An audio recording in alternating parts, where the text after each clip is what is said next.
Hello friends. This is Fiction Quest. How are you all? So in this video, we will see what if Naruto mastered the inner chakra on God level. But before we start, if you want more amazing stuff like this, then be sure to subscribe to our channel and like this video. Also, if possible, share this video with your friends. Now without wasting any more time, let's begin the story. Sandaime was looking out of his window waiting for his student to come. He looked back at a boy clad in orange clothes with a nightcap on sleeping innocently in his bed. Sandaime smiled. He felt sad for Naruto being shunned by the people of Konoha. Flashback. Naruto walked up to the other 3-year-olds playing kickball and asked, "Can I play kickball with you?" Sasuke came to him with Ino and Sakura and they all smiled. This is before Itachi killed Sasuke's family and all the Uchiha people. Sasuke said, "Sure. You can be on my." Sasuke, Ino, and Sakura's parents came and picked them up and held them up as if protecting them from somebody dangerous. "Go away and don't even talk to my child again. Sakura, if I see you talking to him you will have no playtime. Ino, don't get near to this thing. It's not good for you." All the parents left with their children and they kept looking back and whispering to their children and looked back again. Naruto started to tear in his eyes and he suddenly ran to his favorite swing and felt he was in the shadow once more. Sandaime was watching this from his Hokage window. When will the people of Konoha understand? Sandaime thought. End flash black. You're being sad today, third Hokage. Are you sad because one day I will be Hokage and be acknowledged by all the people of Hokage? Watch out, old third Hokage. Naruto yelled. Sandaime smiled and felt another presence. So this is the kid. Jiraiya said. Sandaime went up to Jiraiya and was about to talk when he was interrupted. Hey, who is this guy? Hey, I'm going to become the 5th Hokage, okay? You hear me? Naruto screamed. Naruto ran at Jiraiya and fell onto the ground. Naruto is still 3. This brat is as loud as ever, isn't he? Jiraiya asked. Naruto, this is Jiraiya. He is going to educate you on things. This will be a very good experience for you. Is he strong? I want to be acknowledged, you know. Naruto asked. Yes, and he will train you until you come back when you are 12 and take the Genin exam, okay? Sandaime said. Okay. Hey Sandaime-sama. You mean I have to stick with this brat for 10 years? Outside of Konohagara gates. There it is again. Those eyes. They're so creepy. Naruto thought. Poor kid, maybe it is good for Naruto to leave Konoha. I can make him into a thought. Jiraiya and Naruto left Konoha and nobody knew that Naruto would change in the next 10 years. Naruto was panting. He wiped the sweat of his forehead and spit blood out of his mouth. He looked up at the 2 Chunins in front of him. Hey, I knew he was nothing. I could have killed him myself. Yeah. This little punk was just an annoying little pest, ha, like he was going to take us back to the stone village all by himself. Stupid Tsuchikage, did I spell that right? Sending a low-level idiot to take us. What an old fool. Uumph. Naruto stood up from the dead corpse, his kunai dripping with blood as he cut the Chunin's neck. Nani? The Chunin was confused. That's a Bunshin, he thought as the other Naruto changed into smoke. The stone nin jumped back with a somersault and landed into Naruto's arms. What? There are 3 more. Cage Bunshin. The stone nin thought. The stone nin could not stop Naruto from smashing his fist into the missing nin's face. At the campsite of Naruto and Jiraiya, Naruto came to Jiraiya with the 2 bodies and put them on the floor. Anosa Ero Senin, you should have come and helped me, I was really bleeding from them. I guess even Genins who just passed into Chunin are strong. Ero Senin. Oh good, you did good, Naruto sighed. I knew the reason we picked this place to stay in was because he wanted to peek. Well, harem no jutsu. Naruto changed into a sexy blonde woman. Jiraiya. Wow, blood was running down Jiraiya's nose. Stop peeking at the girls bathing at the waterfall and help me tie up these men. Let's get out of here. Somebody's peeking at us. Naruto and Jiraiya heard women yelling. Naruto changed back. Jiraiya said, you baka, you scared them all away and I was just about to get new ideas from my book. Just help me tie these men up. There are some nice stars tonight, Ero Senin. Don't call me that. Fine, Ero Senin. Shish, do you hear that? Follow me. Jiraiya and Naruto tiptoe into the bushes and found a man with an Anbu sword crying. There was blood everywhere, but there was the most blood on his sword. Oh yeah gee, he was crying. All of you, I'm sorry. I wish I was strong enough to protect you. I only killed one of them. All the Uchiha, dead. Anosa, are you saying you kill? Naruto asked when suddenly the man was on his feet and held his sword right at Naruto's neck. You baka. Jiraiya slapped Naruto's head and stood up. You just revealed our location to him. You know you need to learn how to be quiet and sneak up on people. You're worthless. Naruto eyes bulged. Who are you calling worthless Ero Sennin? I am going to become Hokage someday for somebody to acknowledge me. Shut up. Who are you and what are you doing here? The man said. Naruto groaned. You just had to say that right. Music came on and Jiraiya started to dance on his sandals and yelled, I am the great and legendary Sannin. Jiraiya. Both Naruto and Itachi sweat dropped. I'm Naruto. I'm Itachi. Baka. Idiot. Nani what? Anosa is that right too? Hey. Mate wait. Anyo really? Or but one of those two depends on how you say it. I haven't really wrote a description for Naruto, Itachi, and Jiraiya so this is little description of the three. Naruto. He is wearing black all around and has a Chunin-like vest but he is not Chunin. The vest is only for weights, his hair is regular and his scars are regular too. He can do Kage Bunshin silently from the practice of Jiraiya and he has only mastered one level of Rasengan.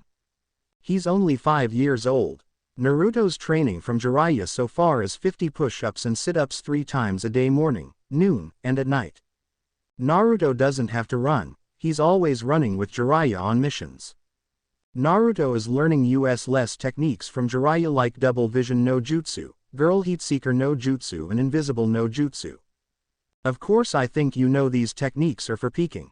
Naruto also learned chakra control from Jiraiya but only the tree climbing one because he is still 4 you know. Naruto is not dumb, he learns battle formats like how to trick the opponent and that is when Naruto started to play tricks on Jiraiya. Naruto isn't dumb and he isn't a genius. Naruto gets endurance training. The endurance training is for whenever he is loud it's 5 seconds.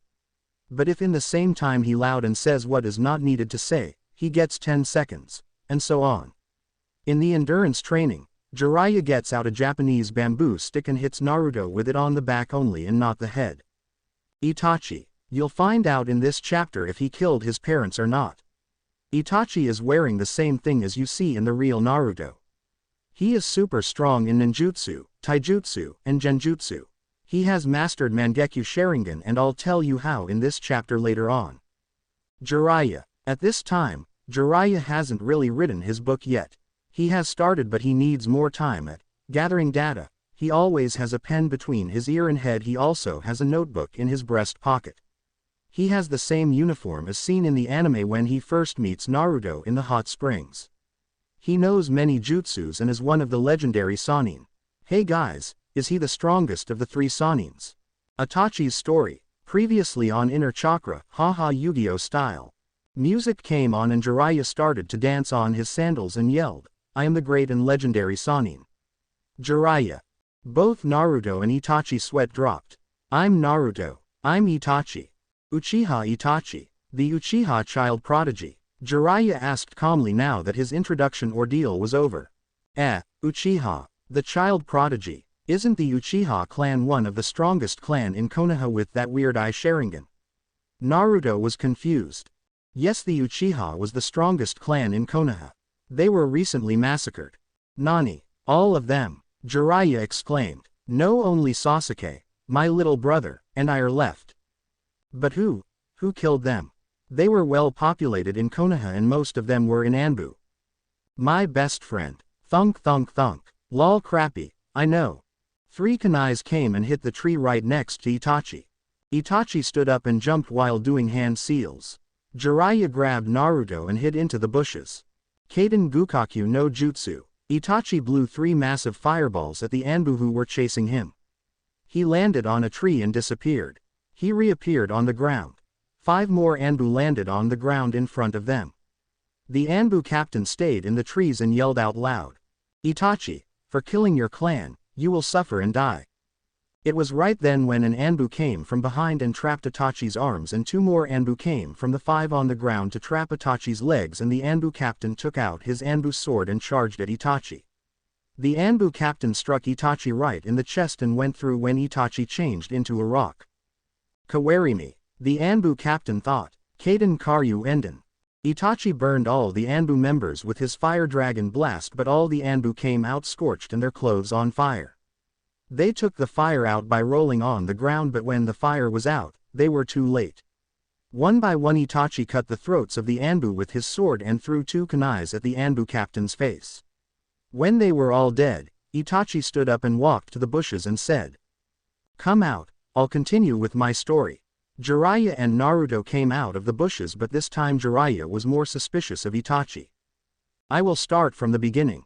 I am living in my Uchiha mansion with my family.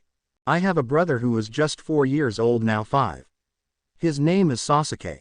My dad only paid attention to me and not enough to Sasuke.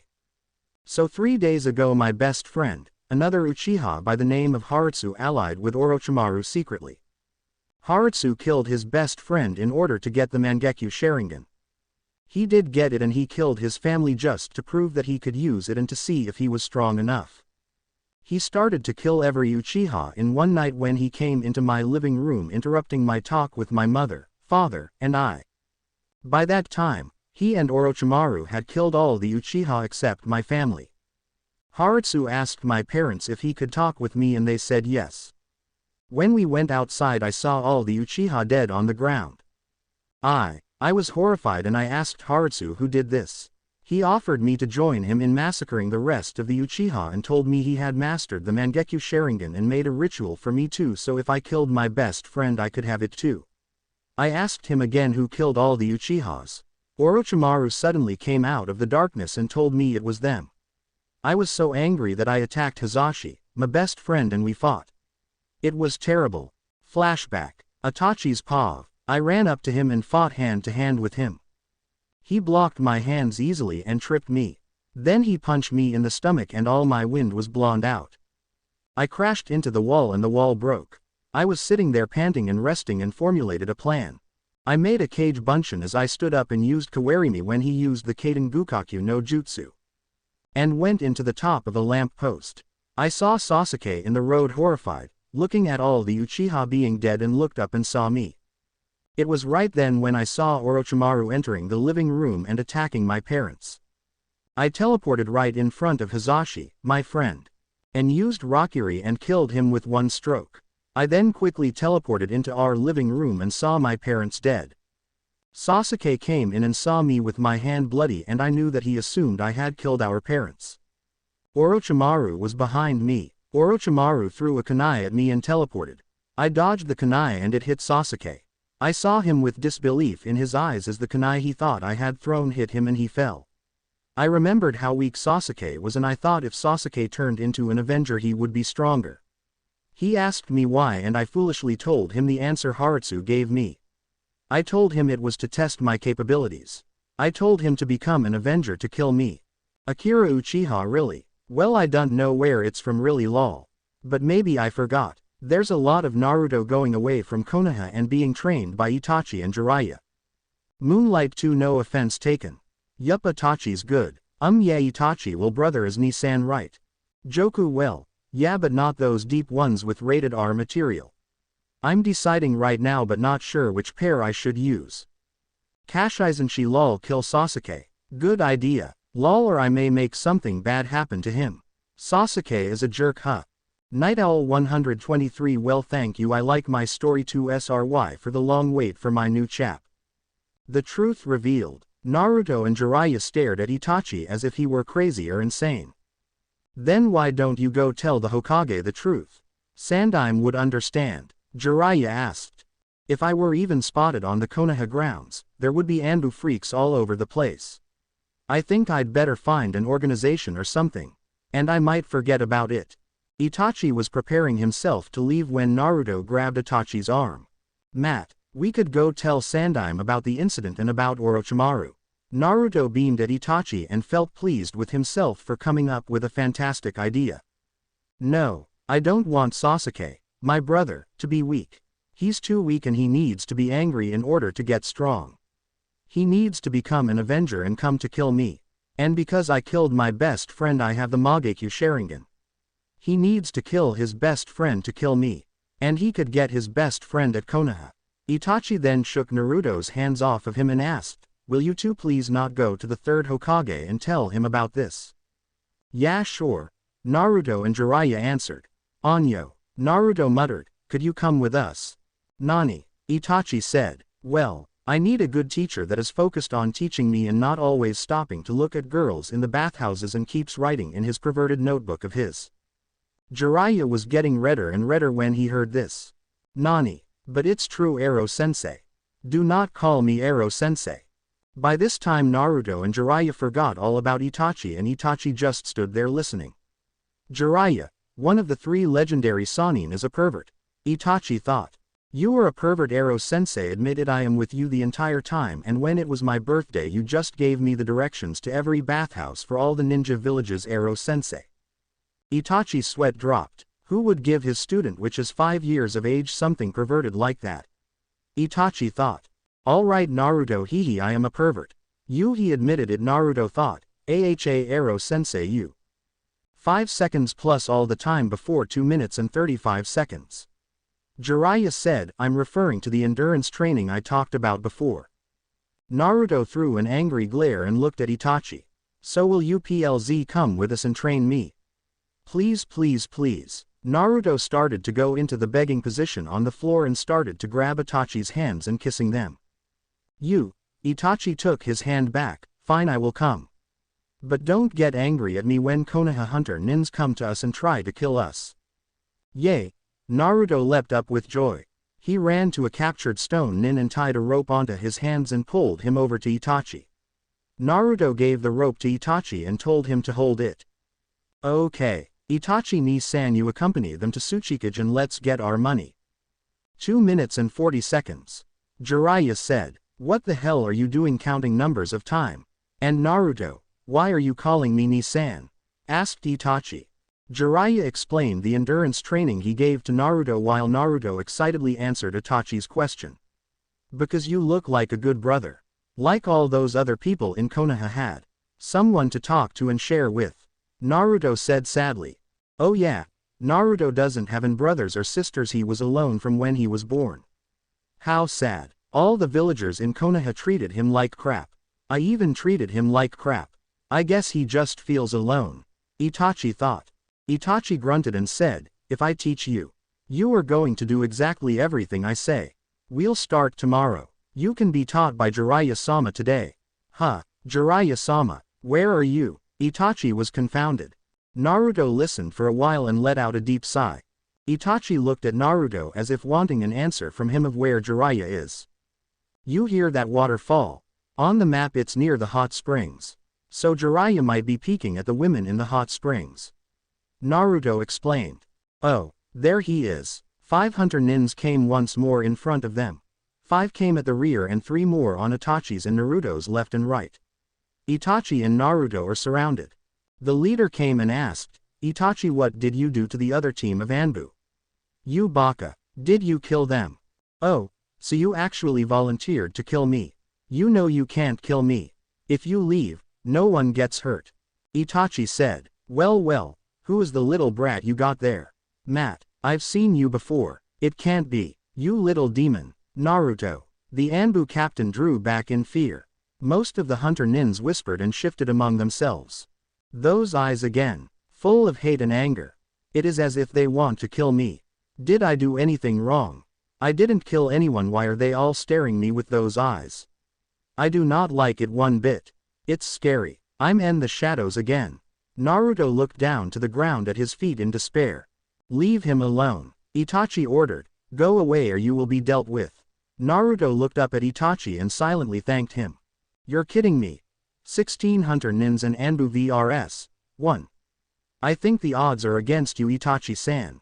This time, you will surely die." The hunter nin who just spoke made hand seals, said Yomi no Muma no Jutsu. Swamp of Underworld. Itachi grabbed Naruto and threw him away into the bushes and a swamp formed under Itachi and he got stuck and was being sucked under. "Hey, that was easy. Now let's kill the Kyuubi brat and rid Konoha's danger of Kyuubi coming free again. The hunter nin who made the swamp said. Kyuubi. Matt, what do you mean Kyuubi? He's dead. The fourth Hokage killed the demon. Naruto exclaimed. An Anbu punched Naruto in the guts. Itai. Naruto coughed up blood. You brat. The Anbu started kicking Naruto again. My parents died. And you killed them, you demon. You killed Sasha. You killed her. You demon. You do not know. You are the demon. Kyuubi was never killed. The fourth Hokage sealed it in you. Don't you get it, little demon? You are Kyuubi. He held up Naruto by the collar, took a kunai from his holster and was about to kill Naruto when he heard Mangekyo no Sharingan. From now to 72 hours later you will feel yourself being stabbed by 5 kunai into your stomach. The hunter nin dropped Naruto and screamed. Ah, Yamero. Yamero. The hunter nin dropped down unconscious.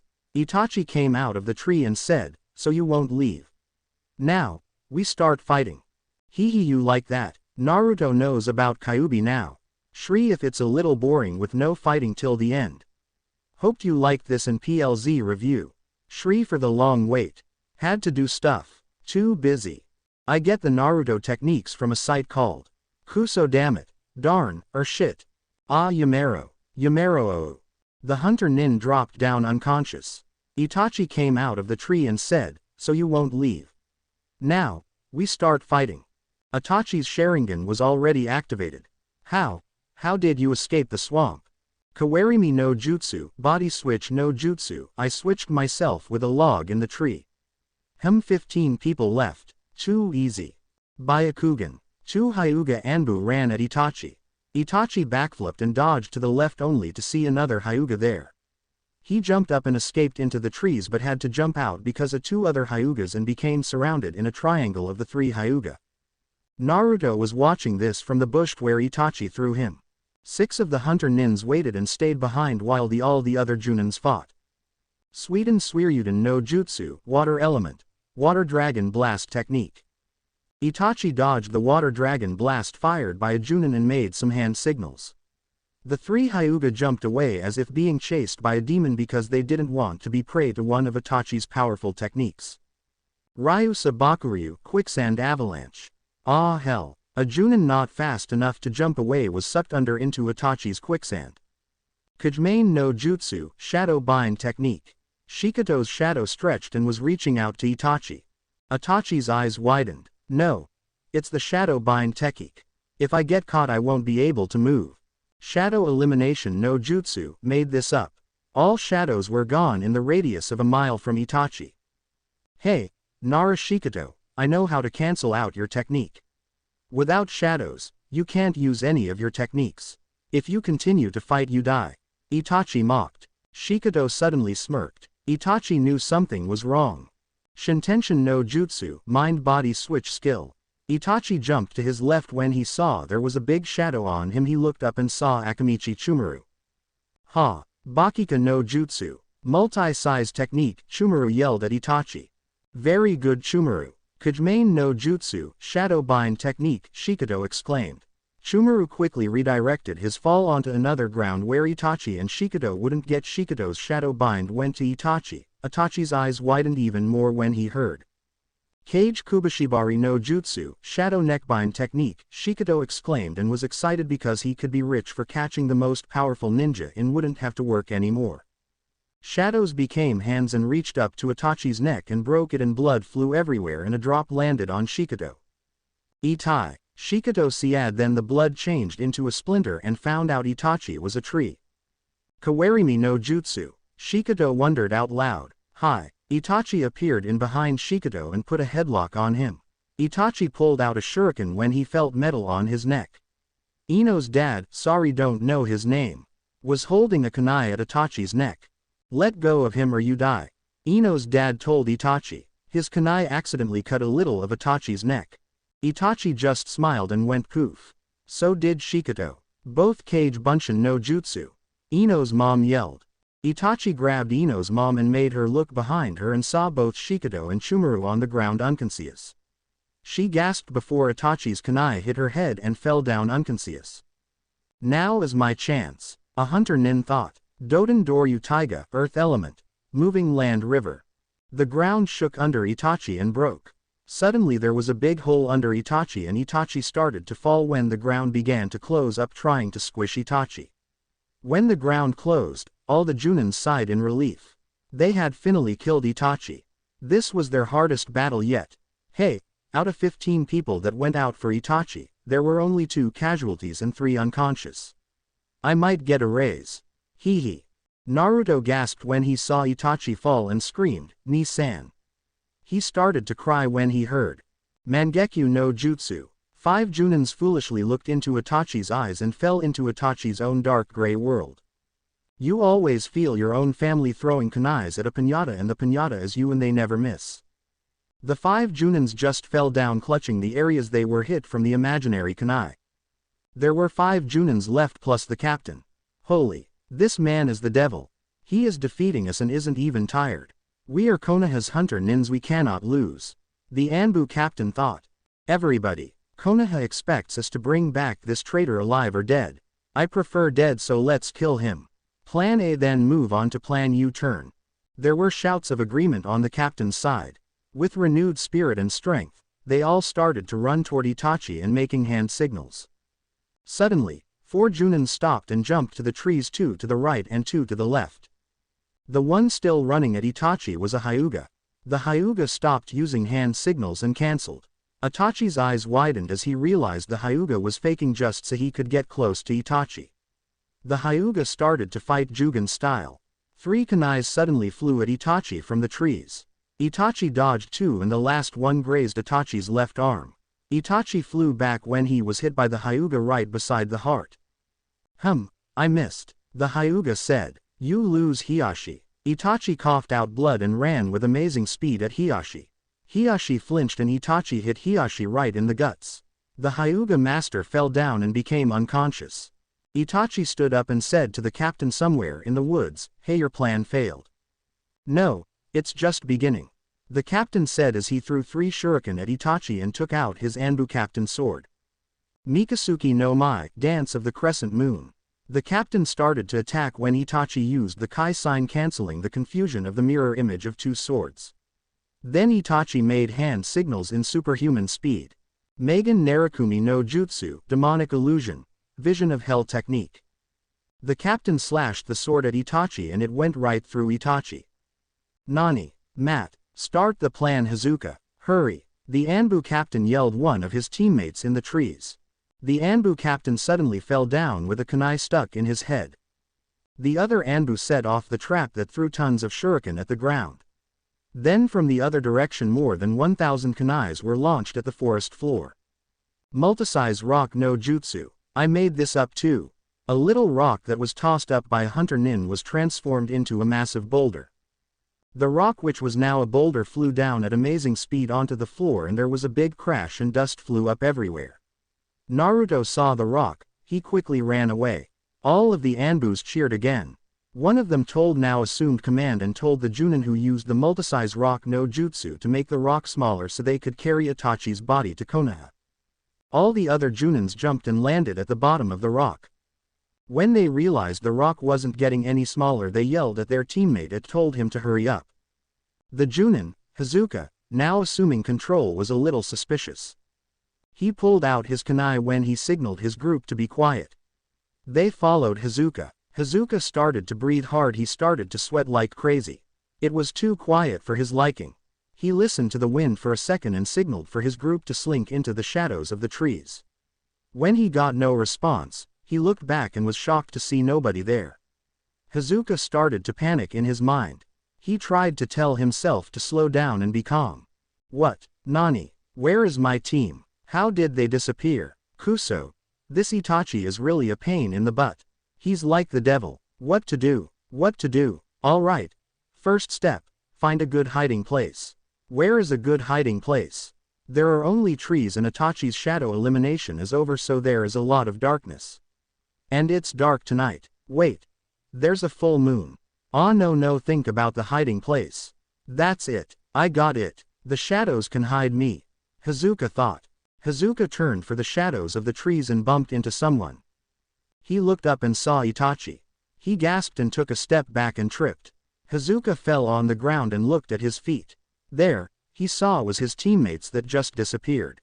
Hazuka then looked up at Itachi. Itachi had risen, his hands in a fire element position. Like Kakashi getting ready for 1,000 years of pain.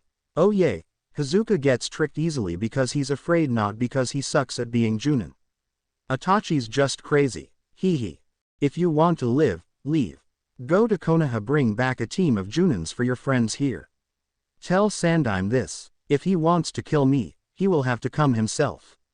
Go now before I change my mind and blow you away with my secret Uchiha technique, the Kaidenhausenka, mythical fire flower. Itachi smiled evilly and began to make hand signals. A piercing wail came out of Hazuka's mouth. He scrambled up to his feet and quickly ran away. Itachi put down his hands and sighed. Naruto came out starry-eyed and yelled excitedly, "Oi! Itachi! Teach me that Kaidenhausenka or that Magen Narakumi no Jutsu.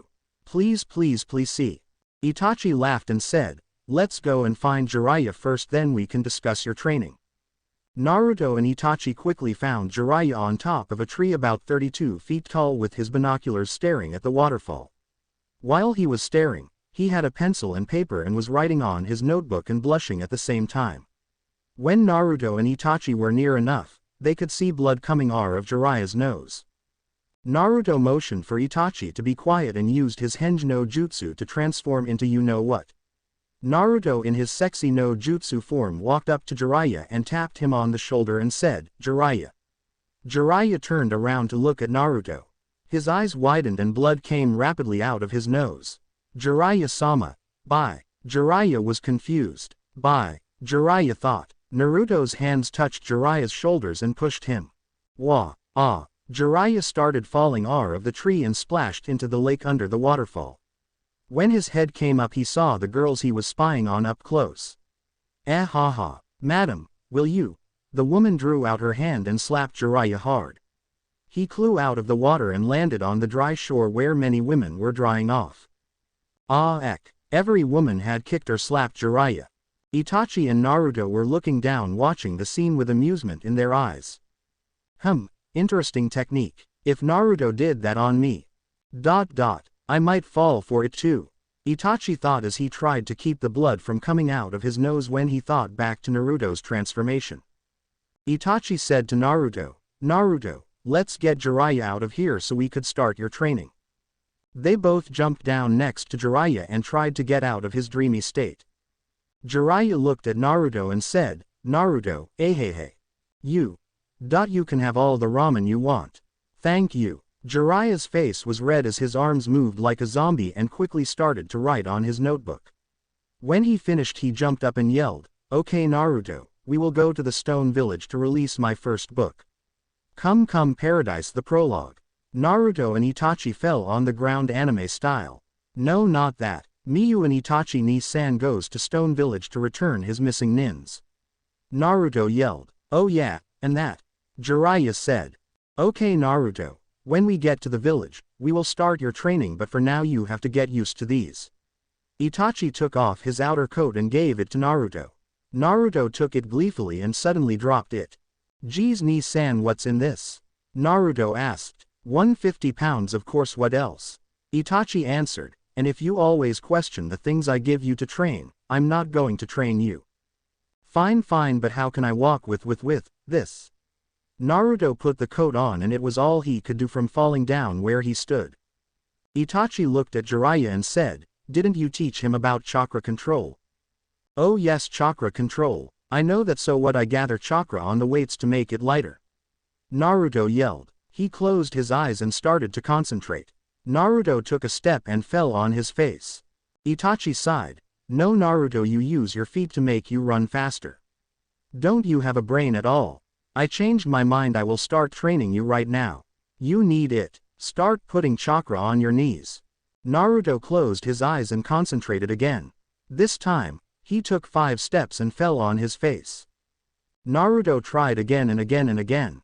Naruto tried this for 3 hours until he collapsed with Itachi watching and Jiraiya sleeping.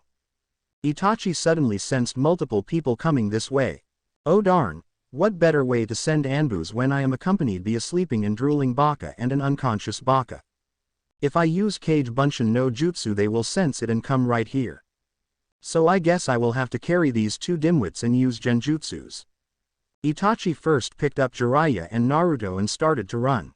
5 Konoha Anbu stopped at a branch and waited for their captain. The captain turned around and signaled them all to go back to Konoha. All left except the Anbu captain leader. He had a mask that covered everything on his face except his right eye. He pulled down his mask and activated his Sharingan. Kakashi saw more than 15 genjutsus being cast and still going. Whoever is trying to trick us is very strong. I must report to Hokage-sama, Kakashi thought. He leapt away and headed back to Konoha. Sorry for not updating quickly, I was occupied. Shadow elimination no jutsu, a jutsu that can eliminate all shadows around the person with a certain radius for some time. Multi-rock no jutsu transforms a small rock into a really big one. Yashiara Roger like taking command from a leader or just saying it for fun. Rock Lee says this all the time. In a forest somewhere, I got used to this. I can run easily with these weights on. Naruto yelled to Jiraiya and Itachi. Good, now come over here, I need to show you something. Itachi said. Oh boy, I bet he's gonna teach me a new jutsu. Naruto thought. Naruto walked over to Itachi. Itachi took out 2 extra weights from his bag and blacked them around Naruto's ankles, like the place where Rock Lee had. Itachi took more weights and replaced the ones in Naruto's vest. Itachi threw the old weights away and zipped the new weights onto Naruto. Ah, more weights. Naruto whined. Jiraiya chuckled. Stone Village. Oi, let us in. We have come back and brought you your missing nins back. Naruto yelled at the guards on the wall. All right, just give us your passes. One of the guards yelled from on top, we'll come down shortly. Naruto looked at his 2 companions. Jiraiya was wearing the same as usual and was intent on entering the city to publish his new book.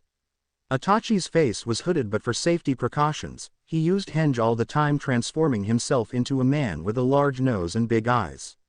They all went inside after they gave the guard their passes and started to head for the Tsuchikage's office immediately. When they got there they hauled the 2 missing nins in front of the Tsuchikage.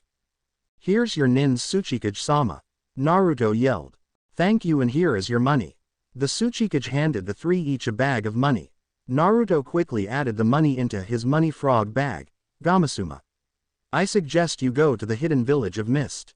There has been reports of one of the legendary Mist swordsmen wreaking havoc there. Goodbye, thank you, and good luck. The Tsuchikage then gave them a farewell and shut the door in their faces. All 3 were confused. So, we'll go to Mist Village. Itachi confirmed. Hi. Jiraiya agreed. Well, you can train me now. Naruto exclaimed. What should we do, Ni-san? Ero Sennin. Can I learn a couple of jutsus? Is it going to be ninjutsu or genjutsu? Tell me. Naruto started to dash around them as he spoke and stopped when he saw the ramen sign. Let's get ramen. Ero Sennin, you pay. Ero Sennin. Jiraiya was already in a publishing store. Itachi and Naruto could hear a voice frantically speaking. Matt, please, if you would just slap Itai. Can you pose for slap PLZ just for the finish of my book and the starting of my new book, Slap Itai Woman? Can you just do something like this or this without any clothing on? Slap. Jiraiya flew out of the door right at Itachi and Naruto's feet. Itachi and Naruto sweat dropped when they saw a young woman come out of the store and stuff Jiraiya's book into his mouth. If you want to publish your book, you perverted old man, go ask someone of your own gender to strip down for you. I don't think any girl would do it for a stupid perverted old pervert like you. She lodged her foot into Jiraiya's face one last time and went back to her store. Itai woman. Hee, I like spicy and arrogant women. If only their slaps didn't hurt so much. Jiraiya grumbled as he stood up. Naruto went up to Jiraiya's face and yelled, Hey Ero Sennin. Come buy me my ramen, okay? Jiraiya suddenly fell down anime style and started to try to crawl away. Naruto started to walk over to Jiraiya when Jiraiya suddenly stood up and said, Well Naruto, Itachi will buy it, goodbye. Jiraiya ran away in a puff of smoke. Itachi was confused. Why would Jiraiya would be afraid to just buy Naruto ramen? Itachi thought. Naruto turned to Itachi with a resistible and ugly attempt to be puppy-faced. All right, if you would stop making that face, I will buy you ramen. They both got onto the store stools and ordered their meal. I would like a miso beef ramen please, Naruto said. And I would like to have a shrimp ramen, Itachi said. Yasha miso and shrimp ramen coming up. The man behind the bar gave them their food and chopsticks. Ikadimasku, Itachi and Naruto said in unison. They began to eat. Itachi's eyes bulged when he saw how fast Naruto ate. It was just 10 seconds ago when there was a full bowl of ramen and now it's empty. Itachi thought. More please. One by one Itachi saw Naruto eat all his ramen and kept ordering for more. Itachi counted Naruto's bowl up to 10 and Naruto was still eating. Where does he put it all? He's not that tall, Itachi thought. When Naruto was at his 14th bowl he stopped with a full stomach. I'm not paying for all that, Itachi thought, am I? Naruto heard noises behind him and turned around. He saw that he started to have a crowd behind him watching him eat. What more he found out was there was people betting on how much ramen he could eat. Come on kid, eat just one more bowl and I'll give you half the money I am going to win. Yash, Naruto said. He ordered and slowly ate the ramen in 20 seconds. He split half of the money with the man who won the bet. Naruto looked at Itachi and found out Itachi hadn't eaten a bite of his ramen. Itachi was staring at Naruto with a mix of disbelief and amazement in his eyes. Thank you for the ramen ni-san, I better go find Jiraiya, Naruto quickly said. Matt, Itachi shouted, but it was too late. Naruto had taken away his winnings and ran away in a cloud of smoke. Itachi looked back at the counter and saw the ramen cook holding out his hands at Itachi. Itachi choked on the noodle he was just about to eat. Time passed. Naruto found Jiraiya in a bar with girls in his arms. Naruto dragged Jiraiya out and they found a place to stay in a hotel. To stop Naruto from whining in his face, Jiraiya told Naruto to do 100 push-ups, 200 jumping jacks and practice gathering chakra into his hand and try to do Rasengan. When Itachi finally found them, he practically kicked the door open. Itachi had a big vein on his face popping out, like Sakura and Sunan when they are mad at Naruto, and his face was dark and angry. He was breathing very hard, and nobody tricks an Uchiha because they have a lot of pride and they can kick ass sometimes. Oh hi ni-san, Naruto yelled happily while he was concentrating to gather chakra onto his hand. Jiraiya was backing away as he began to feel a killer intent from Itachi as he started to walk toward Naruto. Naruto, Itachi growled. Naruto looked up from his hand. Itachi, why is your face twisted like that? Itachi ran at Naruto and grabbed him by the collar and threw him out the window. Itachi continued to run with Naruto until they went to a forest. Itachi started to beat Naruto up. Itachi, that hurts. Naruto cried out as he was being plummeted. Never trick me into buying ramen for you again, Itachi growled. Oh, that's all you have to say. You cost me the amount of money when I could have used that to buy a new kunai set I was saving up for. So you didn't see the money I left you on my chair? Nani? Oh, back at the ramen store. The man behind the counter sighed as his store was filled with people fighting for the money the little boy had left behind. He wished the kid to hell. This isn't good for business. But that boy's brother paid a lot of money, so I guess this is okay. Back to Naruto and Itachi. Sorry about that, Naruto. It's okay, Itachi, but there is a cost. Nani, do you really like me punching you? Wait, just hear me out right now. Teach me some of your jutsus. Fine, how many? Wow, you agreed. 108. No, about only 3. Okay, what are you going to teach me? 1 water walking, 2 Kaden Gukaku no Jutsu, Grand Fireball Skill, 3 Kage Bunshintai no Bakuhatsu, Exploding Shadow Clone Body. All of these require endurance and chakra control. You have no chakra control and you need to develop it with step number 1. Come follow me to the hot springs. Wait, what about Ero Sennin? What about him? I bet he's already at the hot springs peeking. Come follow me, Itachi said as he started to walk away. Naruto nodded in agreement to Itachi's comment and continued to follow Itachi.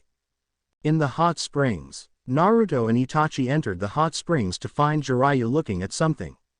When they found out Jiraiya was looking at the women's hot springs, Itachi sighed and Naruto immediately yelled out of impulse, "Ne Ero Sennin.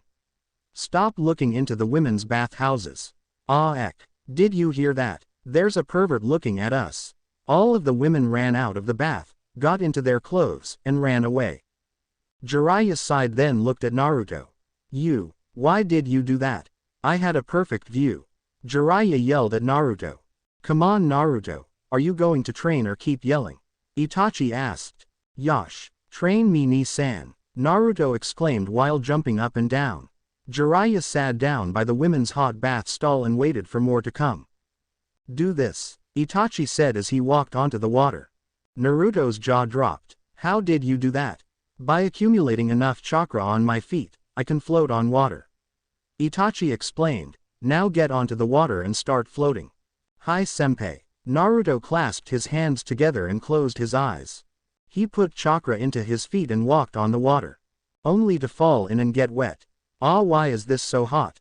Naruto asked while scrambling to get onto dry land. Hey, if you keep falling you will be burned alive. Itachi put an evil smile on his face. Naruto pointed his finger at Itachi and yelled, you know, that smile you have on your face is kinda scary Ni-san. Itachi's sweat dropped. Naruto smiled at Itachi and went back into deep concentration. Itachi looked at the water and started to reminisce about the past. He thought about his early life and how much fun he had in playing with his little brother Sasuke. Itachi would piggyback Sasuke around their vast lawn in front of the Uchiha mansion. Itachi was thinking all of these peaceful and calming thoughts when Anyo saw, Ni-san, look I'm doing it ah. Naruto was just standing on the water when he fell, creating a big splash that made Itachi's cloak wet. Itachi sighed and got off the water to look for a towel to dry off. Oi Naruto, Itachi said. Hi. Naruto spit out water from his mouth as he got back up to try standing on water again. Keep trying and call me when you are finished. Itachi took a towel and wiped his cloak dry. Jiraiya sighed as he walked away from the women's bath area. He walked up to Itachi and took out a scroll. He showed it to Itachi and smirked when he saw Itachi draw a deep intake of breath. No, this can't be. This was lost more than 200 years ago. This is precious. How did you get this? Did you figure out how to use it? After you're finished, can you give it to me to study? Itachi forgot all of his Uchiha dignity and started to prance around Jiraiya. I won't tell you. No, only one person can use this and no. Jiraiya said firmly. Itachi sighed and looked at the sky. Wait, you said only one person, who is it? Itachi asked. It's him right there. The Baka trying to overcome a simple chakra control when he could just use this. Look, he fell again. If he falls again next time, you have to come peeking with me. Jiraiya said. Okay to your bet. And if he doesn't fall you treat him to ramen. Itachi said quickly as he forgot about the scroll. He thought about Jiraiya with his pockets empty when he bought Naruto ramen. He chuckled evilly. Ramen. Okay deal. Jiraiya said. Oh, I hope I don't lose. I can't lose if I treat him to ramen. I will be bankrupt and there will be no money for the ladies. Fall Naruto. Fall. Jiraiya thought. Peeking. Is it fun? Why does Jiraiya like it so much? It's just a human being. I wonder. Itachi pondered. Jiraiya and Itachi both looked at Naruto intently, watching if he would fall or not. Naruto stepped onto the water and stayed on. Haha, I did it. I can walk off. When Naruto turned to look at his friends, he fell because he found them staring intently at him. Haha, I win. Come with me after Naruto is asleep, okay? Jiraiya confirmed. Hi, Itachi said. By the way, what are you going to teach Naruto? I know of your 3 teaching methods. One is the water walking for chakra control. Your second one is going to be a ninjutsu because I think you're going to teach him fire jutsus from your Uchiha clan.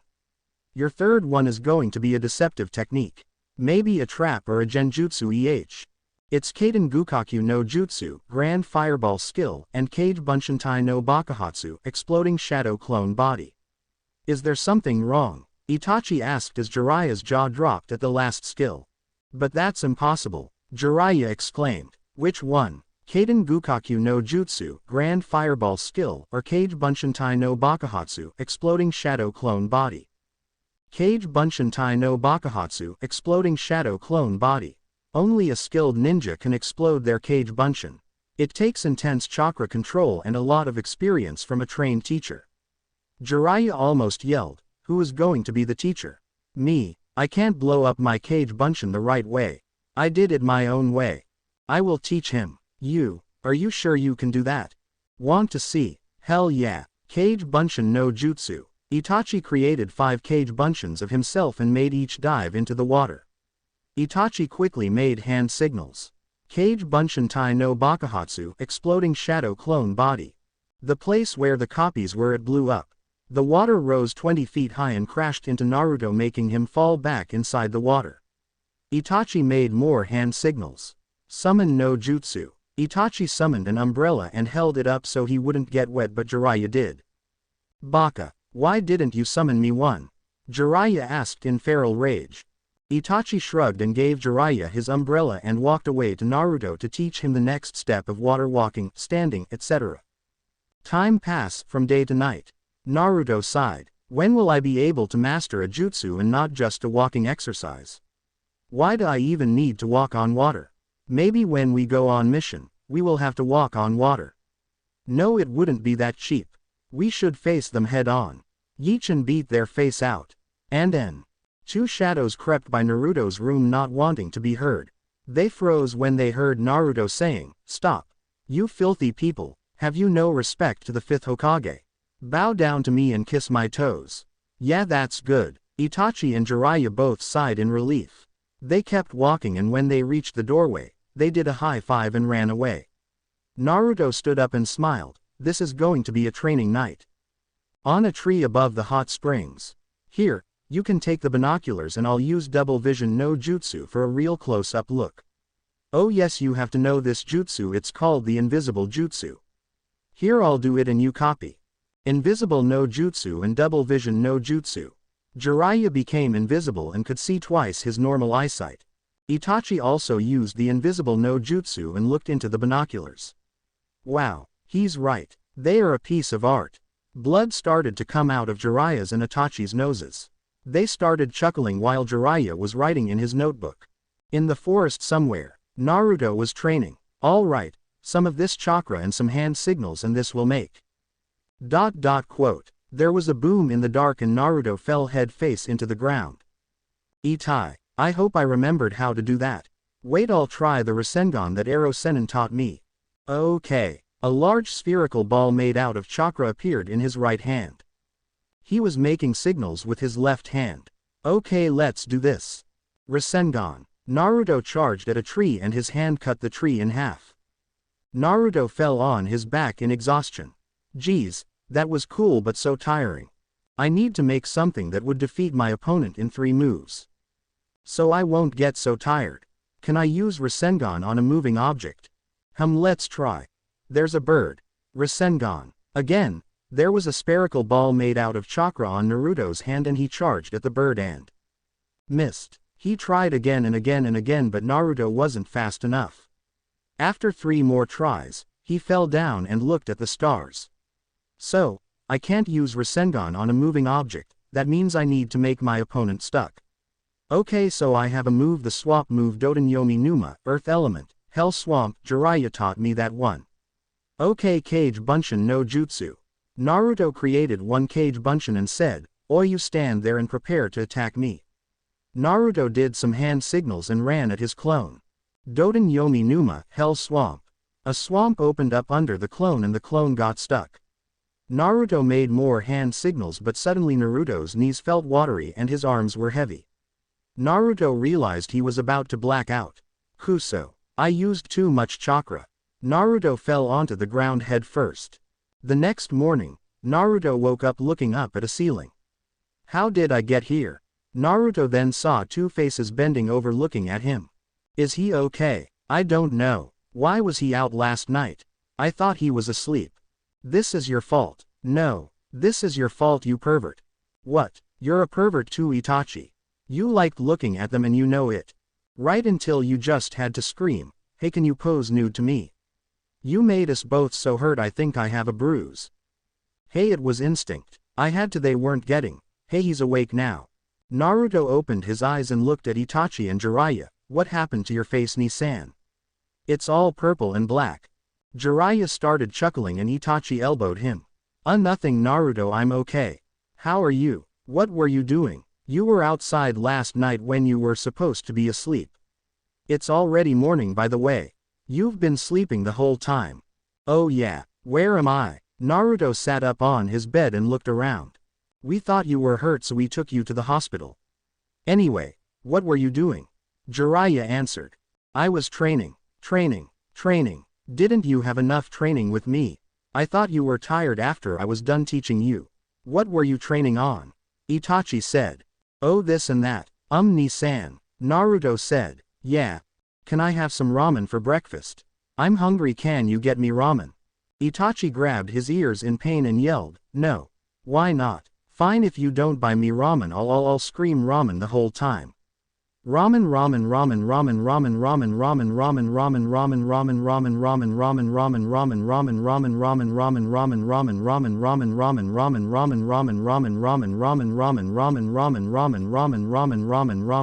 Ramen. A nurse came in and hit Naruto on the head. We have patients here, you baka. They need peace and quiet. Do not yell like that or I will kick you out. Naruto looked meekly on the floor. Sorry. Jiraiya chuckled some more and said, hey you guys, let's go. I have a tight schedule coming up. Oh yeah, what is that? Itachi asked. I'll tell you later. Let's go before this nurse gives us a beating like yesterday. Wait, that was you guys yesterday. You perverts. You were peeking in the women's bath when I was there. You perverts. The nurse started to hit Jiraiya and Itachi and threw them out the window. She looked at Naruto and Naruto shrank back in fear. Don't worry, I'll go myself. Naruto jumped out of the window into a big trash can.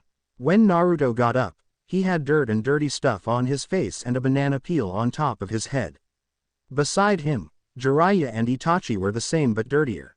At the bathhouse again. After a long time of washing and trying to take the smell off of them, Jiraiya and Itachi started to train Naruto. First, Naruto had to do the daily training made by Jiraiya.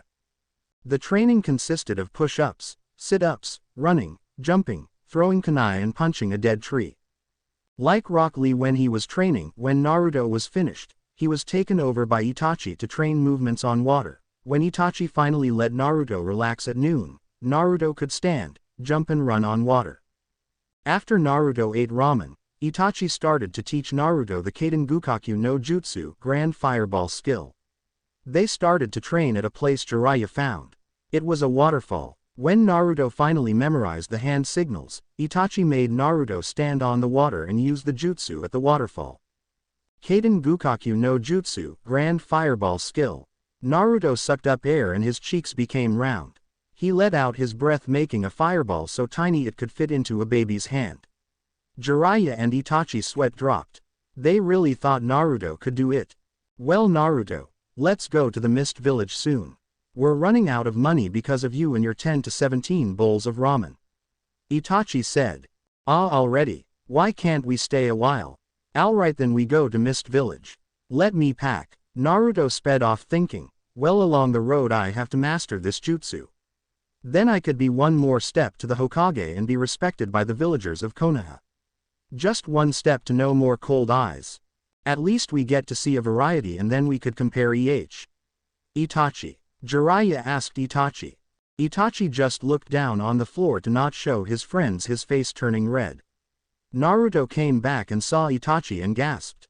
Anyo saw, Ni-san is blushing, Naruto said. Then he laughed like crazy and Jiraiya joined along.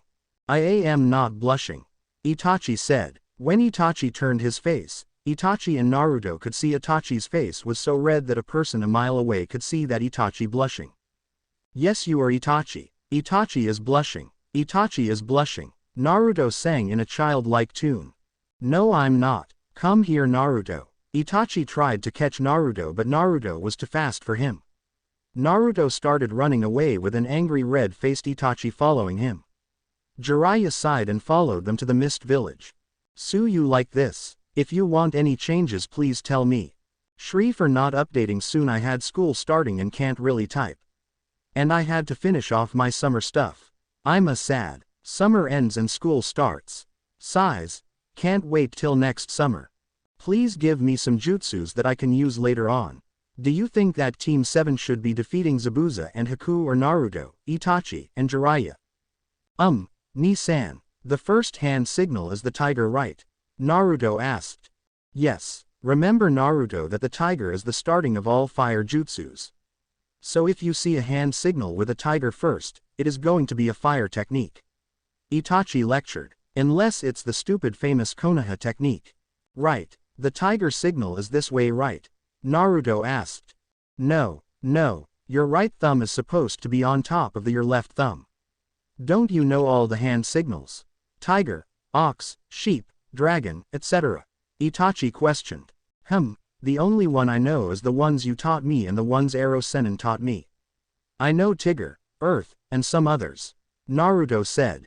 Okay, starting today, you will learn and memorize all the hand signals. Jiraiya, can we stop here for tonight? I need to write down all the hand signals and drawings for Naruto. Itachi asked. Yeah, sure, even though it's early and the sun is out. I guess it's 4 or 5 p.m. right now. I'm not really sure. Let's eat and then you and I have to talk, Itachi. Naruto. Naruto snapped into attention and looked at Jiraiya attentively. You will start your daily training now. Find a lake or river and practice running back and forth on it. Remember, start running for a little bit to get your muscles warmed up, and then stretch your muscles. Then you start running again. I'm trusting you to this.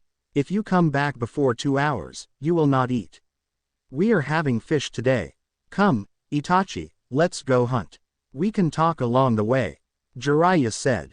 Naruto sighed and ran to find a river or lake. Itachi and Jiraiya left to hunt for food. A person and his 3 bodyguards looked down on them. They wore all black covering the whole body, even the face. The leader was holding a staff. The leader's eyes followed Naruto to the lake and watched him do his training exercise. What's this? I sense great chakra in the other 2, but this one, he hasn't developed a lot of chakra. This boy is weak. I need to find another successor. But his eyes are light blue and have the aura of confidence around him. Why is he so interesting to me? Maybe he can become my successor with intense training.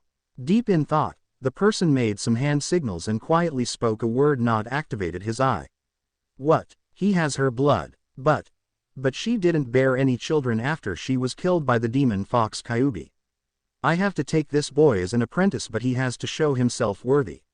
He can't just become someone like me without loyalty and endurance. Who knows? Maybe he'll accomplish more than what I did. The 3 bodyguards relaxed as they felt their master become more happier. They were still looking around for anything that could be dangerous and harm their master. But they all visibly relaxed in heart because their master is kinder when he is happier. They might not have to endure his vicious tongue and whip tonight. You 3 will focus on the 2 men. You will focus on their fighting ability and how you can beat them or later. When we confront them, I want you to fight and beat them. If I don't think the boy is worthy, the leader lifted up his eyes to his 3 servants. They all shuddered when they saw his eyes. They were blood red and filled with demonic power handed down from generations. We kill them all so they can't tell anybody they met us. And to Jiraiya and Itachi. Jiraiya and Itachi started hunting for food. They first caught a rabbit, then a deer, and was following a bear when Jiraiya started to speak. Itachi, there's someone watching us. I felt their presence nearby, but whenever I focus on it, they drop out like water. It's as if they aren't there. But I know they are there. You know what I mean. Itachi humped high and threw his kunai and it sank into the bear's flesh. The bear roared and kept trying to run away. No. Not really. I sense nobody watching us at this moment right now. Itachi said. Oh, then maybe I was hallucinating. Jiraiya said. His leg muscles contracted as he used them to take him up into the highest branch in the tree. Jiraiya looked behind him and scanned the area. Must have been a mistake. Jiraiya left to catch up with Itachi. The top of the tree next to the tree where Jiraiya just stood, a man walked out of the tree and looked into the direction Jiraiya and Itachi just left. He was very concentrated at his enemies that he didn't notice an exploding kunai was at his tree almost ready to explode. The man smelled something burning and heard something sizzling. When he found that the explosive tag was right below him, he muttered, "Kuso," and jumped away only to be kicked in the stomach by Jiraiya. See, I knew you were here. Jiraiya said. Jiraiya's kick sent the man tumbling into the tree and fell headfirst onto a branch.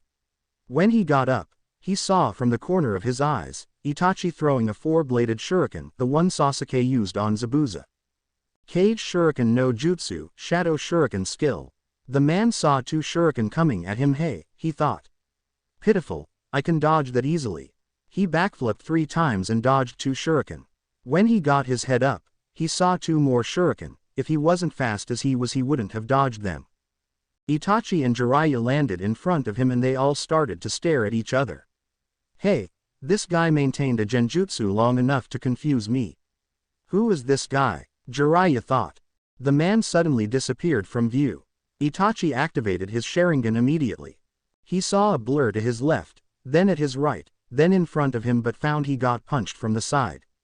In the corner of his eye, he saw Jiraiya being plumbed also. I can't lose. But this guy is too fast. Kuso. He must be faster than the green beast of Konoha. I need to get back and do a jutsu. When Itachi felt the onslaught being lessened, he immediately started hand signals too fast for the mysterious man to comprehend. Kaden Karyu Eden, Fire Element Fire Dragon Flame Blast. A huge dragon made up of fire came out of Itachi's mouth and blew into a blur that Itachi saw. Suiden Sujinheki, Water Type Water Barrier Wall. A water wall rose up and blocked Itachi's Kaden Karyu Eden. Suuro no Jutsu, Water Prison Skill. The water that blocked Itachi's fire dragon enclosed around Itachi and trapped him. The man stood up and Jiraiya could see a water cord from the man's right hand connect himself to Itachi's prison even though they were more than 12 feet away. So you can control a water prison from a distance. This is getting too troublesome. Jiraiya said. While he was talking, the man started to make one-handed signals. Electric ball not jutsu. A ball of electricity formed in his left hand. If you attempt any jutsus, I will shock him with 100 watts of volts per second. That can kill him under a second. If you value his life, you will not attack or attempt any jutsus.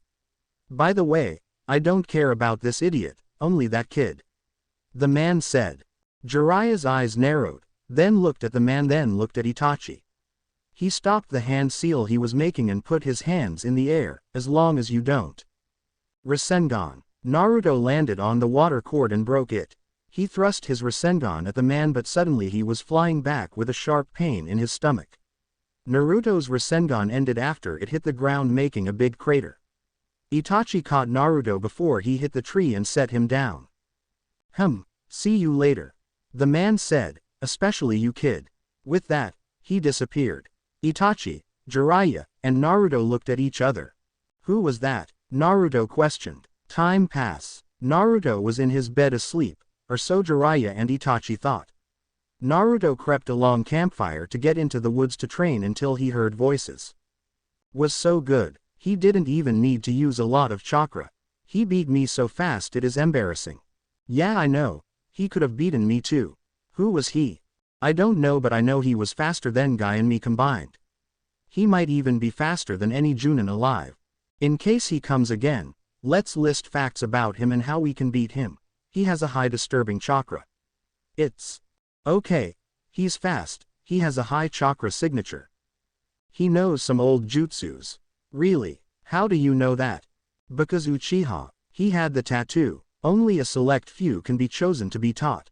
And only a little of the select few can be trained to master them. Whoever is accepted must be very talented. Really, even with my Sharingan, I could see he wasn't even trying. I see. He's more stronger than we think he is. Geez, this guy is getting annoying. Yeah, at least. Itachi's face paled at his thought. At least what? Jiraiya asked. At least there are only one of them. Naruto. Naruto was shocked. Who or what could be so powerful that can beat Nisan and Ero Sennin combined? This is not good news. Oh shoot, they're gonna come out now. I have nowhere to hide or run. Should I announce myself or let myself get caught? What should I do? What should I do? Naruto saw Jiraiya and Itachi's shadows get bigger as they approached the screen door. Naruto almost let go of his water in his pants. A figure of a hand was going to the handle when. No, out the window. Let's not wake Naruto up. Jiraiya said. So we are going out again? Itachi asked below a whisper. He was looking forward to his midnight stroll. Yeah. Here the windows opened. Let's go. Naruto didn't let his breath out until after he couldn't hear his friends. He sighed in relief and was about to go out the door when somebody tapped him on the shoulder. Naruto looked around and saw nobody. Geez, why am I so jumpy today? I don't think anybody is here except me, myself and I. Naruto chuckled out loud at his own joke. What are you laughing about? Naruto froze and turned around. Ah, Ero Sennin. Naruto took a step back and bumped into someone. Ni-san. Kanekiwa. Later. What were you doing up awake at past midnight? Itachi questioned. Naruto shrugged his shoulders. Were you trying to train again? Jiraiya asked. Naruto's head bobbed up and down. If you were in big trouble, young boy. Itachi stated. Naruto stared at the ground sullenly. What are you thinking, little punk? Jiraiya said angrily. Naruto shrugged again. You didn't hear our conversation, did you? Itachi asked. Naruto looked up in shock, then looked down and nodded. How much did you hear? Jiraiya asked. Naruto didn't speak for a second. Then smiled his famous and happy smile. I heard about a guy. ... Naruto's grin became real. And him kicking your asses. A few embarrassed looks and some blushing.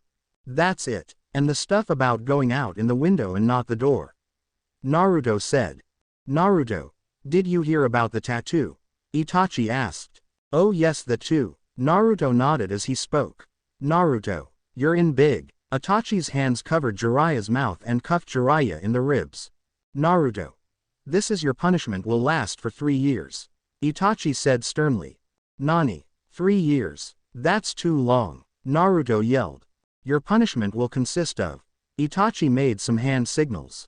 Kuchiosu no Jutsu, a suit consisting of a shirt, pants, and new sandals, popped out of the smoke. The shirt and pants were black. The pants had a kunai shuriken holster on the top right spot. The sandals were made of bamboo and hand straps. Cool, Naruto yelled. He ran at the clothing and tried on the shirt first. Naruto picked it up. He found there were 3 times the weights he had in it. You were to wear that all the time, even when you were training. But that's not the only piece of clothing that has weights. Itachi grinned evilly. Naruto found out his pants also had weights. Even his shoes. Naruto tried all 3 on and found he could barely walk. Nani? What will this do? It will only slow me down. I can't train as fast anymore. Naruto complained. This is not all to your punishment, Naruto. I have formulated a plan in my head on how to make you more fit and fast to fight well. Right now, all you can do is hit, you can't dodge your enemies or anything. This suit will help you. It will also help your stamina and your chakra. If you wear this a lot, your body will be able to take more chakra, thus making you strong in physical with double the chakra you have now. But if you really want to be strong, you have to do whatever Jiraiya and I say without any of your usual screaming nonsense. We will help you become stronger with all kinds of ninja things. Let's do a couple of missions for our money and then we will train you. No more 15 bowls of ramen. You only get 3. Do not complain, Itachi said sternly. Naruto listened carefully. His mouth opened to speak as he heard about the ramen subject, but instantly closed when he heard the next sentence. Why are you so strict, Ni-san? Naruto asked. Itachi looked at Jiraiya. They didn't want Naruto to know that a stranger wanted him for whatever purpose it was. They did not want Naruto to be jumpy, always looking behind his back. Naruto being scared of whomever is out there. To be cautious all the time. They liked Naruto as he was. Careless, free, and happy. You know the guy you heard us talking about? The guy that had Itachi in a water prison? Jiraiya asked quietly. Yeah. Is he the same guy? Naruto said curiously. Both Itachi and Jiraiya nodded. He's after you, Naruto. We don't know what he wants with you. All we know is that he wants you. Jiraiya said hesitantly. Naruto's eyes closed. Itachi and Jiraiya blamed themselves for bringing sadness into Naruto's life. Is it because of it? Naruto's voice was shaking. What do you? Itachi remembered the night he first met Naruto. Flashback. Hey, that was easy. Now let's kill the Kyuubi brat and rid Konoha's danger of Kyuubi coming free again. The hunter Nin who made the swamp said. Kyuubi, Matt, What do you mean Kyuubi?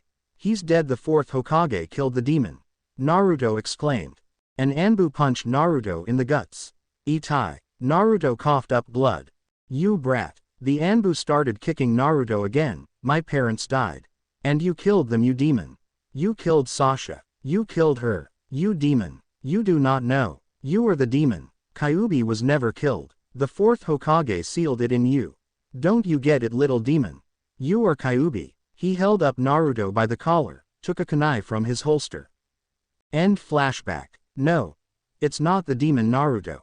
Itachi said kindly. For a few seconds, Naruto stared at the ground. When he looked up, Jiraiya and Itachi could recognize the fake smile on Naruto's face. Naruto always smiled his fake smile when he thought about Kyuubi.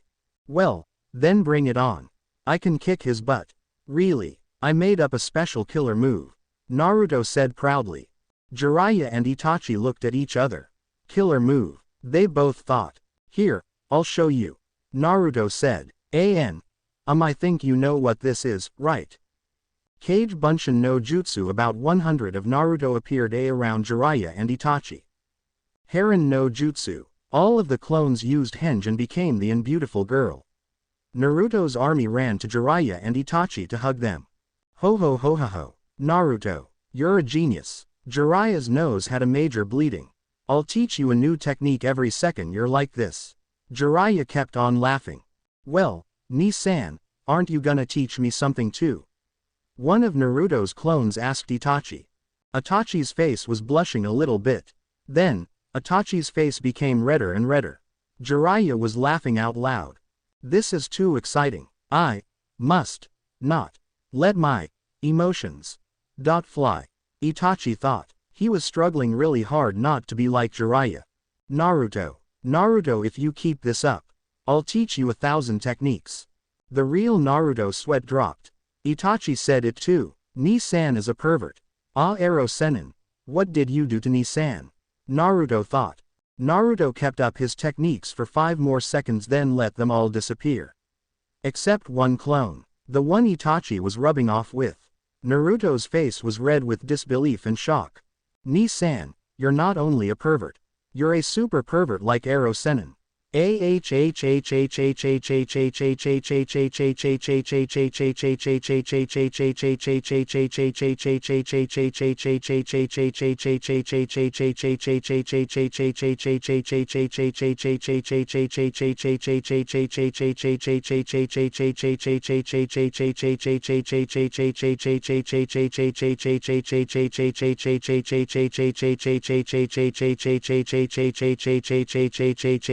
The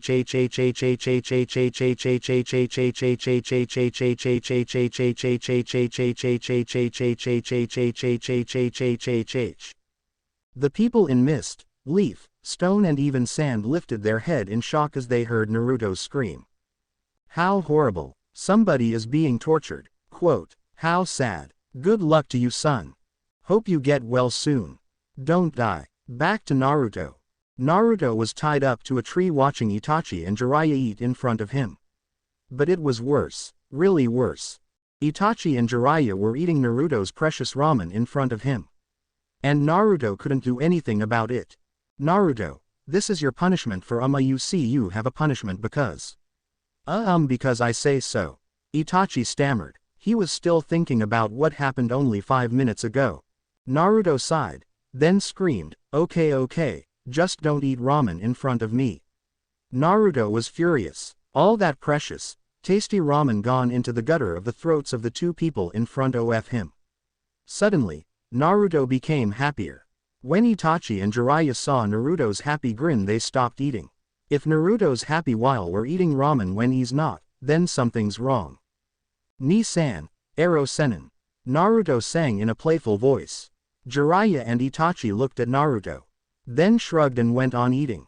You owe me, remember, Naruto sang in a higher pitch.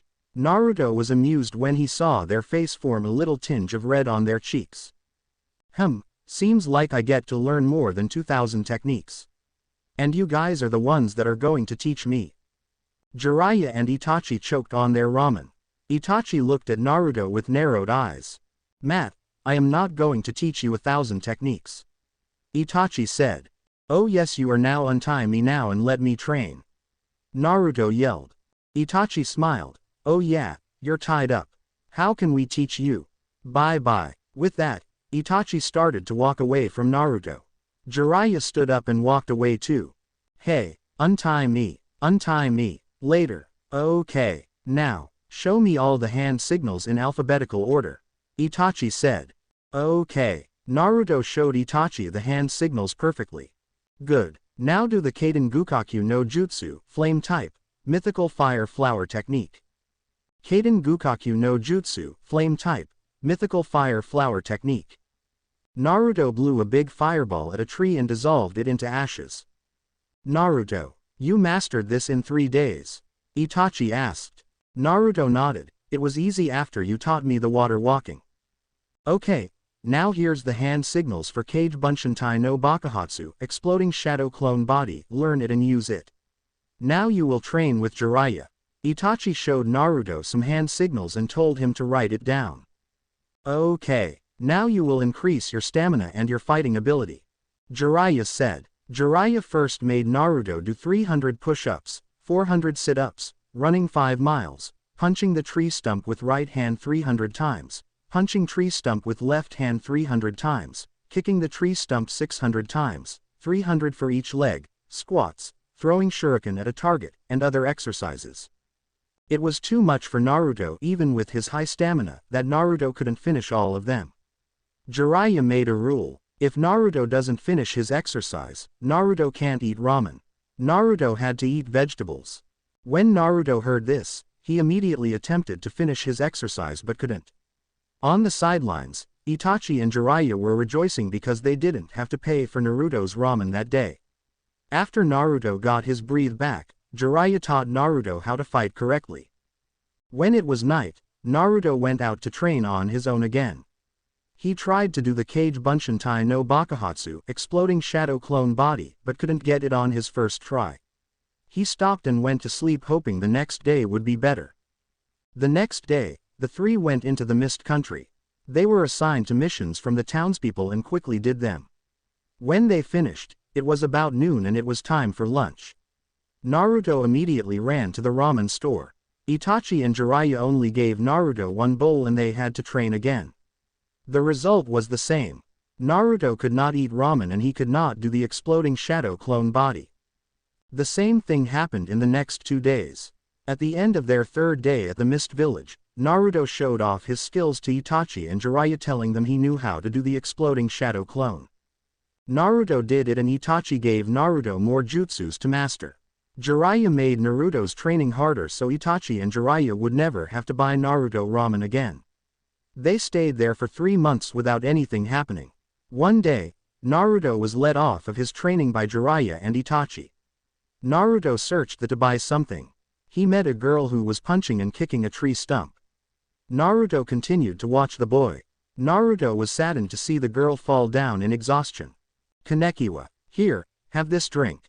Naruto offered water to the girl. The girl looked up at Naruto and graciously took the water and gulped it. Naruto had a good look at the girl. So, what's your name? My name is Naruto. Naruto asked politely. I'm Haku. They both lay down and looked at the sky. They were silent for a while. Do you have a special person? Haku asked. Naruto looked surprised. He turned to look at Haku. Special person? As in, what? Like someone you would want to protect and would die for. Haku answered. Oh. My special person could be my Nisan or even Ero Sennin. Naruto smiled. Ero Sennin, doesn't that mean pervert? Haku said curiously. Yup, Ero Sennin is a pervert. Not only that, he's a super pervert. If you ask him if he is, he'll tell you. They both went silent again. I have a special person too. He rescued me from dying. Haku said slowly and sadly. Honto, that's good then. He must be very special. Naruto said. Yup. Haku smiled. Well, I have to keep on training. Haku said. Okay. See you around sometime nay. Bye, Matt. I'm a boy not a girl Naruto. Haku giggled as he watched Naruto fall down anime style.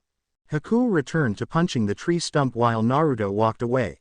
Zabuza was watching Naruto walk away from a tree. Later, Naruto was tossed back into training after his break. He had learned a lot of things.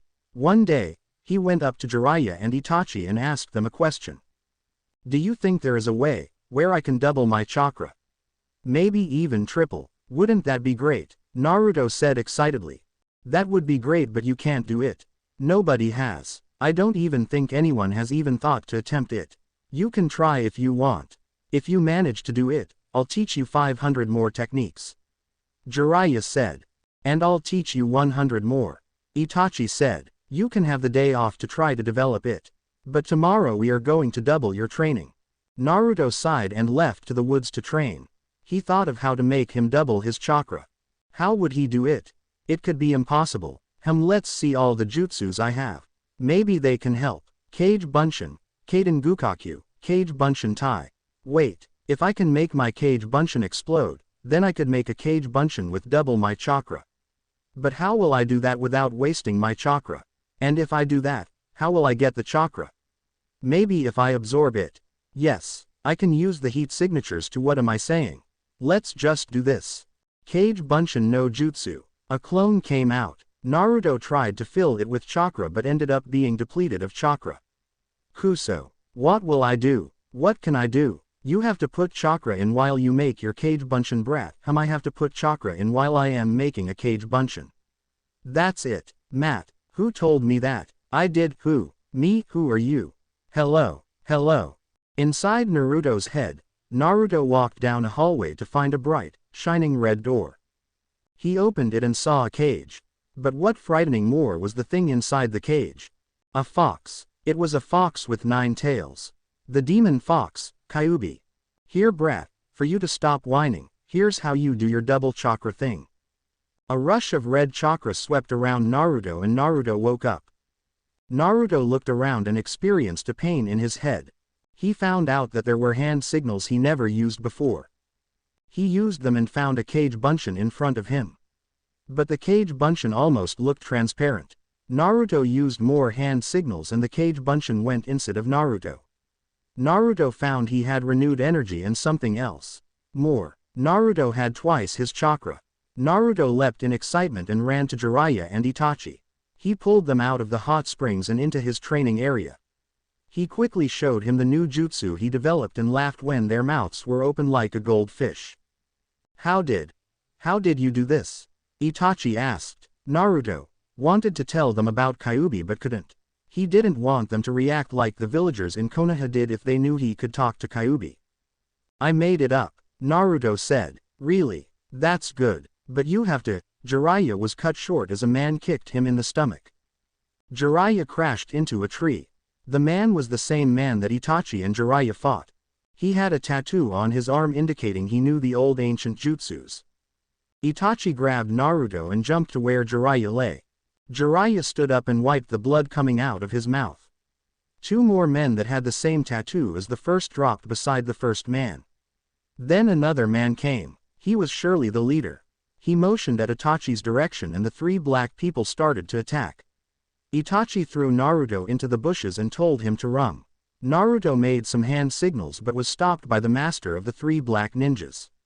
The leader hit Naruto on the head and carried him away.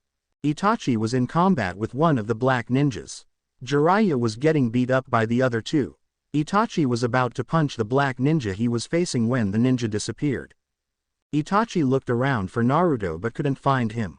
Naruto, where are you? Naruto, come out now, Itachi yelled. Itachi was about to look around when he felt Jiraiya's hand on his shoulder. He's gone. The man took him, Jiraiya said quietly. They both were looking at the ground in silence. Well then, we'll just have to find him, don't we? Itachi said as he lifted his head. Sharingan eyes looked at Jiraiya's eyes. Right, let's go. Kuchio's no jutsu. A big bear, tiger, and bull appeared out of all the smoke. They all were the bosses of the summons. Nani, what are you 3 doing here? And you Jiraiya, why did you summon me? Gamabunta's voice was heard by all the people around him. Except Naruto. Gamabunta, how are you? You look fine these days. We have to catch up on things. You still haven't told me about the fight with the demon fox. Kumaki, The bear boss said joyfully. Gamabunta. Enjoyed to talk to you again. Last time we were at a boss meeting. Toraku, the tiger boss said. How are you, old friend? Didn't I spar with you just a century ago? Burukaki, the boss bull said. Then they started to get acquainted with each other. Jiraiya and the other three ninjas dropped down anime style. They couldn't believe it. Their boss summonings were friends and would not attack each other. Oi, Gamabunta, Kumaki, and Toraku, let's go to my place. We can talk there. The large bull boss disappeared into large smoke. The others shortly followed. The three ninjas started to attack Jiraiya. They were all using taijutsu. Jiraiya blocked a couple of punches from one man but got kicked by the second man. Jiraiya was then flipped up into the air by the third man. Jiraiya was embarrassed. He felt like a puppet. The third man jumped up and twisted Jiraiya's body until Jiraiya's front was facing the floor. It was so lightning fast that Jiraiya couldn't even see anything happening. The man on top of Jiraiya stretched out his leg and kicked Jiraiya into the ground. Another ninja came and hauled Jiraiya by the collar and twisted Jiraiya's right arm. He then kicked Jiraiya in the stomach while holding on to the right arm. If the man didn't hold Jiraiya, Jiraiya could have been kicked through more than 5 trees. But because the man held onto Jiraiya's arm broke. The man left Jiraiya on the ground defeated and beaten down harshly. All this time, Itachi was running to creep up to the enemies. When he reached them, he activated his Sharingan. Itachi jumped out of his hiding place and made some hand signals. Mangekyo no Sharingan. Itachi locked gazes with all 3 of them. From this on forward, you will feel the pains of being alone. In Itachi's Tsukiyomi world, the ninjas all experienced the torture of being alone and rejected. What was weird to Itachi was the feeling. What is this feeling? There's something missing here, Itachi thought. Itachi surveyed his 3 prisoners. They looked fine to him until one of them looked at Itachi and grinned. One by one the 3 ninjas stood up from where he stood. They kept looking at Itachi in silence until one of them spoke. Sorry, but we cannot be affected by this jutsu. The man said darkly. Nani? But that's impossible. Nobody can overcome the bloodline's technique Mangekyo no Sharingan. Itachi stuttered. Unlike normal people, we understand those in agony and sadness. If you do this to us, you can't affect us. The man said simply. Oh, so that's how they do it. Well, I'll just give them a harder one. They will be whipped with sharp steel whips. Yeah, that's a good one. Itachi thought. Now you will be whipped with sharp steel whips. Itachi waited but nothing happened. Could it be? Itachi thought. We have taken over this world. You are now under our mercy. From now on, you will experience the pain of my sword plunging into your 2 shoulders so you can't use your arms. Outside the fake world, Jiraiya watched as the 3 men get caught under Itachi's gaze. Jiraiya thought about what would happen. Suddenly Itachi started to fall screaming. Jiraiya caught him before Itachi hit the ground. The 3 ninjas walked over to Itachi and Jiraiya. They made a circle around Jiraiya as if poised as if to kill. One of them was pointing a sword at Jiraiya. Another had kunais in one hand and the other hand was forming a seal. The third's fingers were interlocked with each other in a hand signal Jiraiya didn't understand. If you keep following, we will kill you. Keep away if you don't want your precious little boy to be dead or hurt. The man with the sword said. With that, the 3 men disappeared into thin air. Jiraiya looked at them in shock as he realized that he would have no chance against them if they came again. Jiraiya heard coughing and saw Itachi burning up with fever. Kuso, I need to get him to a hospital. But I can't go fast because I only have 1 arm to carry Itachi. Arg, why does it have to be so hard right now? My right arm is broken, Itachi is unconscious, and Naruto is captured. First things first, I have to get Itachi to a hospital. But I can't because then he would be killed if they recognize him. I can't henge him because of my right hand. I guess I need to find Sunand. But she's always traveling. Kuso, this is becoming to be too much trouble for me. Jiraiya thought in frustration. Jiraiya attempted to pick up Itachi with his left hand and stood up. He tried to walk but tripped on something. He fell down again with Itachi beside him. He cursed out loud at all the rocks in the world. He looked at the rock that tripped him to see an article. He picked it up and read, "Come. This is the yearly event when you can win as much money as you can win. The pot is more than 10 trillion yen. If you lose, you will have to forfeit all the money you bet. If you don't, you will be taken in by force and be robbed of all your money. This is a one-time offer. If you miss it, you will be sorry. You might be the winner. Remember, this has only one winner. If you lose all the money you bet. This even will take place at the village of Sake. Jiraiya dropped the article and looked into the sky and thought he had just become the luckiest person in the world. Naruto. Naruto woke up rubbing his eyes. Huh, where am I? Why is it so dark? Naruto asked quietly. Even when he spoke quietly, his voice echoed across from a place he couldn't even see.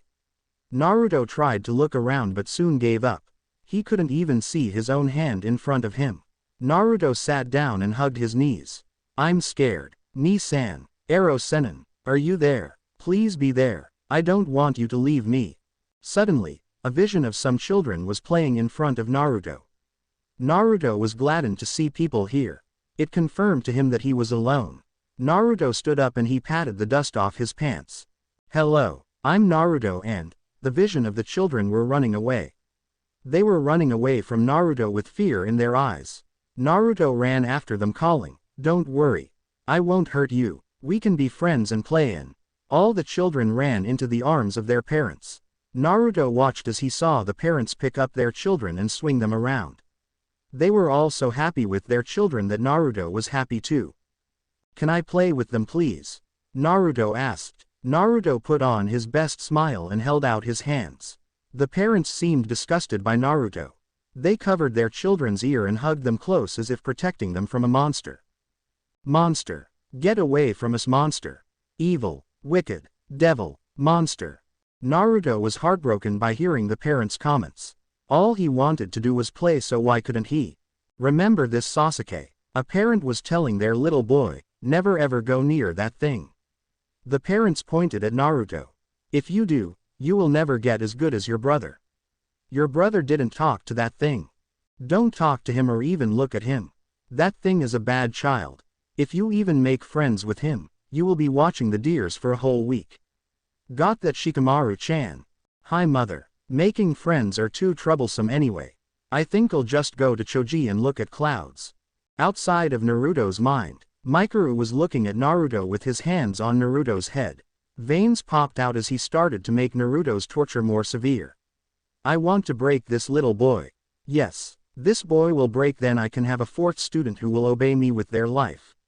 Break Naruto and become my loyal servant. He looked up into the sky and started to remember.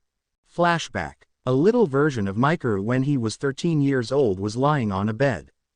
His eyes were closed but he was shaking tremendously. Two hands were gripping Mikuru's head as Mikuru did to Naruto. That man had more than 20 loyal servants to him. The man was tall, strong, and there was a black aura around him. Mikuru suddenly woke up and screamed. In his mind, his family was dying over and over again. The man stepped back in shock. Mikuru went into a killing frenzy. He jumped past the man and started killing his guards. Ripping one arm here, ripping another leg here. Biting through flesh to taste metallic blood, or sticking their own kunai into their guts. It was a killing spree. Finally, when there was only the man left, Mikuru advanced on him. The man started to make some hand signals. Mikuru rushed at the man and was about to thrust the kunai in the man's throat when the man finished his hand signals. The man quickly touched Mikuru's arm with his hands and was killed with a kunai through his throat. Mikuru suddenly gasped and fell on the floor as his arm started to burn. He looked down and saw the tattoo. End flashback. And nobody is going to kill me because I have increased the torture tenfold. Mikuru said out loud. Mikuru started to concentrate more and increased the torture. Inside Naruto, after relentless suffering of watching people turn away from him, Naruto started to feel cold inside of him. But I won't give up. There are some people who I can play with. There are some people who will acknowledge me. There is somebody who can call me their friend. There are. Naruto said out loud. I feel so lonely. Even Jiraiya and Ni-san has abandoned me. Naruto hugged his knees tighter. I just want someone who can. Naruto started to cry. Who can be my special person? The special person who I can protect. The special person the others have. Their family. Their friends. Their precious people. Naruto stood up and started to run into the black oblivion. He kept on running and would not turn back. I will not give up. I will not give up. I will not give up. Naruto kept saying over and over. I will find them. I will find my precious people. Naruto screamed. Naruto fell onto the ground. He wiped his tears away from his face. Naruto now felt better and stronger from his thoughts. Fine. I will look happy for other people. So they won't see my sorrow inside. Then maybe they will play with me. I will look happy for other people so I could find my precious person. Naruto became content and sat down to endure the pain he was about to face. He couldn't escape it, so why try? Naruto now faced each and every image with a stupid, foolish, big grin on his face. Even though each time the people turned around hurt Naruto, he kept going on to face these nightmares. Outside Naruto, Mikuru was sweating like a pig. He thought Naruto would be done by now. How can somebody resist this much torture? Well, on to step 2. Jiraiya and Itachi. Jiraiya was inside a hotel in the village of Sake. He paid the manager with his left hand. Then he bought a cloak that would hide his whole body, even his right hand. He had put Itachi on the bed. Itachi was sweating from a fever that he was developing again. Itachi shook tremendously. He couldn't stop shaking. Kuso. I have to find Tsunade fast if Itachi might get too sick. Jiraiya thought. With that, Jiraiya left the hotel to find Tsunade. When he got to the gambling center, there were too many people there. They all wanted to see the legendary sucker and Sannin. Jiraiya cussed out loud and jumped onto a roof. He tried to lift his hand up so he could use one of his jutsus when he remembered. Oh yeah, my arm is broken. Jiraiya started to jump roof to roof until he was on top of the roof that Tsunade was under. Oh well, here goes, Jiraiya thought. He gathered chakra in his left hand and punched through the tiles. Jiraiya dropped onto the ground and accidentally broke his left leg.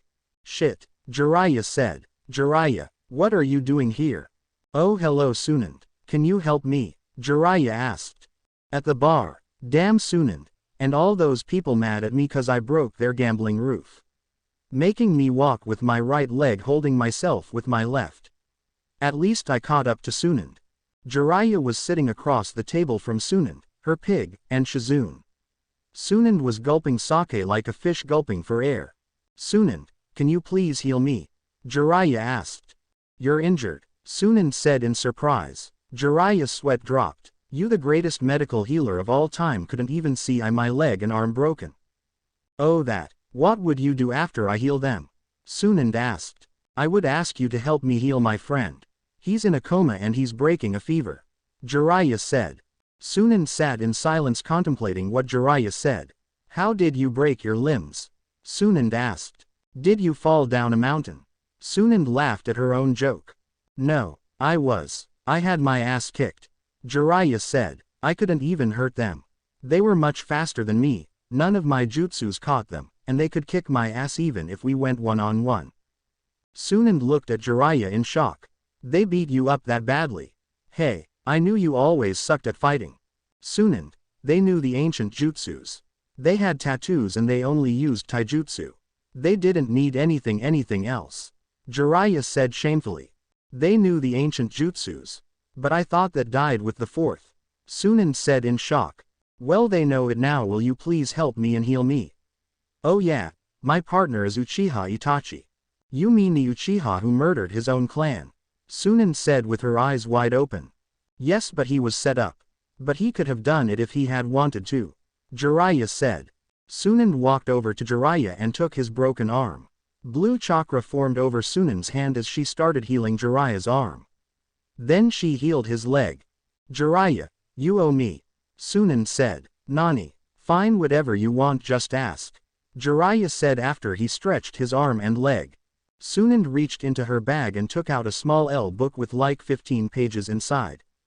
What do you want me to do with a book? Jiraiya asked, obviously confused. When Shizune saw the little book, she choked on her sake. No, it's a debt and I need you to pay it off. Tsunade said sweetly. Jiraiya looked at Tsunade and smiled. I remember what you told me the last time we met, remember? You said that you had stopped borrowing money over $1 billion. So this can't be too bad. I'll take it and it will be paid. Jiraiya said confidently. Sunan flipped some pages in the debt book and found the page she wanted. She showed it to a smiling Jiraiya. Nani, 139,935,948,000,000,000. That's more than 10,000 the money I have. Jiraiya yelled out loud. Everyone in the bar looked over to Sunan and started at her as if she was a money-spending freak. Jiraiya, I lost it by gambling. Sunan said. This is outrageous. No. I can't pay this. I am going to be broke and so I can't pay the women. Jiraiya yelled out loud. All the people in the bar laughed. At least the men laughed. Shizune had a big vein popping on her forehead. Sunan's smile changed into a frown. You said yes already. Sunan said. Yeah but. Jiraiya stuttered. No buts. You were paying or I won't heal your Uchiha. Sunan said fiercely. The name Uchiha drew gasps from everyone. Sunan, can you come with me? Please let's go to another place, I will tell you everything. Jiraiya pleaded. Lead on, Sunan said. Sunan followed Jiraiya out of the bar. They walked to where Itachi and Jiraiya was staying. When they entered, they found Itachi tossing around the bed and the whole pillow and sheet was wet from his sweat. Sunan quickly ran to Itachi's side and started to heal high. Help me hold him down. Sunan ordered. Shizune and Jiraiya went to Itachi and held him down. Blue chakra formed around Sunan's hand as she touched Itachi's head. Instantly, Itachi stopped struggling. Sunan healed Itachi for an hour, then he woke up. Itachi suddenly stood up and looked around. Where's Naruto? Did you get him, Jiraiya? Itachi said, panicking. Whoa, Itachi, sit down. Jiraiya ordered. Itachi looked and saw Shizune and Sunan. He finally noticed them. After Jiraiya was done with the introductions, Sunan started to talk. Who is this Naruto and why is he so important? She asked. Jiraiya and Itachi explained everything to Sunan. And now he's gone. He wanted to become the Hokage of Konoha. I miss him already, Itachi said. Sunan's eyes opened wide. Sunan, Naruto is the container of Kyuubi. Jiraiya said. Sunan's eyes opened wider. Kyuubi, he's the container of the Kyuubi. So the Kyuubi is under the control of somebody you do not know and his henchmen kicked your ass easily. They also countered your Mangekyou Sharingan. The highest level of the Sharingan. Sunan asked Itachi. Hi, Itachi replied. Sunan, if you help us get Naruto back and we succeed, Itachi and I will pay your debt. Jiraiya said. Sunan thought for a moment, then she left the room saying she needed to think about it. Naruto. Suddenly, Mikuru appeared in front of Naruto. Naruto, you know these people will only acknowledge you if you're strong, right? Who are you? Naruto inquired. A friend. My name is Mikuru. Yes, I know that if I'm strong, people will acknowledge me. That's why I aim to be Hokage of Konoha. Naruto said proudly. Had he found his precious person? This person appeared nice. I know a way for you to be strong, if you want me to tell you. Yes. Please help me how to become strong. But I doubt that will help me because from my view, you can only become stronger from training and hard work. Naruto lectured Mikuru, there are no shortcuts. But there is a way. And if you want that way, you will submit to me and become my slave. Then you will truly become strong.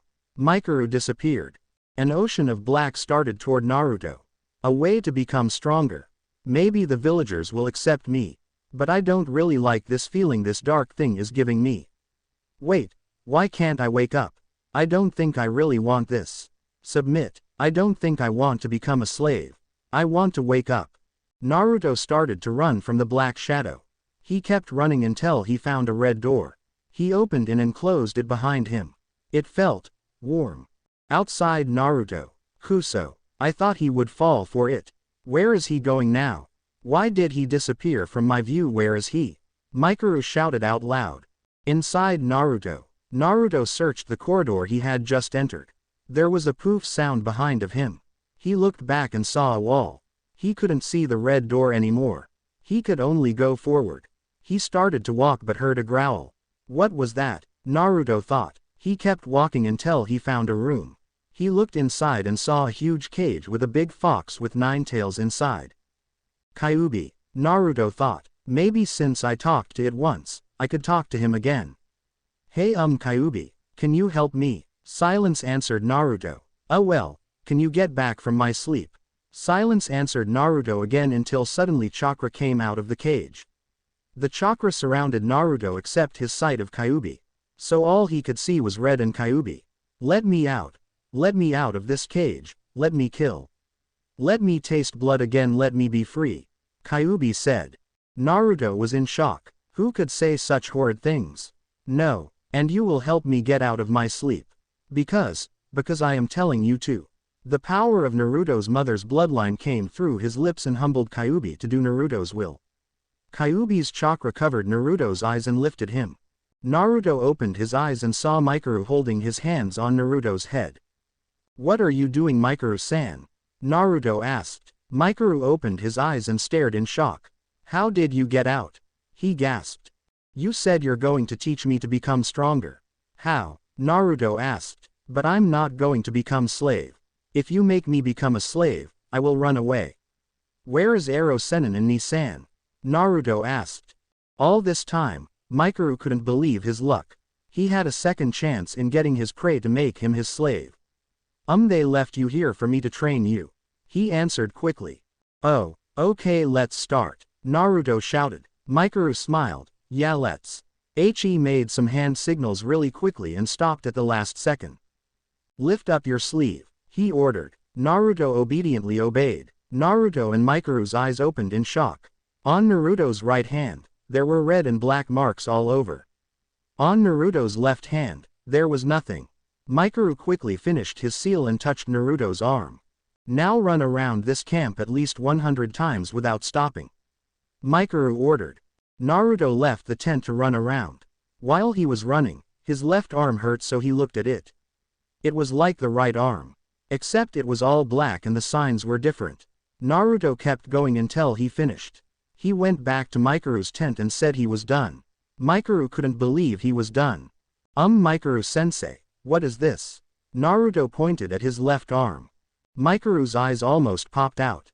It already formed. It took 3 weeks for mine to form up, but it has been less than 3 hours and it's done. Amazing. So you know what this is? Naruto asked as he showed Mikuru his left arm. Let me tell you a story. There was this group of people. They called themselves the Ancients. They developed techniques that could kill many people. It was so dangerous that they limited their number of children they could have. They all participated in a ninja war way before your time. In that time, all of them died except 2 people. They both were masters of the Ancients' techniques. One of them had a bloodline. She had the ability to command demons. But this thing has nothing to do with her right now. The other one knew some of the ancient techniques. The ancient techniques are so plentiful that nobody could memorize them. Except one person. That person made up a jutsu that would allow the user of the ancients to learn those techniques. So he made signs that would go into the user's body and make them remember. These marks on your left arm will help you learn the ancients' techniques. From time to time, this will give you an ancient technique that you will need to use and memorize. It should come to you shortly. Before we do anything, who are your parents? Mikuru asked. I didn't know my parents, Mikuru-sensei. They died when I was a baby. Naruto said sadly. Oh okay. Okay, now go to sleep. Mikuru left Naruto and went to look at the moon.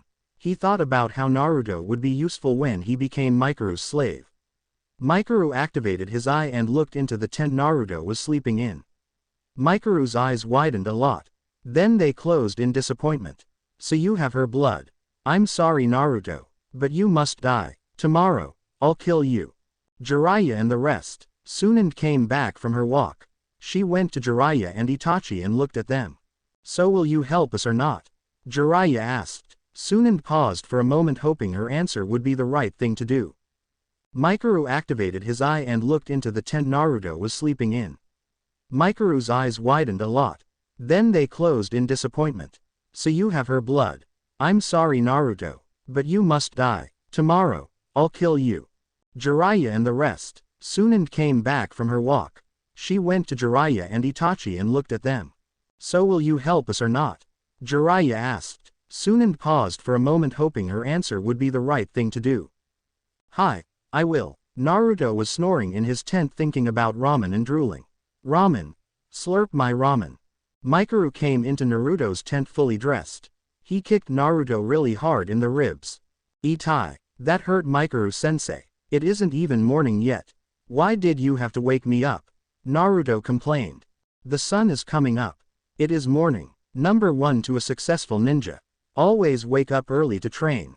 Number 2. Do not let yourself be distracted by earthly pleasures. Naruto obviously knew what Mikuru was talking about. Number 3. Always listen to what your teacher says. It will help you because that's all the master wants to do for her student. To help them become better. Now follow me. We will train in another place. Mikuru started to walk away. When he reached the doorway, he said, "By the way, you have 30 seconds to get properly dressed or else your training exercise warm-up will be doubled." Mikuru warned. Kuso. Naruto cussed as he scrambled to get his clothes and started to change. He put on his black pants, his black t-shirt, his weighted shoes, and his weighted coat. When everything was properly on, Naruto quickly ran out of his tent and looked to find Mikuru. He found Mikuru starting to walk into the forest. Anyo saw, mad Mikuru-sensei, I'm coming. Naruto scrambled over to catch up to his new sensei. Naruto jumped over the fire, tripped over a backpack, and got cut as he went through the thorn bushes for a shortcut. When Naruto finally caught up to Mikuru, he was already panting and taking in deep breaths. Mikuru smiled at Naruto's act. He thought, maybe I should let him live for a few days. Naruto, do 2,000 push-ups, 4,000 sit-ups, then run around this trail. Mikuru pointed a road right next to Naruto. You will need to go around it 5 times at least. Just to warn you, 1 lap around on the road is 10 miles already. Har har, I'm making you work fast. Start, Mikuru said. Wait, right now? Naruto asked. No, after you die. Yes, of course, right now. Mikuru snapped.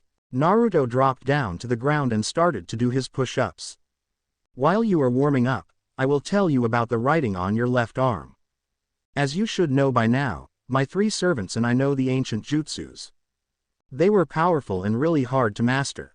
There are so many that nobody has memorized it or even use all of them except one person. He was the smartest of all the people who can use the ancient jutsus.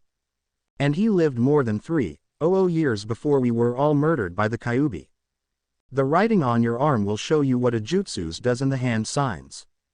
Then it will be up to you to master it. Not all will benefit you in fighting. Some will teach you an easy way to do certain tasks. Over time, each user adds more jutsus to the tattoo.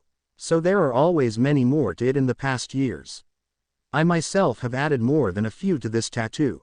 Now, the things you need to work on is your body. You need to develop a better body to fight with. A good body will help you a lot when you learn new things. Keep doing what I told you to do. I need to check on something. Mikuru said as he started to walk away.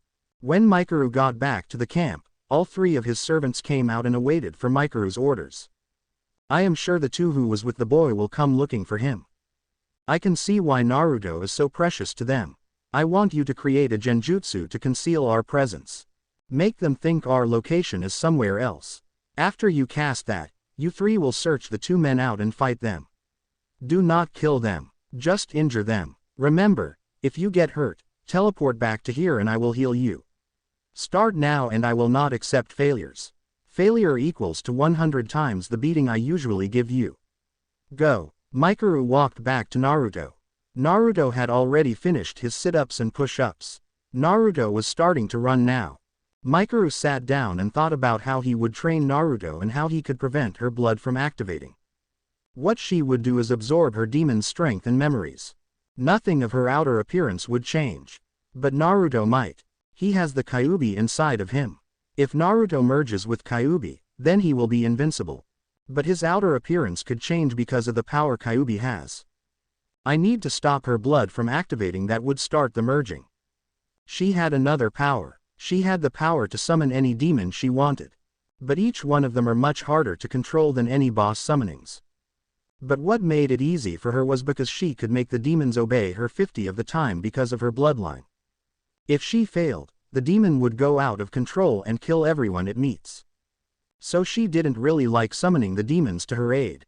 If Naruto cannot control the demons will kill him, and everybody else. Since Naruto has the king of demons inside of him, any demon would want to kill Naruto. How do I make it stop? How can I make the reaction freeze? I need a way. Mikuru thought for an hour when Naruto came up to him and announced the completion of his pre-training. Mikuru then trained Naruto how to use his chakra more effectively and some jutsus that weren't ancient. Naruto was going on well when he suddenly had a headache. Then as suddenly as it came, the headache left. Naruto was dazed. He didn't know what to do. Suddenly, his eyes closed and he saw a picture of image Naruto making hand signals. After image Naruto made the hand signals, the whole place blew up. Naruto opened his eyes as the place blew up. Then his head hurt again as he got access to hand signs that just appeared from his head. Without thinking, Naruto used the hand signs and focused on a branch on his right. The tree literally blew up. Mikuru was amazed when he saw this. Is this your first time using this jutsu? Mikuru asked. Naruto nodded. Amazing. Your first time and you learned it. In case it didn't tell you, you can only blow up objects. You cannot blow up animals, humans, demons, or clothing on the humans. It just wouldn't work. But wow, you made it work on your first try. You must be talented, Mikuru said. All the more reason to kill you, Mikuru thought. Now, you will practice the jutsus you learned today till dinner. If you keep practicing your jutsus, they will be much more effective. Mikuru said. Hi. Naruto left Mikuru to train his newly founded jutsus. He was content and couldn't wait to tell Jiraiya and Nisan about his experience when he sees them again. If he ever sees them again. Jiraiya, Itachi, Tsunade, Taunton and Shizune were at the site where Jiraiya and Itachi were beaten. Shizune lifted a scrap of cloth to Taunton for him to smell it. When the pig did, Taunton shook his head and made some noises. Oh, you can't smell because it is over 3 weeks old? Shizune asked. Taunton nodded furiously. Shizune sighed and went on to find more things that could track their enemies down. What is so important about this boy anyway? Is it because he is the Kyuubi? Or is it because he is Jiraiya's and Itachi's friend? Shizune thought. They had stayed in the village of Sake for 2.5 weeks before setting out. Jiraiya and Itachi were healed but were resting to get their strength back. They were also packing food so they could travel a long time without the need of stops. This is hopeless. I just agreed to this because of my debt and the ancient jutsu's part in this. I could be gambling. Tsunade groaned as she searched the ground for footprints. Naruto. Naruto. We have to find Naruto. There are no mistakes about it. There has to be a way to find Naruto. He can't be dead yet. Or is he? No. Don't think negative. Naruto has to live. Naruto. I'll find you. Itachi thought. Jiraiya was using his binoculars when he got whacked on the head. Jiraiya, you pervert. Help us. You're the one who made me do this for you. Tsunade said. Jiraiya nodded and went back to his binoculars. Tsunade was about to hit Jiraiya when Jiraiya suddenly jumped up. Jiraiya, what's the matter? Tsunade asked. They're coming. The 3 who kicked my ass. I bet they came back to fight us so we won't get to Naruto. What do we do? Should we just attack them or run? Jiraiya said out loud. We fight. I owe them a payback. Itachi said enthusiastically. Yeah, I want to see who could be Jiraiya so easily. Tsunade mocked. Jiraiya's sweat dropped. They were actually really hard. I think we should stop and consider a plan before we attack them. Itachi nodded in agreement. What Jiraiya says is true. We cannot go and fight them with no strategy. We need to come up with a way to beat them. Hi, okay. Well, Jiraiya, when we meet them, I want you to summon Gamabunta. I will summon. Tsunade continued to talk, telling each one of them what to do. Whenever Itachi or Jiraiya saw a plan that had flaws in it, they would speak out and state another way to avoid that problem. 2 hours later, we go this way and do this. Tsunade yelled. No, this is the right way to assault them. Your way is wrong. I will use my toad summon on top of them and squash them flat. Jiraiya yelled right back at her. We will do this way. Across the field, around the pool, then lead them into town. It will be harder for them to track us. Itachi said calmly. Tsunade shook her head. Baka, If it is hard for them to track us, then it will be hard for us to track them. I told you, my plan is the best.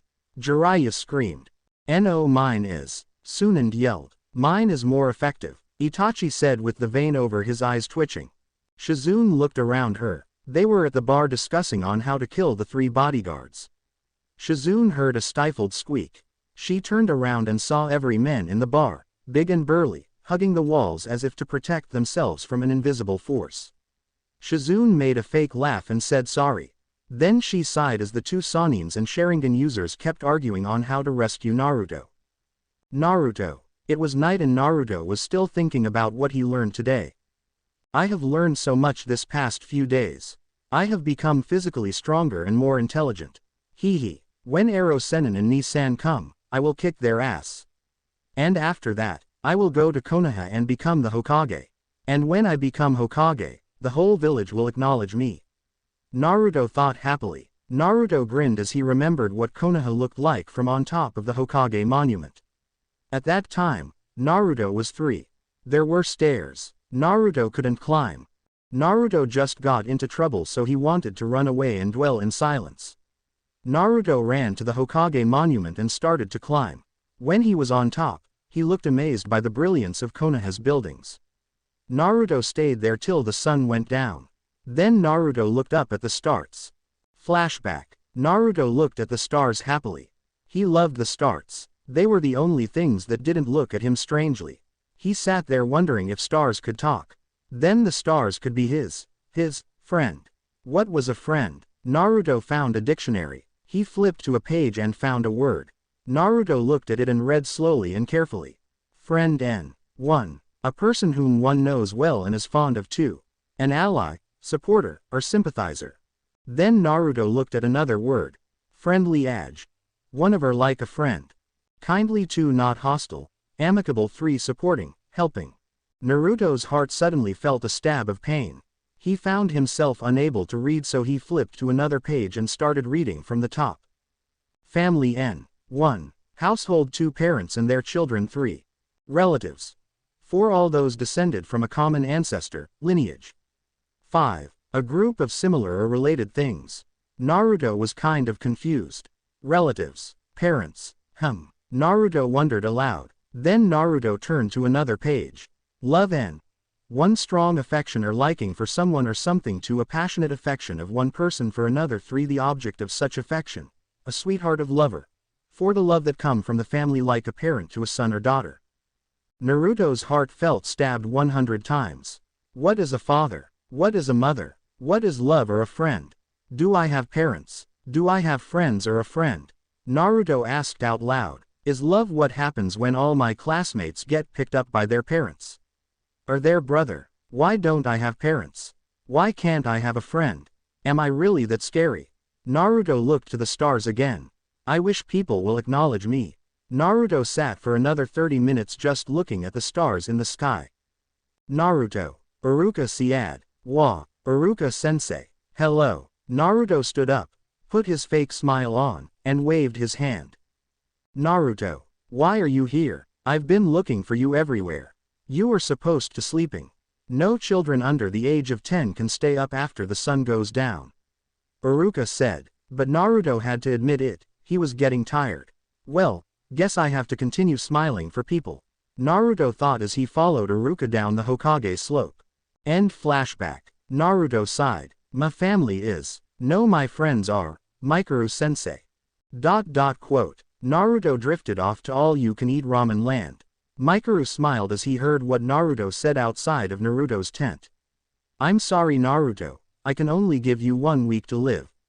Your companions have got another good shinobi to find and rescue you. Plus, your mother's blood is reawakening.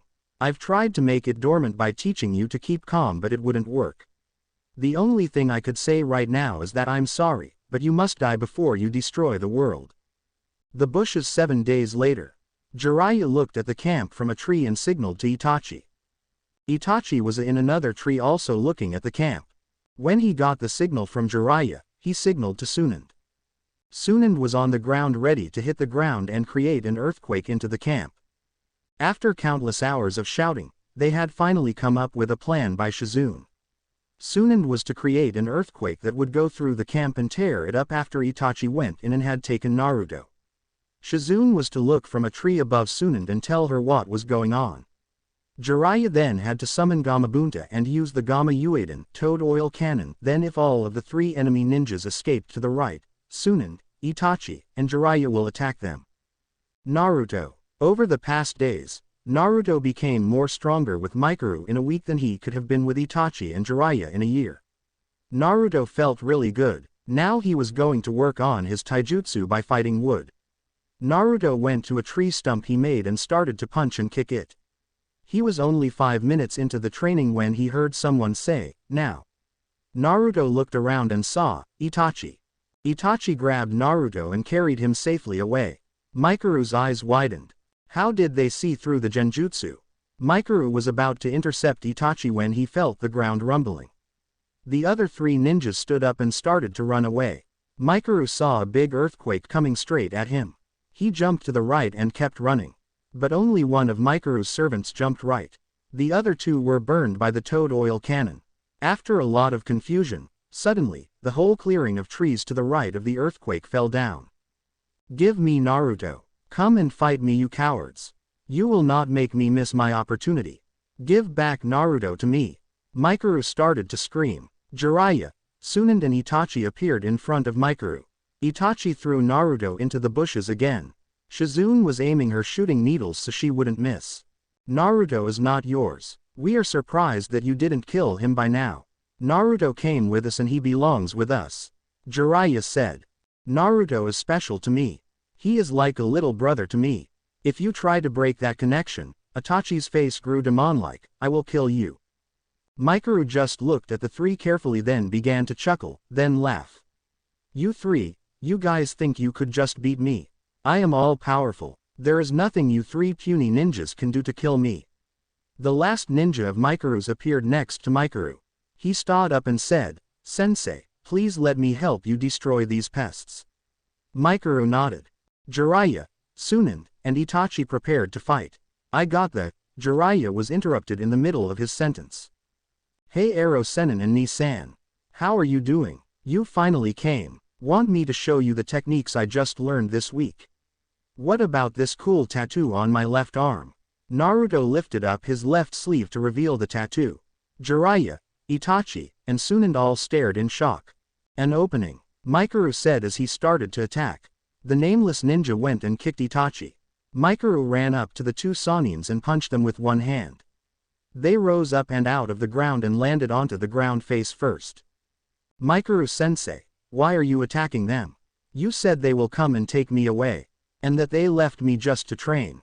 I didn't know all of you were enemies." Naruto started to say, obviously confused. Mikuru looked at Naruto. Then he took out a kunai and started to run at Naruto. An instinct that Naruto didn't know he had made him dodge all of Mikuru's attempts to kill Naruto. Sunan showed up between Mikuru and Naruto. She punched Mikuru in the stomach and followed with another punch in the arm.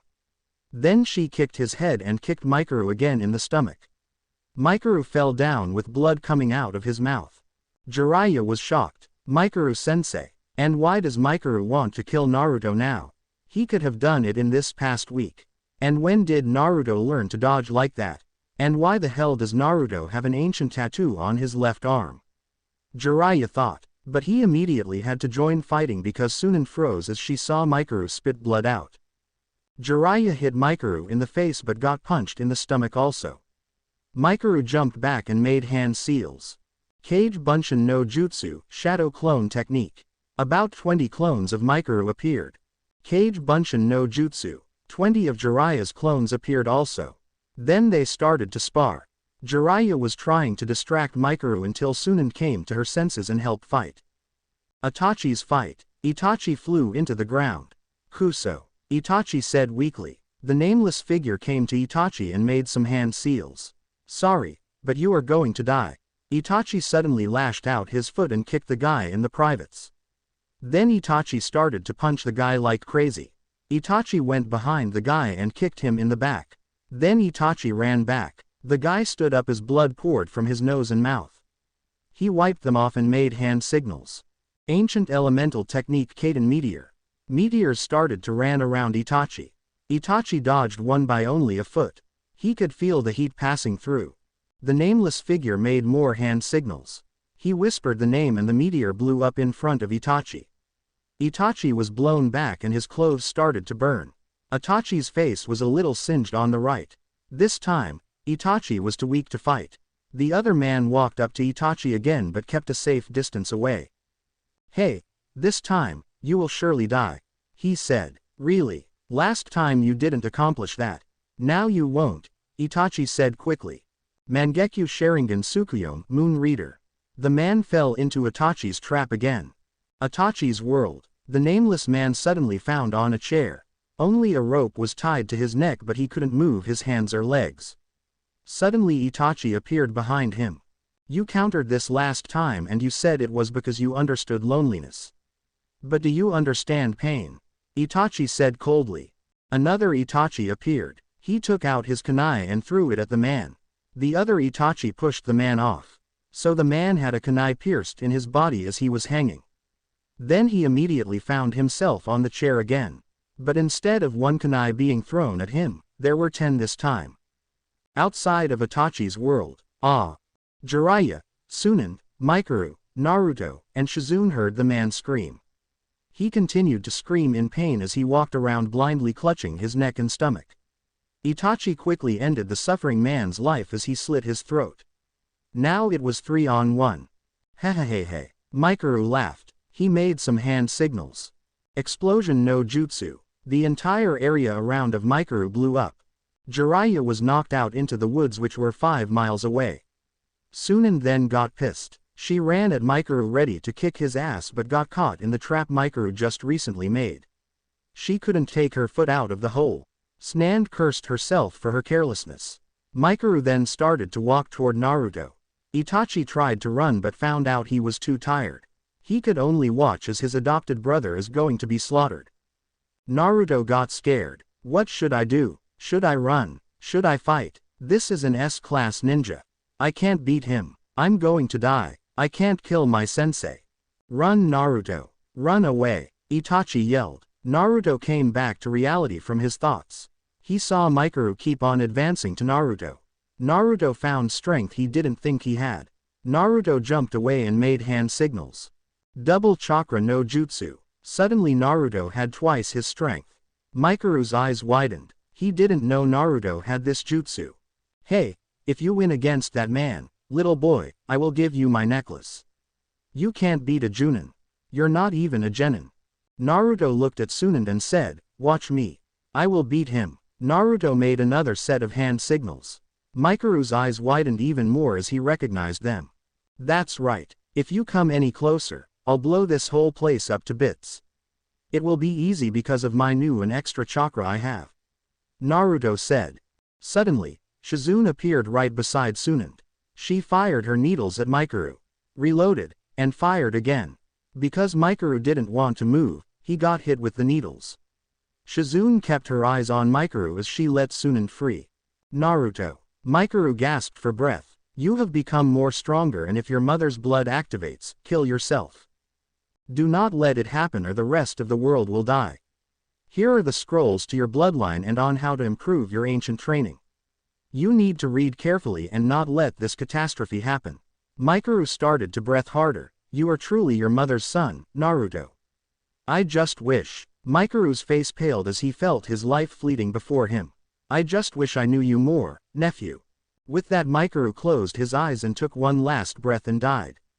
Naruto again felt a pang of sadness in his heart again. He had a relative and he didn't know it. Naruto stood there thinking about what Mikuru, his uncle, said. "Oi, kid, help me get out of this trap," Tsunade said. Naruto walked over to her and pulled her out. "Now let's get Itachi and Jiraiya," Tsunade said as she limped away. Sake Village. The 5 people rented 2 rooms in a hotel to rest. Amazingly, Naruto didn't suffer any injuries. Tsunade started to heal the others. Jiraiya kept looking at Naruto in shock. Naruto held Mikuru till Shizune killed him. "This kid is amazing. And that guy was Naruto's uncle."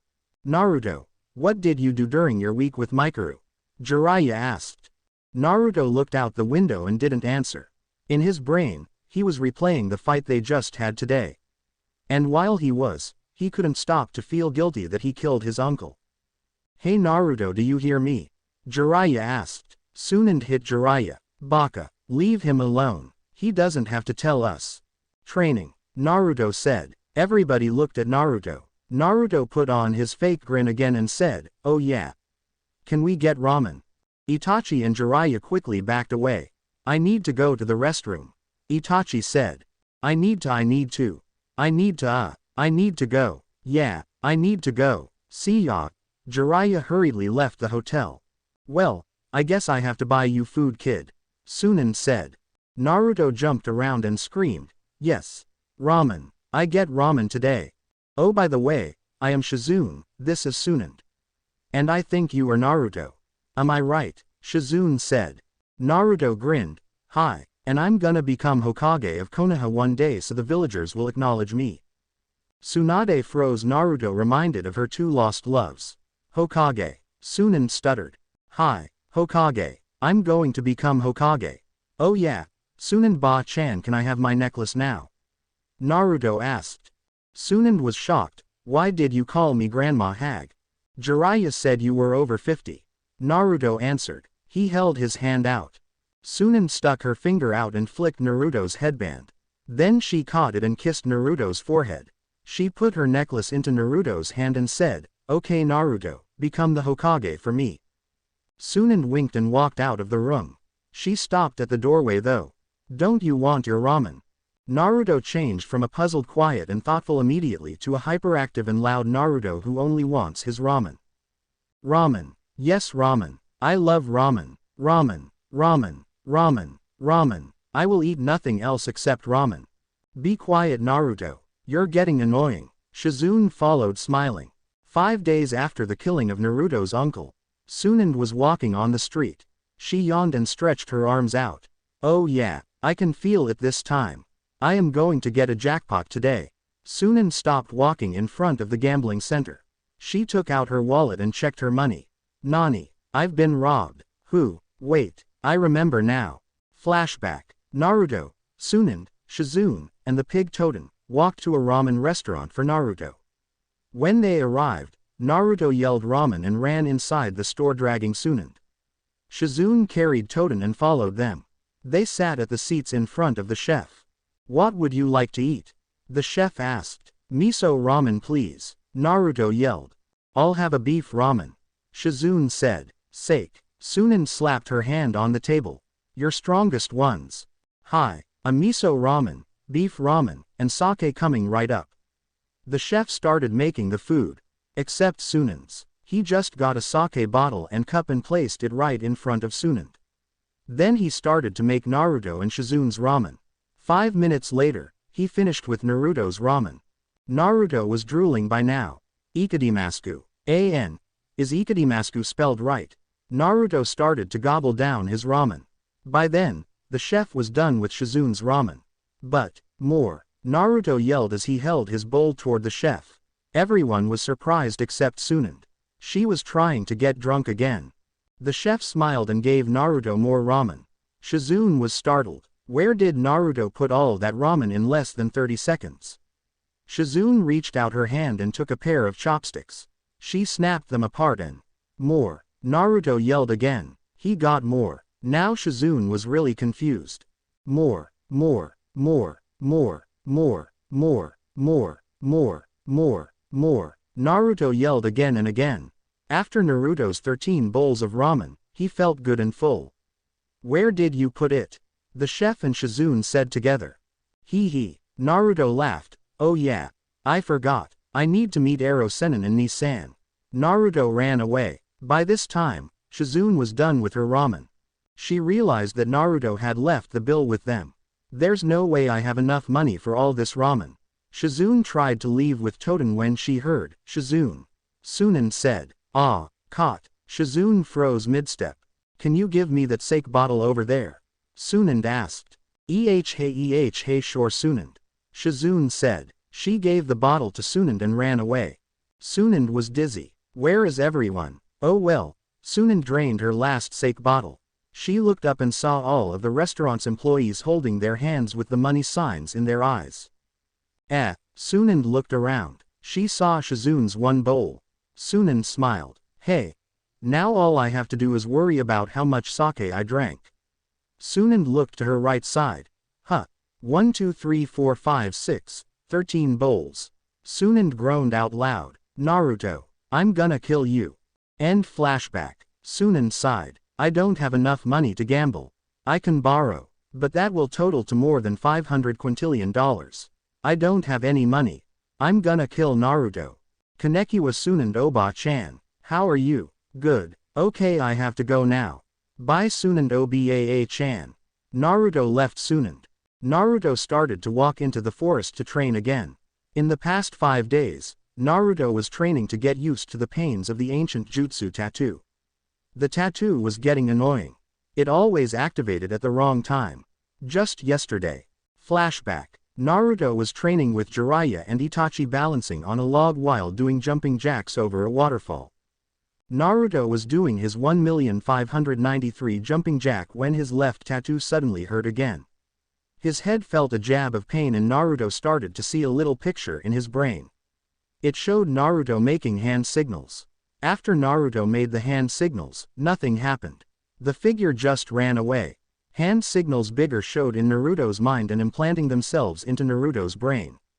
When Naruto opened his eyes, he found he was falling down the waterfall. Naruto was about to use his Kage Bunshin to create a chain of clones to hang onto the cliff. Naruto made his favorite seal and started to concentrate chakra but lost his concentration as his arm started to hurt again. Kuso. Not again. Naruto cussed as he was dragged back into his brain to watch another ancient jutsu take place. It showed Naruto falling. Naruto made some hand signals and suddenly, an unseen force slowed him down enough to land onto the ground without being injured. But Naruto could see that the figure of Naruto in his brain was exhausted after he did that jutsu. Again the hand signals became bigger in front of Naruto's eyesight and implanted themselves into Naruto's brain. Naruto woke up and, without hesitation, used the hand signals he just learned. Naruto didn't know what it called so he didn't name it. He just did the hand signals. At the end of Naruto's new jutsu nothing happened. Naruto started to panic. Naruto redid the hand signals again but it didn't work. Naruto used the jutsu again. But this time, he put his chakra into his tattoo. Naruto could see his blue chakra forming in front of him slowing him down. He fell into the water safely. When he came out, he found Jiraiya and Itachi looking at him amazed. End flashback. Man, I hate Mikuru-sensei for giving me this stupid tattoo on my left arm. It constantly hurts unless I train or eat ramen. That's why I have to keep training so it wouldn't hurt too much. And what the heck is on this arm? Naruto looked at his right arm. Just like his left, there were markings on it. But instead of black, it was red. Naruto saw a shape of a fox head form on his arm and smile at him. Naruto flinched but when he looked back at his right arm, the fox head was gone. Naruto was scared. Was that Kyuubi? Naruto thought. Why does the Kyuubi have to be sealed in me? This is the reason for why all the villagers hate me. They won't acknowledge me as a human. I hate. No, I do not hate Konoha. But what if I do hate Naruto? Ohio. Jiraiya and Itachi walked toward Naruto. Naruto jumped and looked at his friends. Oh hi. Konnichiwa. Can we train now? Naruto's right arm started to hurt again. Naruto. That's what we have to talk about. You were training too much. Yesterday, you were training sunup till sundown. Even when you used so much chakra using that technique that saved your life. Jiraiya said to Naruto. You need more vacation and fun time. Itachi said. Why don't we go to the hot springs? The village of Sake is famous for its gambling, sake, and hot springs. A lot of people go there. Come on, it'll be fun. Naruto pointed a finger at Itachi and Jiraiya. Pervert, you just want to peek on all the girls in the hot tub there. Both Itachi and Jiraiya's sweat dropped. No you baka, we just. Itachi was stopped in the mddle of his sentence when he heard. Who was peeking in the hot springs? If I find you doing it, I will kick your ass. Sunan said as she walked out into the opening with her pig and Shizun. Oh Oba-chan. Didn't I just see you earlier? Arrow Sennin, I'm not going to the hot springs. I think I'm going to practice my chakra control on water. Naruto started to walk off in the direction of an unoccupied lake. Matt, Naruto, let me go with you. I'll help you train, Sunan said. Naruto looked back and said, "Hi, okay. Fine, if you guys are going, I guess we'll go also." Itachi said sadly. Jiraiya punched Itachi. He whispered, "Who said we were going to go? I need ideas for my book. And you have given me great help. I need your brain for this." "I heard that," Sunan said as she walked away. "If you do not come with us, I will kick your ass right now, Jiraiya." Jiraiya turned red and whacked Itachi on the head. "Yeah, Itachi, why did you even come up with that idea?" "Baka." With that, he followed Sunan. "What did I do?" Itachi said out loud, then went to join the others. A lake somewhere in Sake village. Splash. Naruto fell into the water. "Haha, if you trip on water, I don't know how you are going to walk on land, haha." Sunan laughed. Naruto swam back to shore. Since I'm already wet, I don't think I need these anymore." Naruto took off his weights on his legs and arms. Then he took his weight vest off and his outer sweater. Then he took off his shirt and put the necklace Sunan gave him on the floor. Naruto took out the scrolls Mikuru has given him and checked to see if it was wet or not. It wasn't. Naruto turned around to see Sunan, Shizune, Toden, Jiraiya, and Itachi looking at him. "Ag." Naruto jumped and stared at Jiraiya and Itachi. "Are you guys gay now?" Everybody but Naruto fell down anime style. "No, Baka, your arms." Itachi yelled at Naruto. Naruto looked at his arms and jumped. "Oh yeah, that. What? You know the ancient jutsus and you didn't tell us." Jiraiya screamed. I forgot," Naruto said. "How could you forget? It is on your arm for 5 freaking days." Sunan said. "Gomen," Naruto said. "Now can you guys stop questioning me?" Naruto, "What is on our right arm?" Itachi asked. I don't know. It was just like that. I don't know what it is and how it came to my arms." Naruto said. "Let me see." Sunan walked over to Naruto and checked his arm. "I don't see any difference to any regular arm." "It's fine," Sunan said. Itachi activated his Sharingan. "Nothing wrong with it. It is just like my arm." "Then what are those scrolls you were looking at?" Jiraiya asked. "Geez, it's something Mikuru gave me before he died. I can't open it. It has some kind of lock on it." Naruto said, clearly frustrated. "Can you stop asking me about these and help me train?" Naruto, "Let's make a deal," Sunan said. "Hey, any deal you make, you lose," Naruto yelled. "Naruto, do not make me kill you," Sunan yelled back. "It's not a bet. Bet and deal are not the same. If you let me, Jiraiya and Itachi, look at your arm and you answer all our questions, Tihen, we will train you the best we can. Right, guys?" Sunan turned to Itachi and Jiraiya. Hi. Itachi and Jiraiya quickly said. Only if you guys always treat ramen to me," Naruto said. Jiraiya, Itachi, and Sunan's sweat dropped.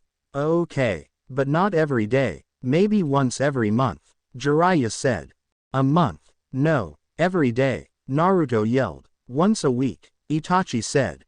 "No, every day," Naruto yelled again. "Fine, 3 times a week." "Okay, but you have to participate in paying," Sunan said. Since Naruto got a little stronger, I am going to make the other Konoha genins better. Starting with Sakura. In the real Naruto, she always sticks next to Sasuke. But here, she sticks with Sasuke also, but more. She stays outside of his house almost every night of the week. She got more obsessed with Sasuke since Naruto isn't there to bug her. Knows 2 genjutsus, she taught Sasuke how to use them. Sasuke is a little nicer to Sakura because he thinks she can look up genjutsus and teach them to him. Sakura is still rival to Ino.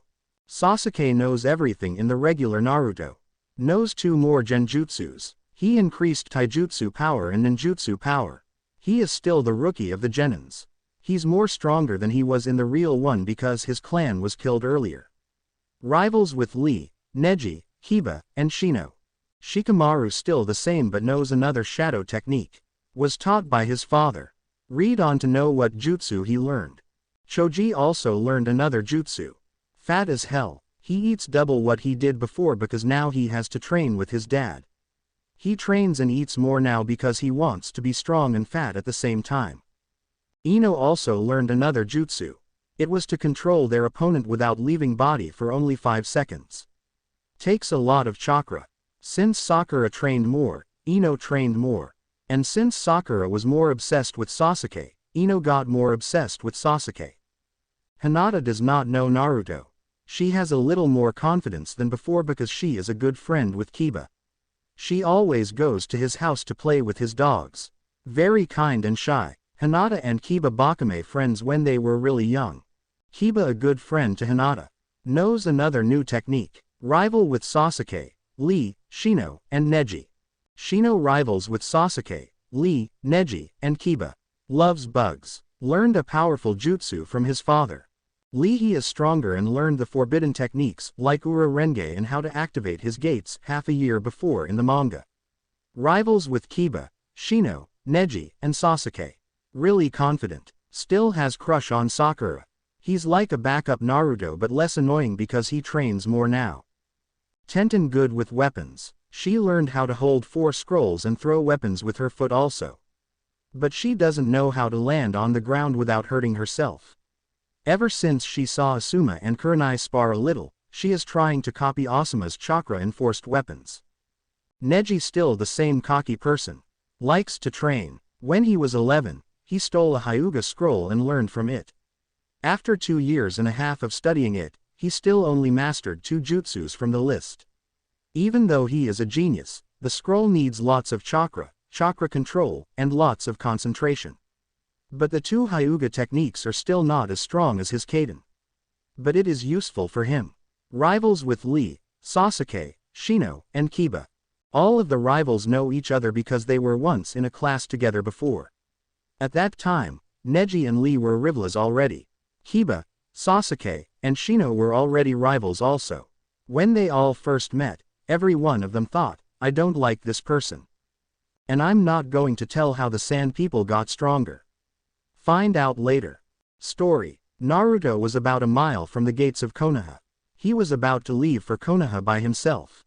Even though he didn't want to leave his friends, he still had a mission to accomplish.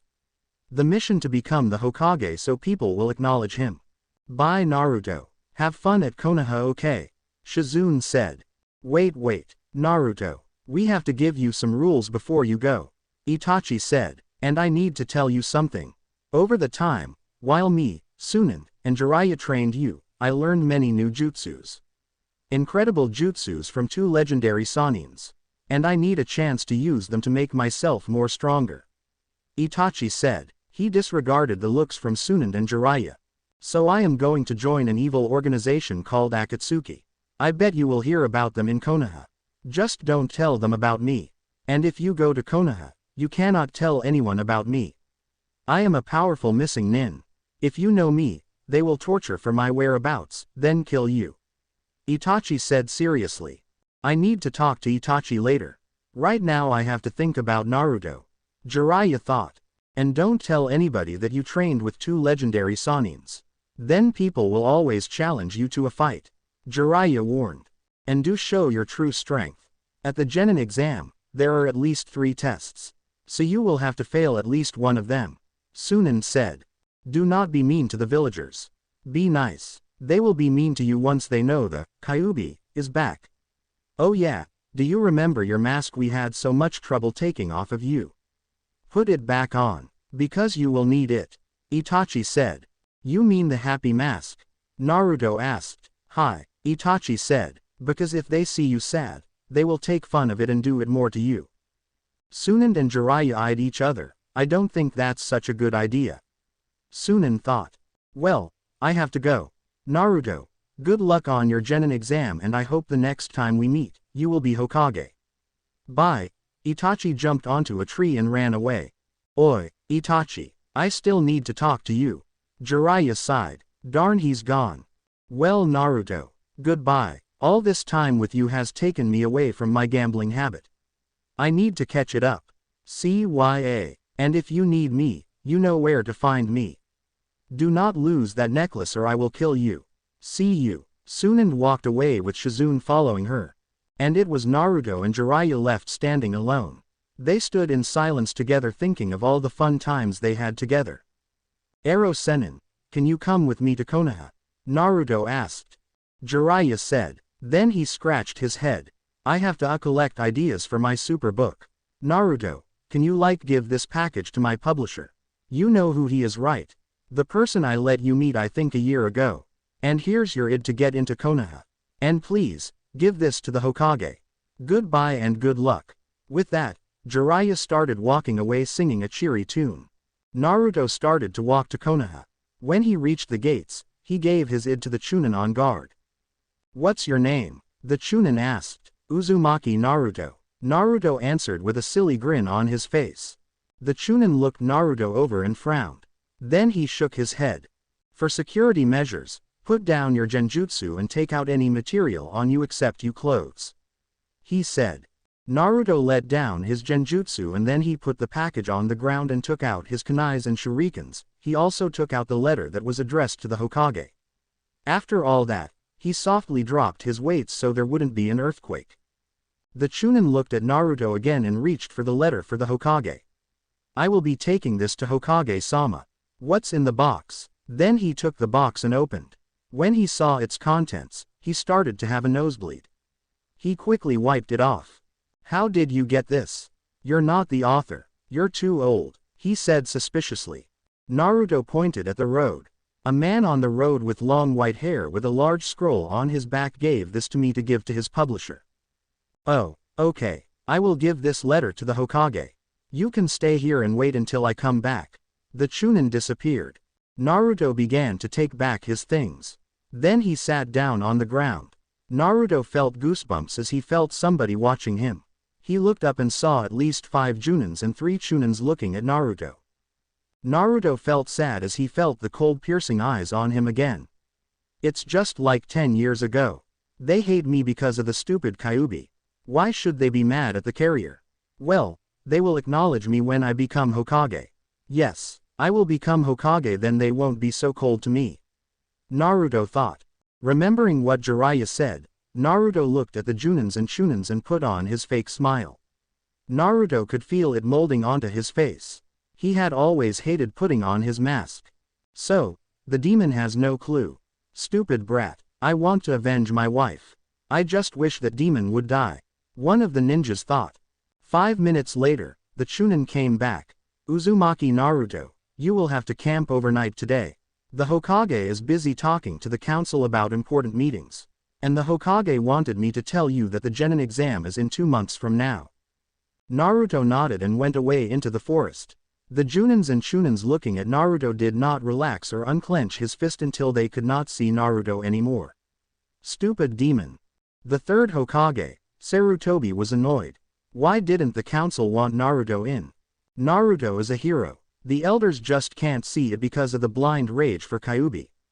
These people were fools, but Sarutobi could understand them. They had lost a large amount of people in this village. Even now, 13 years later, people were still grieving for their loved lost ones. The spirit of Konoha had decreased by 25 since the Kyuubi came, but gained 50 when they unified together to comfort each loss. Sarutobi just couldn't blame the villagers of Konoha. Now Sarutobi concentrated on the conversation that was becoming vicious. Why does he have to come now? I say don't let him in. I say don't let him in and kill him. That statement created a lot of yas from the council. Shut up, the third Hokage yelled. I overrule you council and will allow Naruto into Konoha. I let him go before to stay away from this mess. But now you guys will have to deal with Naruto being in Konoha. Do not be babies. If Naruto goes out of control, and I really hope not, then all of Konoha will rise and defeat the demon again. If I hear the subject of kicking Naruto out of Konoha again, I will quit and become an Anbu squad leader. So become elders with much knowledge and let him in. I'm sure he loves this village and will protect it with his life. The council nodded reluctantly. Sarutobi, the third Hokage, was always right. They will have to trust him and let Naruto in. But you will let us announce his arrival to the people of Konoha. One of the elders said. Why would they need to know? The third Hokage asked. To warn them. To warn them. But why? Sarutobi sighed. Fine, let a messenger tell the parents of this city about Uzumaki Naruto's arrival. At the same day, Sakura was following Sasuke again. She followed him from when he got out of his house, to when he went back to his mansion to sleep. From the morning at sunrise to noon, Sasuke trained taijutsu, genjutsu, and ninjutsu. After he ate lunch with Sakura, Sasuke would go out and wander around Konoha and try to find his rivals to beat up. After sundown, Sasuke would go to his Uchiha mansion and go to sleep with Sakura, always asking him to a date. But that day, Sakura didn't sleep outside of Sasuke's house. She wanted a real bed for one night. She went back to her room in her house and started to sleep when she heard. So he came back. I'm scared. I don't really want him back. That. No, don't say that. Remember, we're not supposed to say it. I know. It's just, I don't really like that boy. Uzumaki Naruto. Sakura's parents then walked past her room and she was left thinking, who is Uzumaki Naruto? This same thing happened to the rest of the genins except Sasuke and Lee. Is Lee's parents still alive? The next day, everyone started to go to the academy. Sakura and Ino raced to there again. They both tried to sit next to Sasuke, but in the end, Ino won. Sakura recurrently had to sit next to Shikamaru. Everyone were all calm and cool until Uzumaki Naruto came in. He came in running and yelling, "Hello everybody. I'm Uzumaki Naruto. I love to eat ramen."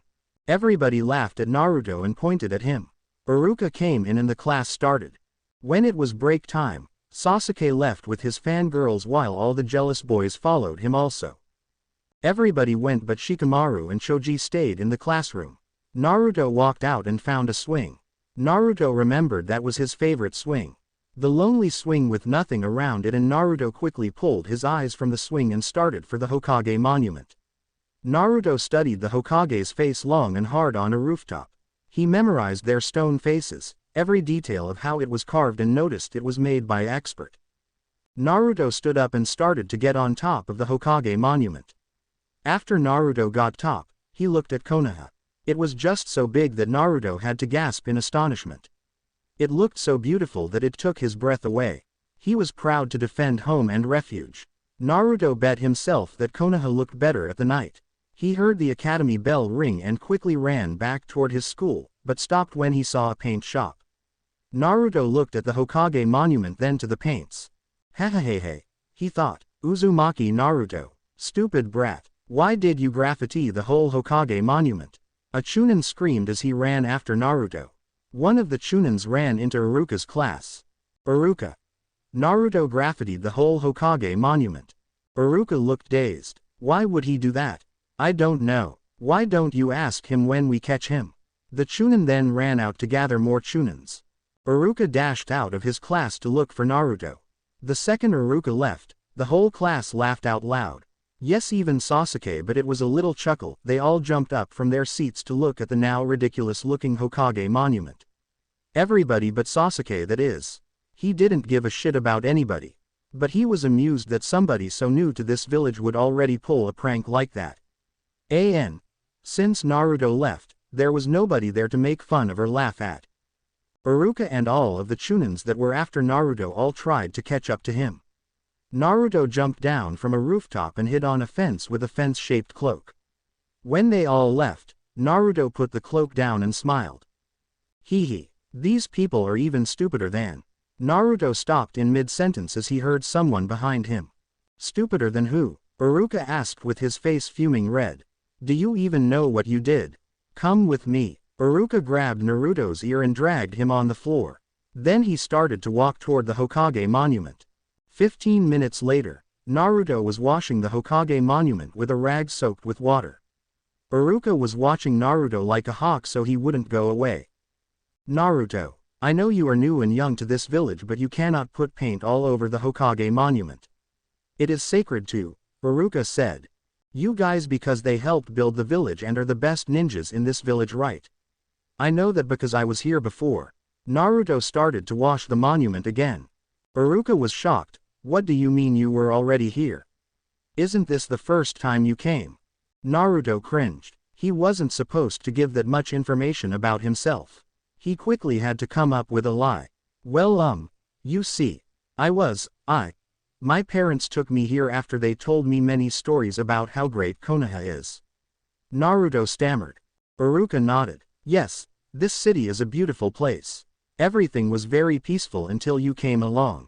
Oh, and Naruto, you can't go home until you finish cleaning up this Hokage monument. Fine. It's not like I have anyone to go home to. Naruto grumbled. He dunked the rag into the water and walked to another spot. Iruka watched Naruto work a little bit. Then he said, Naruto, there is a restaurant called Ichiraku Ramen. Iruka started at the ground nervously so he didn't see the anticipation in Naruto's eyes as he heard ramen. If you would like, I could take you there after you finish. He broke off as he saw Naruto jumping up and down. Really, you're buying right? Yeah, ramen. Okay, work hard for ramen. Naruto screamed at the top of his voice. Then he started to work like a madman, jumping to one spot to the next in seconds. In about 30 minutes, he was done. Okay, let's go to ramen. Where is it? Is it good? Of course it's good. It's ramen. Hurry, Iruka-sensei. I want my ramen warm. Naruto yelled as he started to push Iruka out into the streets to lead the way. Ichiraku ramen. Oi, this is really good. This is the best ramen I have ever tasted. Thank you, Iruka-sensei, Naruto said between slurps of his ramen. Naruto, why were you doing that to the Hokage monument? I know you are new and all, but don't you know who the Hokage are? Iruka asked. Of course, those that receive the Hokage name are the #1 ninja in the village. And among them is the 4th that sacked Konoha from the demon fox. Naruto said. Then why did you do that? It's sacred to our village. One day, I'm gonna be Hokage in Konoha, and then I'm going to be better than the previous Hokage. And then I'm going to make the village acknowledge my strength. Naruto exclaimed excitedly. Iruka-sensei. Naruto continued, I have a request. What is it? Iruka said with his mouth full of ramen. Seconds. 10 weeks later. Now we will begin the graduation exam. This exam consists of 3 subjects. There will be no written tests. Iruka waited as the class cheered. Those names that are called will go to the next classroom. The first test will be to throw the kunai at a target. Iruka said sternly, looking at all his students in the eye. Aburame Shino, you are first, Iruka said. 5 minutes later the class could hear a, you pass, from the next room. Everybody passed the test until it was Naruto's turn. When Naruto's name was called, he walked to the other classroom. But somehow he tripped and fell on his face. Ah, it's the Dobi. Ha ha ha ha ha. Hiba started to laugh as he retrieved his foot. Everybody in the classroom laughed with him. Naruto got up and hurried to go to the next classroom. He had to dodge or jump over the foots of people trying to trip him. He was laughing and showing his big wide grin to everybody. When he finally reached the next classroom, he remembered what his mentors said. They said for him to at least fail one exam. Naruto thought it should be this one. So he failed the kunai throwing exam and almost hit Mizuki. Then the rest of the classroom laughed when they heard Iruka yelling, you fail. While Naruto was saying sorry to Mizuki. Okay, the next exam will be Henj no Jutsu, transformation skill. Line up now, Iruka yelled. Haruno Sakura, here I go. Sakura said as she made a seal. Then she changed into the 3rd Hokage. Good, Iruka commented. Yay, did you see that, Sasuke-kun? Sakura yelled. Next, Uchiha Sasuke, Iruka said. Sasuke walked up and changed into the 3rd Hokage. Good, Iruka said again. Next, Uzumaki Naruto. Hi, Naruto yelled as he ran forward but stopped and scratched his head. What does the 3rd Hokage look like? Everybody dropped onto the floor anime style. Then they all yelled, what? You don't know what the 3rd Hokage looks like? Naruto fail, Iruka said in anger. After everybody had gone through the 2nd exam, Iruka told the class again, now for the 3rd exam, the final test will be the Bunshin no Jutsu, clone skill. Uzumaki Naruto, since you already have the lowest scores in the class, why don't you go first? If you pass this, you can pass the graduation exam. Iruka said kindly. Hi, Naruto walked up again and made a hand seal. Chakra formed all around Naruto then faded away. What's wrong? Mizuki asked. Haha, how do you do a bunshin? Naruto said. Fail. Iruka yelled loudly. Naruto sat on his favorite swing again. There is no place like home. Is there no place like home? I think I liked traveling better. What would my senseis say if they found out I failed the genin exam? Oh shit, why are those parents looking at me again? I better leave. Naruto got up and left his favorite swing and ran to someone's patio. But he didn't know that he was on Mizuki's patio. Naruto, I'm sorry, Iruka-sensei isn't picking on you. He wants you to become genuinely strong. Since he's also an orphan. Mizuki said. But I really want to graduate. Naruto said. Well then I have no choice then, I'll tell you a secret. Naruto looked at Mizuki. Mizuki started to whisper in Naruto's ear. Naruto was nodding the whole time. An hour before Naruto decided to steal the scroll of seals, he started to talk to himself. I know this is a trick, but if this makes me a genin, then maybe this can be a shortcut. But then again, there are no shortcuts. Who cares? I'll steal it and learn from it. Naruto smiled. Naruto snuck to the Hokage's house. Fortunately for Naruto, there was nobody in it. Strange, Naruto thought. He went to a room where it said the hidden room of the scroll of seals. Then Naruto opened the door and took out the scroll of hidden seals where it marked on top of it the scroll of seals. Very dangerous. Do not touch. Naruto took it and ran towards the hiding place Mizuki told him. Now let's see. First technique. I know this one already. Kage Bunshin no Jutsu. Naruto yelled. Then he stayed silent for 5 minutes. I should copy this, Naruto said slowly. 35 minutes later. Done. Now all I have to do is. Naruto said but was interrupted by Mizuki. Naruto. Good job. Now give me the scroll so then you will pass the ninja academy. Mizuki jovially. Naruto handed the scroll to Mizuki. Haha, now I have the scroll of seals. Ha ha ha, I'm powerful now. Mizuki laughed wildly. Then he looked at Naruto. What are you looking at, Demon Fox? Then Mizuki hit Naruto and he flew through 3 trees. Naruto, are you okay? Iruka ran to Naruto's side. Haha, Iruka, the scroll is mine. You are too late. Mizuki laughed again. Then he opened the scroll. His eyes bulged out as he saw what he saw. Demon Fox, where is the scroll? This is a fake. Where is the real scroll? Mizuki yelled. Give it to me and you will be a genin. Meanwhile, Iruka was looking puzzled. Naruto do not give the scroll of seals to Mizuki. He just wants it for himself, that lousy traitor. But I don't know where it is. Naruto complained. He tried to dodge Mizuki's kick but failed. Naruto got knocked through a tree and slammed into another tree. He coughed some blood out of his mouth. But looked up when Mizuki wasn't punching Naruto anymore. If you hurt my most hardworking, prize student, I'll kill you. Iruka said. Mizuki looked at Iruka with cold eyes. Then he jumped into a tree and disappeared out of sight.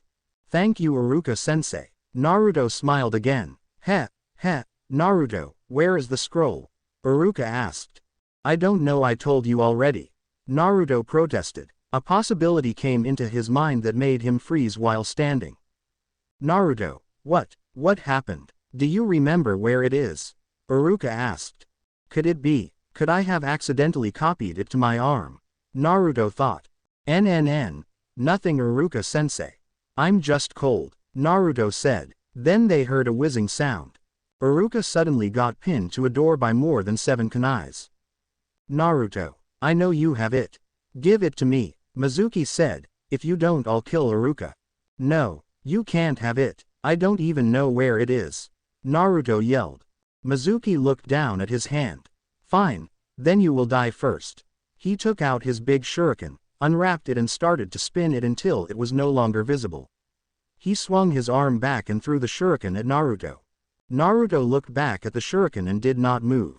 In his mind, he was remembering what his friends said before. Pretend you are weak. No genin is supposed to go to your level. Naruto made himself trip, and prepared himself for the blow. But felt none. Iruka had gone over Naruto to cover him. Naruto, run, Iruka yelled. Naruto ran into the forest and Mizuki after him. Naruto ran but stopped when he felt Mizuki was following somebody else. He went to check it out and saw Mizuki was about to kill Iruka with his big twirling shuriken. Naruto ran as fast as he could and hit Mizuki to the ground. "Stupid baka, I'll kill you for sure this time. No Iruka to save you now," Mizuki said. "Hey, I don't need Iruka-sensei. I'm protecting him," Naruto yelled. "Ha ha ha, you make my job so much easier. I don't have to find you now," Mizuki laughed. "If you touch Iruka-sensei, I will kill you," Naruto said. "Shut up, I'll kill a punk like you in one shot," Mizuki yelled back. "Try it trash, I'll return the pain 1,000 times over.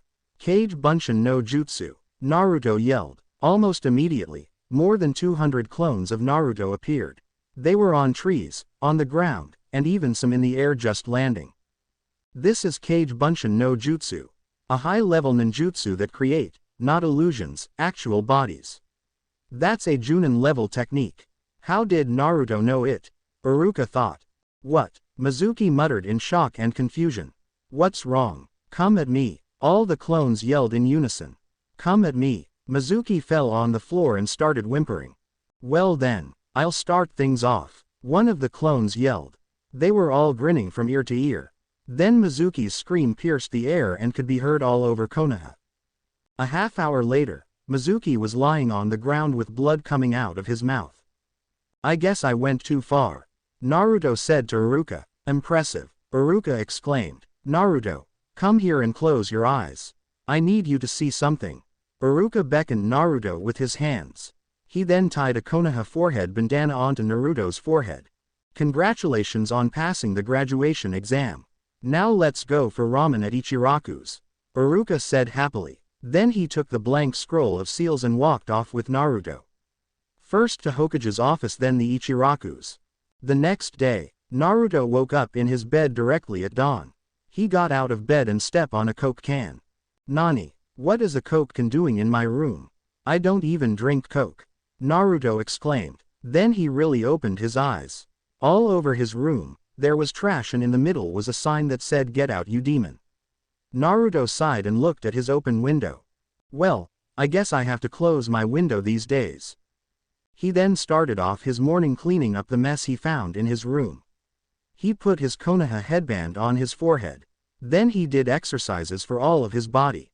Then he went on his morning jog. When he came back, it was 8:55. He walked to his calendar to see what day it was. What does it say here? Explanatory meeting. Oh yeah, 9 o'clock. Kuso, Naruto yelled as he quickly ran out of the door. He got in the classroom just 3 minutes early and took the seat next to Sasuke. Sasuke was staring at Kiba and Shino. Kiba was staring at Sasuke and Shino. Shino was staring at Sasuke and Kiba. They kept all the other people from bothering them by ignoring them. Especially Sasuke, him and his fangirls. After 5 minutes, Sasuke just shrugged off Kiba's and Shino's stare and looked forward. Kiba and Shino just had to admire the Uchiha tragedy survivor. To be alone at such a young age. Then 2 girls slammed the door open. "Goal," both of them said. Then they both started panting very hard. They saw Sasuke and started to stare at him. But they saw an interference, Naruto. Sakura ran to Naruto's table and said good morning. Naruto looked up and said, "Ohayo." Sakura took Naruto by the collar and pushed him aside. "Good morning, Sasuke-kun." Sasuke looked at Sakura. "Can I sit next to you?" Sakura asked. "Go away, you stupid forehead girl. I'm sitting next to Sasuke-kun." Ino grabbed Sakura's arm. Then suddenly, all the fangirls walked up to the table and started arguing who got to sit next to Sasuke. In the Hokage chamber, 9 Junins were gathered around the 3rd Hokage to pick their new students. But they would test if the Genins were good enough to be Genins. They were looking at Sasuke through the Hokage's crystal ball. "Is that him? Uchiha Sasuke, the #1 rookie this year?" One of the Junins half asked and half thought out loud. "That's right, the survivor of the Uchiha clan," Kurenai said. Then the crystal ball went to Naruto. Uzumaki Naruto, the #1 surprising and loud ninja in the Konoha village. He certainly spiced our village since he came here, Kakashi said. Suddenly Naruto looked up and for a minute, all the ninjas in the room thought Naruto could see them. But Naruto broke into a grin and his face looked dreamy. Naruto thought somebody was spying on him. He looked up and saw the Junins. Then his head hurt because of listening of all of Sasuke's fangirls scream and argue. Suddenly he was on top of the desk staring straight at Sasuke right in his face. The whole class gasped. Nobody was supposed to do that to Sasuke. Nobody could do that to Sasuke. They all stayed quiet to see what would happen next. Naruto and Sasuke started at each other for a long time till Sakura and the girls started to become angry. Naruto, stop staring at Sasuke. Sakura yelled first. All the girls around her murmured their agreement. Then they stared at each other some more. Sparks flew out of each other's eyes. Sasuke, just beat Naruto up. Sakura yelled. A boy in front was smiling. Oh really? Naruto's getting beat up by Sasuke. I have to see this. He pushed his chair back and hit Naruto, but when he looked back he saw something totally unexpected. Naruto and Sasuke was kissing each other. All the fangirls got mad and took Naruto off of the desk. Then they beat Naruto up. As usual, Naruto is the center of trouble. He is getting beat up right at this moment. The third Hokage said to the shocked faces of the Junins. Starting today, you are all official ninjas, but you are still new genins. It's going to get harder from here. Naruto, you can go wash your bleeding face in the fountain just outside of this classroom. You will all be assigned into groups of 3 where you will accomplish missions with a Junin teacher. We've arranged the groups such that overall abilities are equivalent. I will now announce them. Iruka said. After 10 minutes, Iruka finally got to Team 7. Next, 7th group, Uzumaki Naruto, Haruno Sakura, and Uchiha Sasuke. He waited while the students groaned or cheered a little bit. Next, 8th group, Hyuga Hinata, Inuzuka Kiba, and Aburame Shino. Next, 10th group, Yamanaka Ino, Nara Shikamaru, and Akamichi Choji. That's it for the students. You will wait until your Junin instructor comes and takes you. Have a nice day. Iruka walked away. 3 hours later. Geez, where is our Junin instructor? He's so late, Naruto complained. And why the hell is he so late? Everybody left and we 3 are the only ones left in the school. I don't know. But stop moving, Naruto. Hey, what are you doing? Sakura asked. Naruto put a chalkboard eraser on top of the door and trapped it so when the Junin came, it would fall on him. Hee hee, done. Naruto laughed. Hey, like a Junin is going to fall for such a simple booby trap. Sasuke said coolly. Yeah, Naruto, why are you so stupid? Sakura was cut off from saying more when they saw a hand going to open the door. Then the eraser dropped and hit the Junin on the head. Naruto started laughing at the Junin. I'm sorry sensei. I tried to stop him but Naruto-kun was. Sakura stumbled a little on her words. Let's see. The Junin picked up the eraser. My first impression of you guys is. The Junin put his hand on his chin in a thoughtful position and said, well, I don't like you guys. Wait, tell us about yourself first. As an example, Sakura looked at Sasuke if he saw how smart she was in asking that question. My name is Hitaki Kakashi. I do not want to tell you about what I like and dislike. Dreams for future. Dreams for the future. Dreams for the future. Let me think on that. I have some hobbies. Kakashi finished. So all we know is that his name is Kakashi. Sakura asked Sasuke and Naruto. Hey you girl, it's your turn. You go first. Kakashi pointed to Sakura. My name is Haruno Sakura. The person I like is. What I like is. The person I like is. And my hobbies are. And my dream for the future is. Sakura kept looking at Sasuke.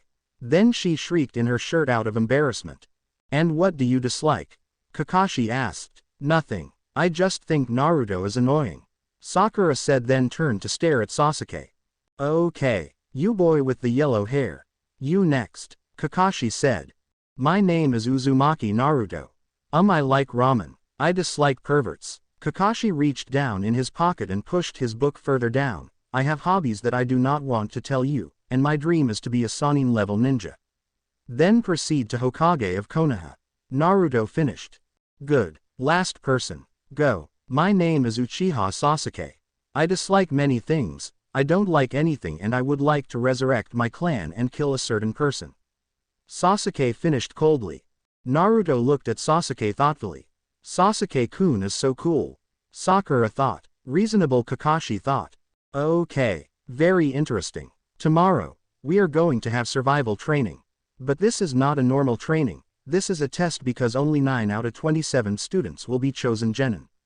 That is 3 teams out of the rest will be picked. The rest will be sent back to the academy. Tomorrow, you will be graded on the field. Bring all your equipment that you have been stocking and come at 5 in the morning. Be warned, don't eat. With that, Kakashi disappeared. Naruto, Sakura, and Sasuke arrived at the field at 5 a.m. There, they waited for 5.5 hours for Kakashi to come. When he did, he was bombarded by 2 shouts of, "You're late," from Naruto and Sakura. Kakashi put an alarm clock on a log and started the timer. He held up 2 bells and he started to explain what was really going to happen. What you have to do for today is to take these 2 bells from me before 12 or you will have no lunch. Kakashi jingled the bells a little bit. But why are there 2 bells? There are 3 of us. Sakura exclaimed. One of you will go back to the academy if you don't get it. Kakashi smiled. You can use your shurikens if you want. He caught the bells and put it in his belt with the bells hanging out. I'm going to count to 100 with my eyes closed so you can hide out. All right. 1, 2, 3, 4, 5, 6, 7, 8, 9, 10. Kakashi covered both his eyes with his 2 hands. 1 went north. No 2. Kakashi thought. Then he heard more scurrying. He heard the footsteps of the 3 genins. Suddenly, he could only hear 1. 1 went west. I bet it's the Fox Kid. 2 went north. I guess the girl followed the Uchiha boy. The Uchiha and Fox boys are amusing. They are skilled in tracking but, they still need practice. An old experienced ninja could hear their footsteps from afar. The girl is hopeless. Well, let's just see if they are going to fail like the other 12 genins. Kakashi kept counting. 67, 68, 69, well, skip a few. 95, 96, 97, 98, 99, 100. Okay, now you guys can start attacking. Kakashi said out loud. Kakashi was expecting the Fox Kid first. He was too anxious for battle. The Uchiha would wait and try to find Kakashi's weaknesses for his advantages. The girl, Sakura, would not attack unless she sees a way also. Kakashi also knew the Fox Kid was going to come from his left. Sasuke and Sakura from in front. The creek was behind Kakashi. And rocks to the right of Kakashi. This was going to be boring. Kakashi heard yelling. He sighed. It was the Uzumaki boy. He was right. Ah, Naruto yelled, waving his kunai over his head. He suddenly jumped up and threw it at Kakashi. It was deflected by a kunai that Kakashi drew and suddenly Naruto was on the ground. Kakashi's kunai was at Naruto's throat. I didn't even see him move. He's so fast. How am I going to be a genin with Sasuke-kun now? Sakura thought. Kuso. I didn't even see him move. So this is the power of a real Junin. I need to surpass him and get stronger. Sasuke thought. Naruto smiled. Heh. He disappeared. Kakashi was surprised. This kid knows Kage Bunshin. Suddenly, Sasuke and Sakura was there and held Kakashi's legs and arms tight. Another Naruto ran up and clenched his fist to hit Kakashi. From the trees, the real Sasuke and Sakura were stunned. We are here, and there. Sakura thought. And Naruto hit Sasuke. Kakashi had switched himself with Sasuke. Wow, these kids. I didn't know that they would grasp my concept already. To work together on such a short notice. And to Kakashi's thoughts were interrupted when Sasuke went poof. So did Sakura and a trap sprung so 6 kunais were flung at the tree Kakashi was in. Baka. Wasting perfect kunais on some stupid trees. Sasuke thought. His eyes widened as he saw Kakashi jump out of the tree. How did Naruto know? Sasuke clenched his fist. Kakashi was concentrated at Naruto. There was his chance. Sasuke pulled 6 shurikens out. 3 in each hand. He waited as Kakashi started to move. Kakashi reached into his weapons holder and took out a book. It was titled Come Paradise See. I even underlined it. Naruto made a disgusted face. Kakashi's eyebrows rose. Oh, I remember. He hates perverts. Now, Sasuke threw the shurikens and Kakashi. Kakashi opened the book and put up a finger. I want to know what happens next. Kakashi said to Naruto's disgusted face as 6 shurikens hit Kakashi in the right side of his head. Sasuke, you didn't have to kill him. Sakura screamed. On the ground, Naruto drew a kunai, looking around cautiously. Kakashi started to fall when he disappeared into a log. Kawarimi went through the 3 genins' minds. Kuso, I missed, Sasuke thought. Naruto backed away to the shadow of the trees looking everywhere. When he got into a shadow, he jumped and disappeared into the forest. Interesting. But, why do I get the feeling I am being tested? Kakashi thought as he watched Naruto running away. Never mind now to hunt. Kakashi disappeared. He reappeared behind Sakura and tapped her shoulder. Hey, Sakura. Sakura saw Kakashi put his hand together, forming a hand seal. Suddenly, leaves came up and surrounded Sakura. When Sakura landed the next time, she was on the forest floor. Huh, what happened? Where am I? Sakura looked around confused. Sakura, help me. Sakura saw Sasuke was filled with kunais on him. There was blood all around him. Then he collapsed. Sakura screamed and fell down also. She collapsed on that simple genjutsu. Huh, I thought she was stronger, Kakashi said as he disappeared. Kakashi walked to a clearing and saw Sasuke waiting. Fight me, Sasuke ordered. As you wish. Kakashi started to read his book. Sasuke charged at Kakashi. His right fist was caught. Sasuke did a 360 in the air and kicked with his right leg. It was caught also. Then Sasuke pushed his leg out of Kakashi's hand and used the momentum to turn and do a roundhouse kick. This Uchiha kid is good in taijutsu also. You are skilled, but not skilled enough, Kakashi said as he twisted Sasuke's leg, meaning to ram him down onto the ground. Sasuke smirked and turned using Kakashi's hand as weight. As he turned, he faked a kick and reached for the bells. Kakashi saw his motive and deliberately pushed Sasuke as far as he could and jumped back. Sasuke was finished with his hand seals for the jutsu he was doing when Kakashi looked up. Kaden Gukaku no Jutsu, Grand Fireball no Jutsu. Sasuke blew a big fireball over where Kakashi had been standing. It went on for a minute, destroying the whole area of the fireball. When it was finished, Sasuke saw that Kakashi was not there. Where? Top, left, right, behind, or front? Where? Sasuke looked around him. Below. A hand came up from the ground and grabbed Sasuke's leg. Doden. Shunju Zanshu no Jutsu, Earth Decapitation no Jutsu. Sasuke was suddenly sucked into the ground with only his head out. He couldn't move his body. You can't move Well, I better get going. Oh my, it's 30 minutes till 12. Better hurry, Sasuke-kun. Kakashi walked away. When Sasuke was out of sight, Kakashi put his hands together and used henge to turn into Sakura. Then Kakashi went to find Naruto. Naruto was in the trees watching for Kakashi when Sakura walked below him. Naruto, where are you? Sakura said. Naruto landed in front of them. What do you want? Naruto asked. Sakura put his hands together and said, let's work together. We could beat Kakashi that way. Naruto looked at her and walked up to her. Fine, follow me. Let's go. Naruto turned his back to leave but turned and punched Sakura in the face. Wiping blood off of her face, Sakura yelled, what the hell, Naruto? What did you do that for?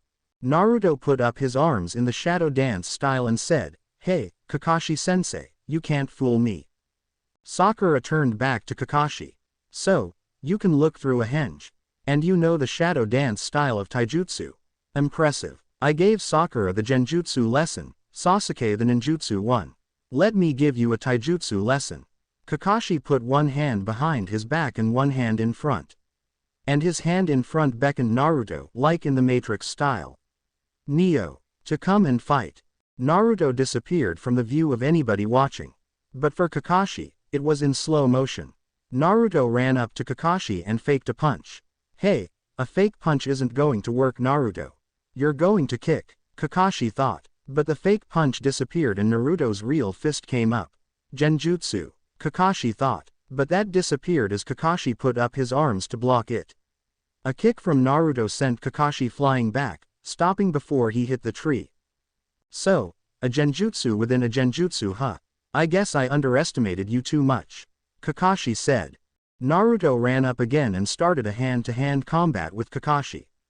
Naruto's punch was blocked. Naruto blocked Kakashi's leg from hitting his guts. Naruto used his momentum to smack Kakashi in the face with his heel, but that was dodged. Kakashi lashed out with his fists, but those were blocked also. On and on they fought until Naruto found an opening. An opening! Naruto yelled. Kakashi had tried to punch Naruto with both his hands, and when Naruto dodged it, it left a wide opening. Oh no, Kakashi said as he saw Naruto's fist come up to hit Kakashi's stomach. Not. Kakashi's kneecap came up and knocked Naruto's fist away. Then Kakashi kicked with his legs so Naruto landed on the ground far away. Itachi, that hurt, Naruto exclaimed. Ding. The timer went off. Kakashi straightened up. Yosh, you guys have 10 more minutes till I eat your lunches. If you don't get the bells before that, you will be 1 hour closer to going back to the Ninja Academy. Hope you guys do something more interesting than this. Kakashi walked away. Sasuke and Sakura walked up to Naruto. Naruto looked up at them and said, "Hey, what do you want?" Sakura pointed a finger at Naruto and scolded, "Don't speak like that, Naruto. You can't say that to Sasuke-kun." Yeah, Naruto stood up. Sasuke spoke up. "Look, Naruto, let's work together to get the bells. You, Sakura, and I can get the bells if we work together." "And where did you get that idea? There are only 2 bells. Even though that is a good idea, Sasuke-kun, but one of us still fails." Sakura exclaimed. "It's a good idea, I like it." Naruto nodded his head, "And if we get those 2, you can have the bell, Sakura." "Good. Then let's make a plan." Sasuke, Naruto, and Sakura put their heads together and started to talk. 2 minutes later, Sasuke confronted Kakashi. "Kakashi, fight me again. I'll beat you this time." Sasuke got ready to fight. "Oh, you want to fight again? Well, bring it on." Kakashi just stood there waiting for Sasuke to attack. 3 kunais came out from the trees and hit Kakashi. Kakashi became a wooden log. More kunais flew at trees nearby. Sasuke threw 5 kunais at the bush nearest to him. Kakashi jumped out of the bush and started to attack Sasuke. Naruto came down and tried to help Sasuke to fight. Kakashi wouldn't let him. He kept Sasuke's back to Naruto. Sasuke suddenly jumped back and threw a kunai at Kakashi's feet. Kakashi looked down and saw an X mark. His eyes widened as his mind suddenly understood. It was a trap and there was no bushes or trees nearby to jump into and no logs or anything to switch with. He was caught in the plain field. 2 logs came at him. One to his left and one to his right. Kakashi took a step forward and found himself stepping onto another trap. Kunais flew to the front of him so Kakashi could not go forward.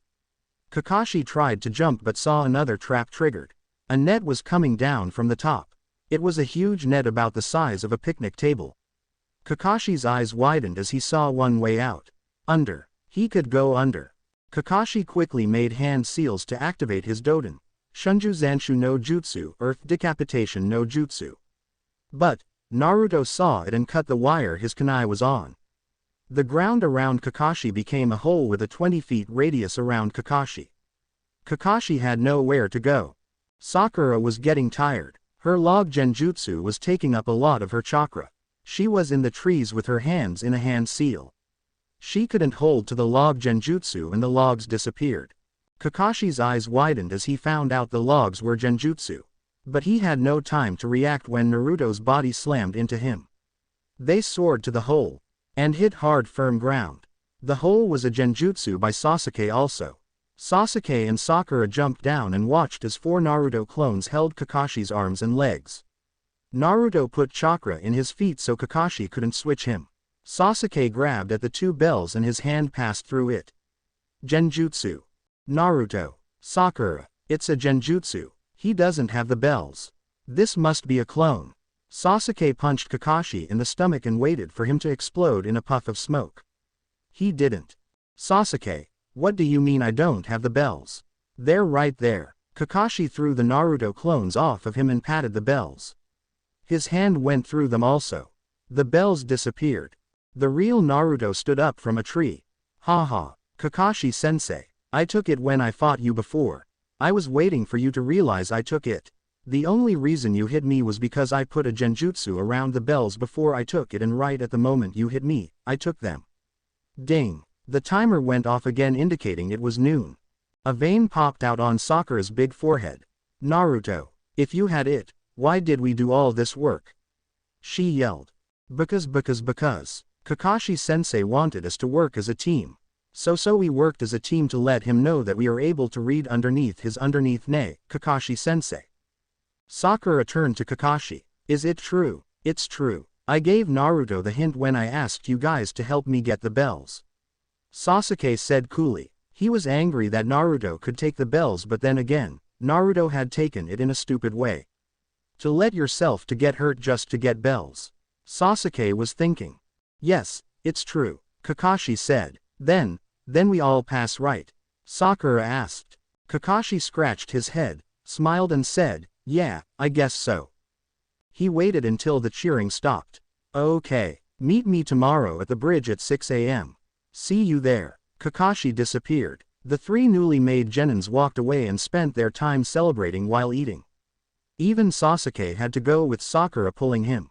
Kakashi appeared in front of the third Hokage. The third Hokage was talking to Iruka.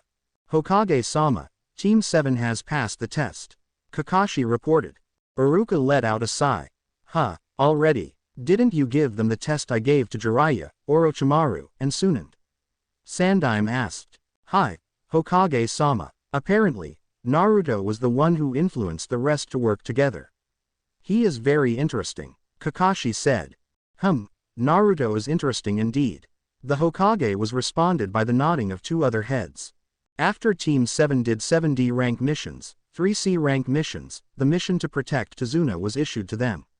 When they were walking on the road, Team 7 was careful to not let Tazuna walk in the sides. He was usually in the middle. There was a puddle on the floor in front of Team 7. Naruto suddenly started running. Oi, Naruto, where are you going? Sakura yelled. Naruto looked back and yelled, I need to go to the restroom. Then Naruto stepped on the puddle of water and flew up in the air. The water rose and turned out to be two people wielding chains. They chained Kakashi and ripped him apart. Then they focused on Naruto in the air. Sakura immediately ran in front of Tazuna with her kunai held in front. Sasuke took out 3 kunai. 2 to throw and 1 to mask ninjas through their chains and caught Naruto midair. They started to pull him apart. Sasuke took his chance and started charging at the 2 ninjas. He threw a kunai at each of them and prepared for close combat. Naruto managed to put his hand in a hand seal and used Kage Bunshin. Then he quickly used Kawarimi with one of his Kage Bunshin, so his Bunshin ripped apart instead of him. The other clones were busy also. They pulled out kunais and trapped the chains onto the trees. By this time, Sasuke had reached the 2 ninjas.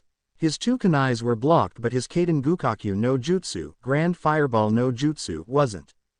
They were burned to ashes. Sakura came running and hugged Sasuke. Sasuke-kun, you were so good, she screamed. Kakashi stepped out of the trees and said, good job. I almost tried to help back there. Naruto landed on the ground safely. They all started walking. Later, they arrived at Wave Country and went to Tazuna's house.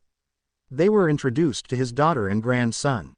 Inari started to cry and ran to his room.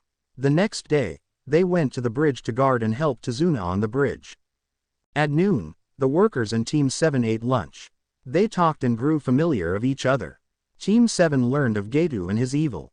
They learned of the hero that was Inari's father. They learned many things and the reason why Tazuna wanted to finish the bridge. 5 workers left to get water. Suddenly, a thick fog surrounded the bridge. Tazuna and some of the workers told Team 7 not to worry because this sometimes happens near the water, but Kakashi could feel chakra in the mist. Naruto stood up and walked 3 steps. He stopped and looked into the mist. Naruto, what is wrong? Sakura asked. Naruto pointed off in the fog. Aren't those people on the floor the workers that went to get water just a few minutes ago? Naruto asked just as the fog covered Naruto from view. Kakashi suddenly stood up. Shimada. They're here. Sakura. Sasuke, protect the workers and Tazuna. Kakashi took out a kunai and crouched in position ready for anything. But, Kakashi-sensei. What about Naruto? Sakura asked. Leave him for now. The mission is more important. I hope he comes back to us. Kakashi said coldly.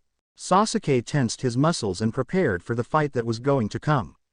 Then chaos erupted. First, Naruto screamed and, ah. Then sounds of metal clanging could be heard. Then a Kage Bunshin no Jutsu was shouted. More metal striking each other. A lot of poofs, then more clanging. But it continued for a long time. Wait here and don't do anything. Kakashi ran into the mist. There were more clanging and suddenly there was a big light. Sakura and Sasuke were squinting their eyes trying to see what was happening. Every one of the workers was scared.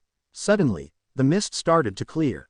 When the air became clear enough to see, Sakura and Sasuke saw a man with a big sword was lying on the ground. Naruto and Kakashi was standing above it with their kunais drawn looking out into the sky. Sasuke saw that there were needles on the man's neck. A boy with a mask on appeared out of nowhere beside Zabuza. Kakashi relaxed and bent down to check Zabuza's pulse.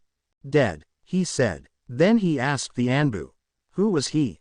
His name is Zabuza and he is one of the legendary swordsmen of the Hidden Mist. The Anbu replied. You mean Zabuza the devil ninja? Kakashi asked. Hi, now excuse me, I need to dispose of this body. The Anbu made a hand seal and disappeared with Zabuza. Kakashi took a step and fell face down. Naruto and Sasuke carried him to Tezuna's house. When they got there, Sasuke noticed that Naruto's sleeves were white. They were black before. Naruto just said he had an undershirt and walked away to his room. 5 hours later, Kakashi woke up. Team 7 quickly rushed to his bed and asked if he was alright. Kakashi-sensei, Sasuke began, I want to know what happened and why you fell down. Kakashi looked at Naruto first and nodded. Well, when I was in the fog, this guy came at me with a huge sword. If I didn't walk to the person on the ground to attend to him, the sword would have cut me right through. After that was a battle for my life. I tried to fight taijutsu with him, but he kept kicking me back. So then I used Kage Bunshin but he still held that back. Then Kakashi came to help. Naruto nodded for Kakashi pick up from there. I came and saw Zabuza. He was about to kill Naruto so I joined the fight. Then we were 10 feet apart. We couldn't see each other in the mist but we knew where the other was. I was starting some hand seals. I know that he did the same but his was faster than mine was. White light erupted and blinded me. I could feel it wanting my soul. It was a devastating jutsu. The next moment, he was on the ground with needles to his neck. I was lucky that his attack missed. Or I would have been dead by now. Even though it missed, it took a lot of my chakra and weakened my physical ability by a lot. So that's what happened. Kakashi frowned and said, I don't think he's dead though and the Anbu were supposed to dispose of him at the spot. I think they are partners. Nani, you said he was dead yourself. If they were partners, then why did the Anbu kill him? Naruto asked. To make it look real and not fake. I do not think the Anbu would have made it if he was going to fight us all. I think he thought I was still in full strength. Kakashi said. Well, I am not able to guard I think. Maybe for a whole week. I need to regain my stamina and chakra the white light took from me. I know what I'm going to do though. I am going to train all 3 of you. Kakashi said. Kakashi-sensei. Naruto paused. Yes Naruto. I don't feel well. Naruto collapsed onto the floor. Kakashi was not surprised. What happened to him? Sasuke asked. I knew all along. He was there at the fight. It must have taken his chakra and stamina also. Kakashi said. No matter. I will train you too and he will rest. When he wakes up, I'll make him catch up to you too. Sasuke, carry him to his room. Then come down. I will be waiting for you. Sakura, give me stretchers please. When Kakashi got the stretchers, he started walking. When Sasuke came, the 3 went away to train. But before that, Kakashi said to Tezuna, consider yourself safe for a whole week. Try to do as much as you can. Then he left. Zabuza was in a bed in Getu's house. He knew why the other ninjas he sent didn't have a chance. Kakashi the copy ninja was there. And what was more, Kakashi used the strange white light and knocked him out. It was amazing. Zabuza had to rest for a whole week. The attack missed him but it was very close. It felt horrible. His insides were still shaking from the strange technique. It made him feel empty. Zabuza did not want that to happen ever again. He needed to finish Kakashi before Kakashi used the technique. Haku came in and talked to Zabuza on what happened. Haku could not see who did the white thing, but he was sure it was Sharingan Kakashi. Haku was hesitant about something. Haku, tell me what is wrong. Why are you hesitating to tell me information about them that my life might depend on? Zabuza asked. Zabuza-san, that boy you were fighting with, he was holding back. Haku said softly. Zabuza froze. Holding back? What do you mean holding back? I could have killed him easily. Was he playing with me? You know how I hate people who play with me. Zabuza snarled. Zabuza, do you remember the time I was 5 or 6 years old? Haku asked. Of course. That was the same age when I found and taught you how to fight. But why aren't you answering my questions from before? There was a boy who visited me. He told me that he had a precious person like you to me. That boy was really strong. Zabuza was quiet for a second. He remembered the boy clearly. And what does he have to do with me? I think the boy you fought with was him. Oh, I see. You want to spare him. You know the ninja way. Kill your enemies or they will kill you. Hi Zabuza-san. I remember clearly. Next time you see him, kill him. Yes Zabuza-san. I will kill him. Good. Very good. Zabuza lay back into his bed and started to sleep. Naruto woke up in his bed and found a platter of food beside him. His left arm burned constantly.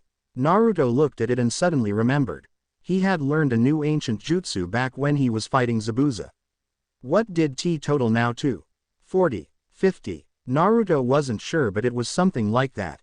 Naruto suddenly remembered the fight with Zabuza. It was him that used the white light. It was the first level of the Angel of Death. There were 8 levels in all. The first is the weakest. It had the ability to suck the stamina and chakra of the opponent. But it had a heavy cost. The user would be unable to use chakra for a week, and it took large amounts of chakra. So much that regular Junins would be depleted. But they would be able to run. Naruto felt so weak that he could not even walk. All he could do was eat.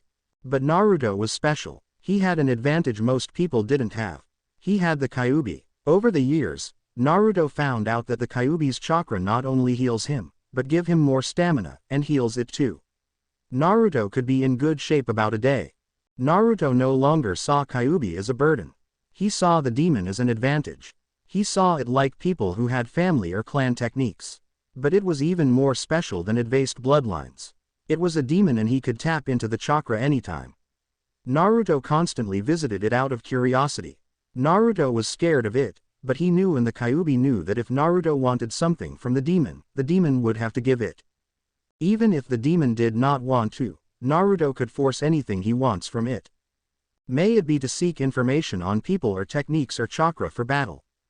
Naruto never misused the Kyuubi's power for wrong. In fact, he barely used it unless in deep trouble. The technique he performed today was from all his chakra. After Naruto ate, he got up. He still felt weak as a newborn lamb, but still, he could stand up.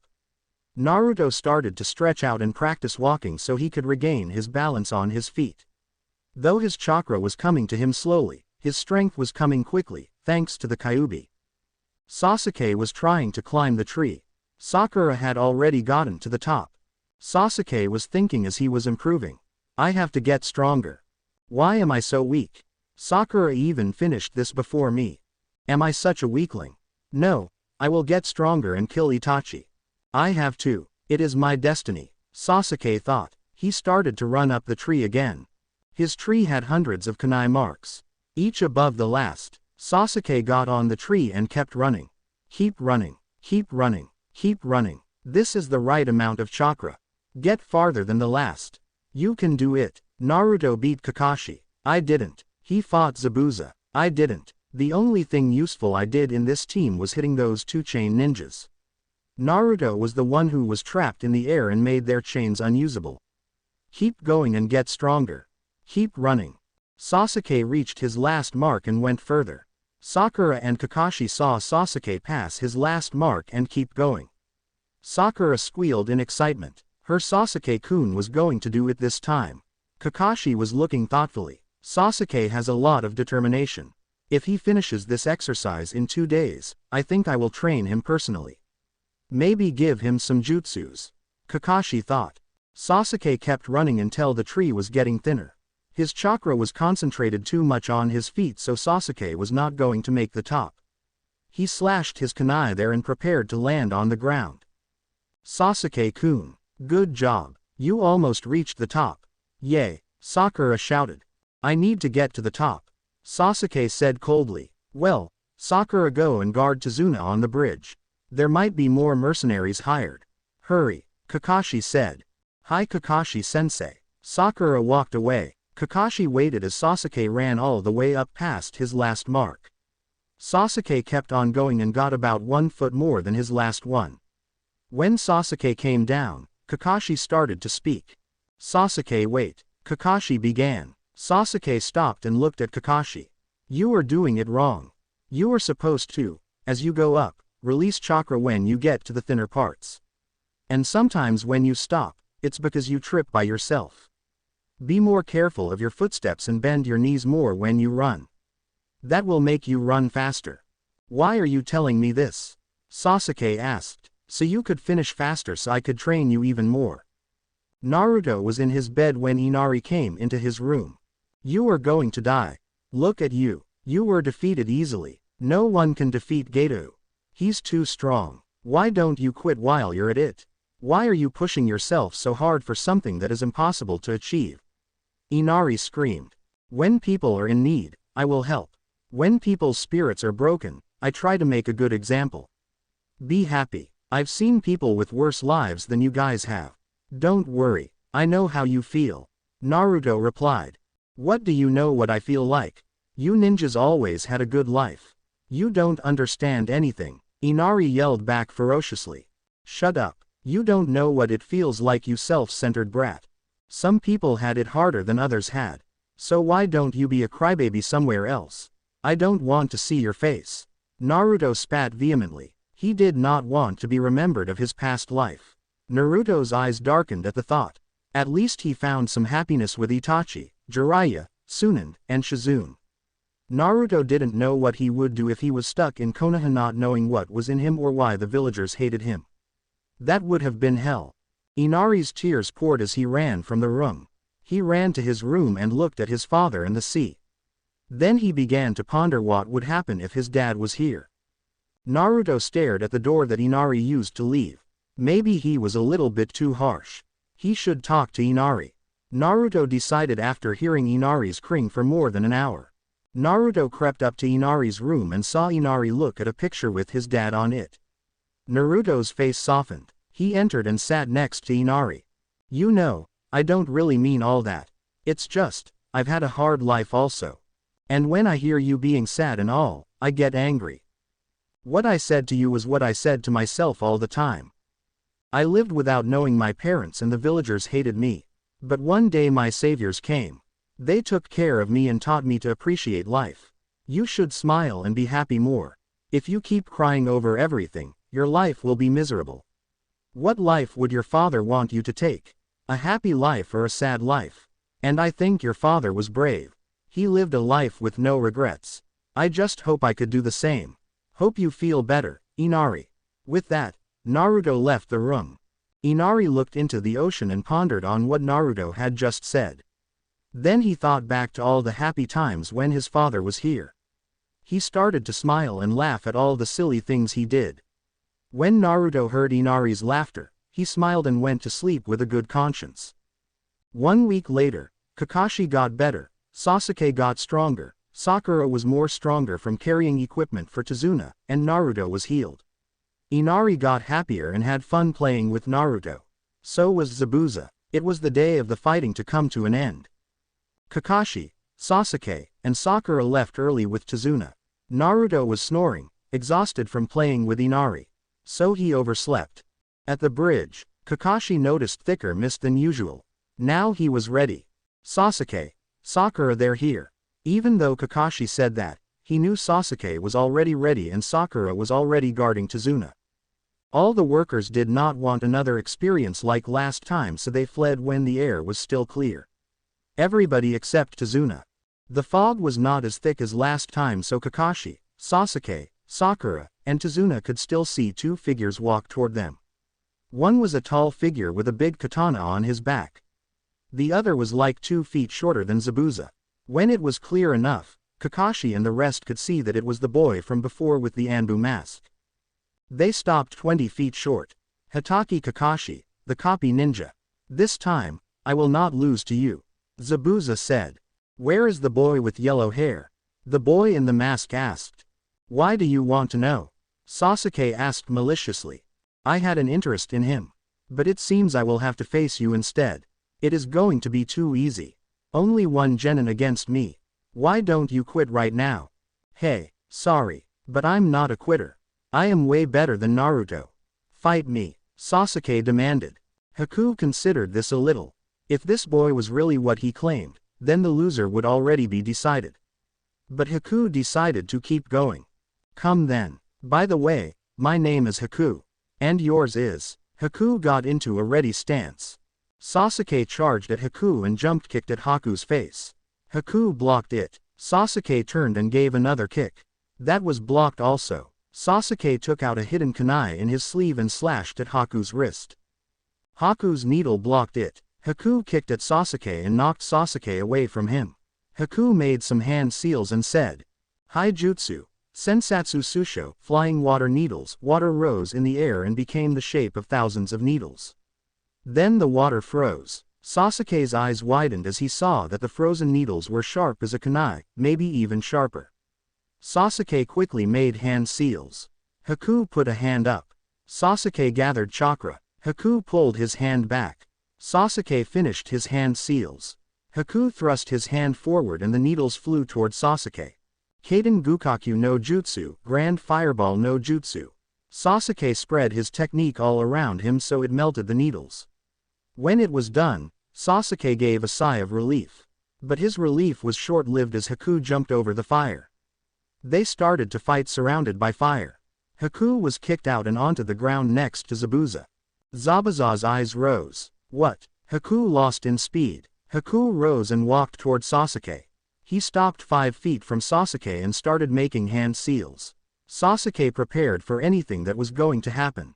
Demonic ice mirrors. Suddenly, square ice blocks formed from the water and surrounded Sasuke. Haku walked toward the ice and became one with it. Then Haku's image appeared on the entire surface of each mirror facing Sasuke.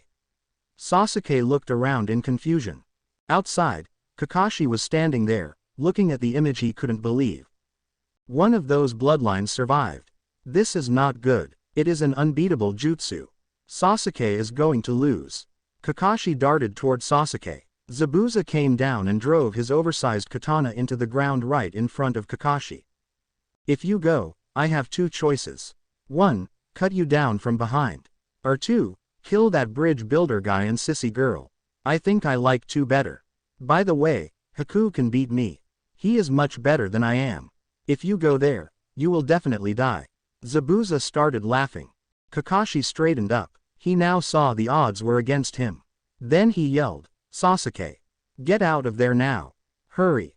Sasuke looked in between the ice mirrors and answered back, I'm going to kill this guy and you can't stop it. Every image of Haku started to shake their head. Petty little boy, you really think you could be me in my area? This is my advantage. If you want to know, all the techniques I know require water. And I have plenty of it. Give up or you will die. Haku pointed at the sea, and all the water around him. Kuso, if he is telling the truth, then I am dead. I have to melt those mirrors and get out of here. Sasuke made hand seals and jumped up. Kaden Gukaku no Jutsu. Sasuke blew fireballs at every one of the mirrors. Kakashi had taught Sasuke how to duplicate the mass of his fireballs. Sasuke made more hand seals and muttered under his breath. The 5 fireballs he had just blew turned to 10. They were also hotter than before. Sasuke watched in anticipation as the fireballs hit the mirrors. Fog was created as fire hit ice. Sasuke waited for the fog to clear. It didn't. Needles came out of nowhere and struck Sasuke on the shoulder and legs. Sasuke fell on his knees. The fog cleared and Sasuke saw the mirrors unharmed. Nani? How can it be? Sasuke said. Do you not know that water douses fire? Haku asked. Then he raised more needles. Sasuke prepared for the barrage of needles he knew that would come. Sakura flinched as she heard Sasuke's painful cry rang through the mist. What was happening? Again and again she heard Sasuke's yell. Why wasn't Kakashi doing anything? Kakashi jumped to the left but was caught as he slipped on water. As he fell down, he flicked out 2 kunais, grabbed one for each hand, and struck at the ground. The motion propelled Kakashi upward. He struck out his right arm with the kunai. That was blocked by the large katana. Kakashi threw his other kunai but was caught by Zabuza's hand. Then Kakashi flipped up and kicked at Zabuza. Zabuza dodged that and swung his katana at Kakashi. Kakashi moved to his left and charged at Zabuza. Zabuza left his katana there and disappeared into the mist. Then he silently appeared behind Kakashi. He ran to his katana and noisily pulled it out and swung at Kakashi. Kakashi looked behind him and tried to block. He was a millisecond too slow. The flat side of the katana hit Kakashi in the stomach and Kakashi flew back and hit the floor hard. Zabuza smirked but stopped as Kakashi slowly got up. The fight is only beginning. The real fight starts now, Kakashi said as he pulled down his left eye patch. Naruto woke up to Inari's yelling. He was already dressed in his ninja clothes. Naruto always slept in them. Naruto came down the stairs to see what was happening. Then he saw Inai running at 2 swordsmen waving his fists. Inari's mom was unconscious next to the 2 warriors. The swordsmen were holding out their katanas and were about to strike at Inari. Naruto immediately used Kawarimi when Inari was about to get cut up and saved Inari's mother. Then he knocked out the 2 men by rapping on their heads from behind. Inari, you were very brave. I would say more things but I have to leave right now. See ya. Naruto made a hand seal and disappeared. Inari smiled, and I will be your backup. Naruto. Haku kept throwing needles at Sasuke until he looked like a porcupine. He watched as Sasuke started pulling out the needles one by one. Haku waited for him to finish. So are you done yet? Do you know now what will happen if you keep resisting? The next one will be fatal. Haku warned. Sasuke kept looking at the ground with his back hunched and his arms loose. Oi, you asked for my name before. Sasuke looked up at Haku with his Sharingan-developed eyes. It's Uchiha Sasuke. Sasuke's voice rang and Zabuza heard it. Uchiha, you mean that weakling is the one that survived the Uchiha tragedy? Haha, you must be kidding me. Zabuza laughed as he dodged all of Kakashi's efforts to punch him. He kept laughing as he played with Kakashi. Haku sighed. Very well, you are very stubborn. This time, I will aim for your critical areas. Sasuke's eyes widened. So all this time, that boy wasn't trying to kill me. And still, I couldn't beat him. Sasuke thought but saw something in the corner of his eye. Sasuke smirked. At least with my Sharingan, I can see him. Sasuke saw Haku throw a needle at him. Sasuke tried to turn and block it, but he was too slow. The needle missed Sasuke's heart and hit him in his shoulder. I missed. Next time I will kill you, Haku said as he disappeared again. Sasuke snatched a needle from the ground and prepared himself. He saw Haku move again. At least his eyes were getting used to Haku's speed. Haku threw 5 needles at Sasuke. Sasuke could move this time. He started blocking all of the needles coming after him. Nani, you could see me. No, this is just a coincidence. He can't see me. I will kill him now, Haku said to himself. He started throwing needles at Sasuke again. But this time, he did not stop. He kept on throwing. Sasuke tried to block it all, but he had to revert to dodging all of them and blocking only the needles that were going for his critical parts. He was too slow at one time and the needle hit Sasuke on the neck. Sasuke fainted as Naruto came. The ice mirrors melted as Haku emerged out of it. Zabuza smiled as he felt Haku's jutsu stop. He was about to call Haku toward him but stopped as Haku froze in his steps. Zabuza saw Haku turn around and flinch. Hello, Haku, Naruto said as he stared at him. Haku backed away as he saw Naruto. Zabuza, Zabuza, it's him, he's here, Haku yelled in fright. The fog started to clear. Zabuza stepped beside Haku and placed a hand on Haku's shoulder. Don't worry, you can defeat him, Zabuza soothed. Give him no chance to fight. Kill him immediately. Haku nodded and Zabuza smiled. Now where were we? Zabuza turned to Kakashi and made a hand seal. This wouldn't be fun without a little fog now, would it? Haku took off his Anbu mask and faced Naruto. Haku, I don't want to do this. Please, give up, Naruto said. Haku flinched visibly. You taught me to protect the ones I love. I am stronger than I was before. Please don't make me kill you. Naruto continued. Naruto, my precious person is Zabuza. And if I give up, we would have to go in hiding again. Even now, we risk getting caught by Anbu. Haku said. Naruto sighed. Fine, but this is something you should know. When you fight a ninja, you have to have the purpose to kill. You didn't do that to Sasuke.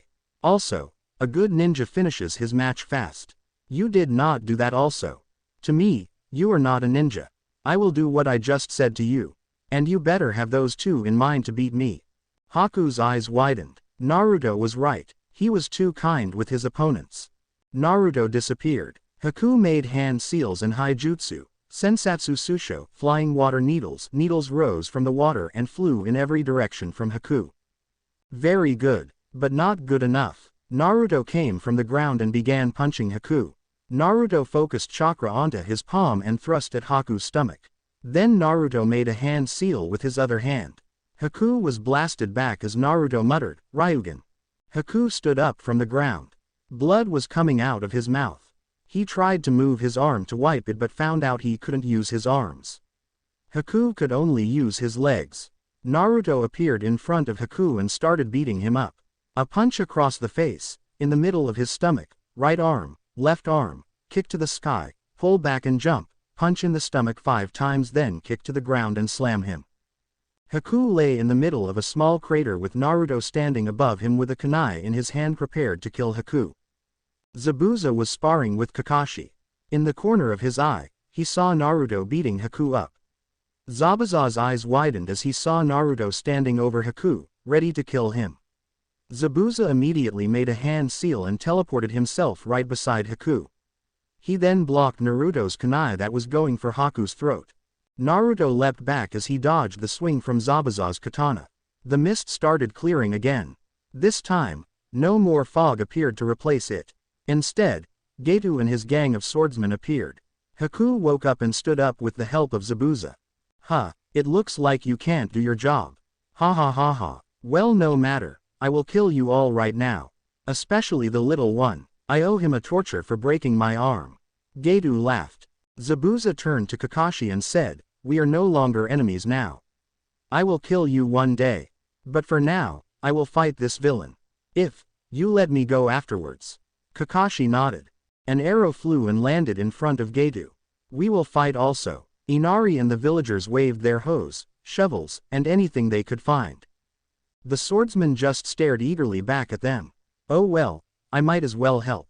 Kakashi said as he used Kage Bunshin no Jutsu. He created 15 clones that surrounded him.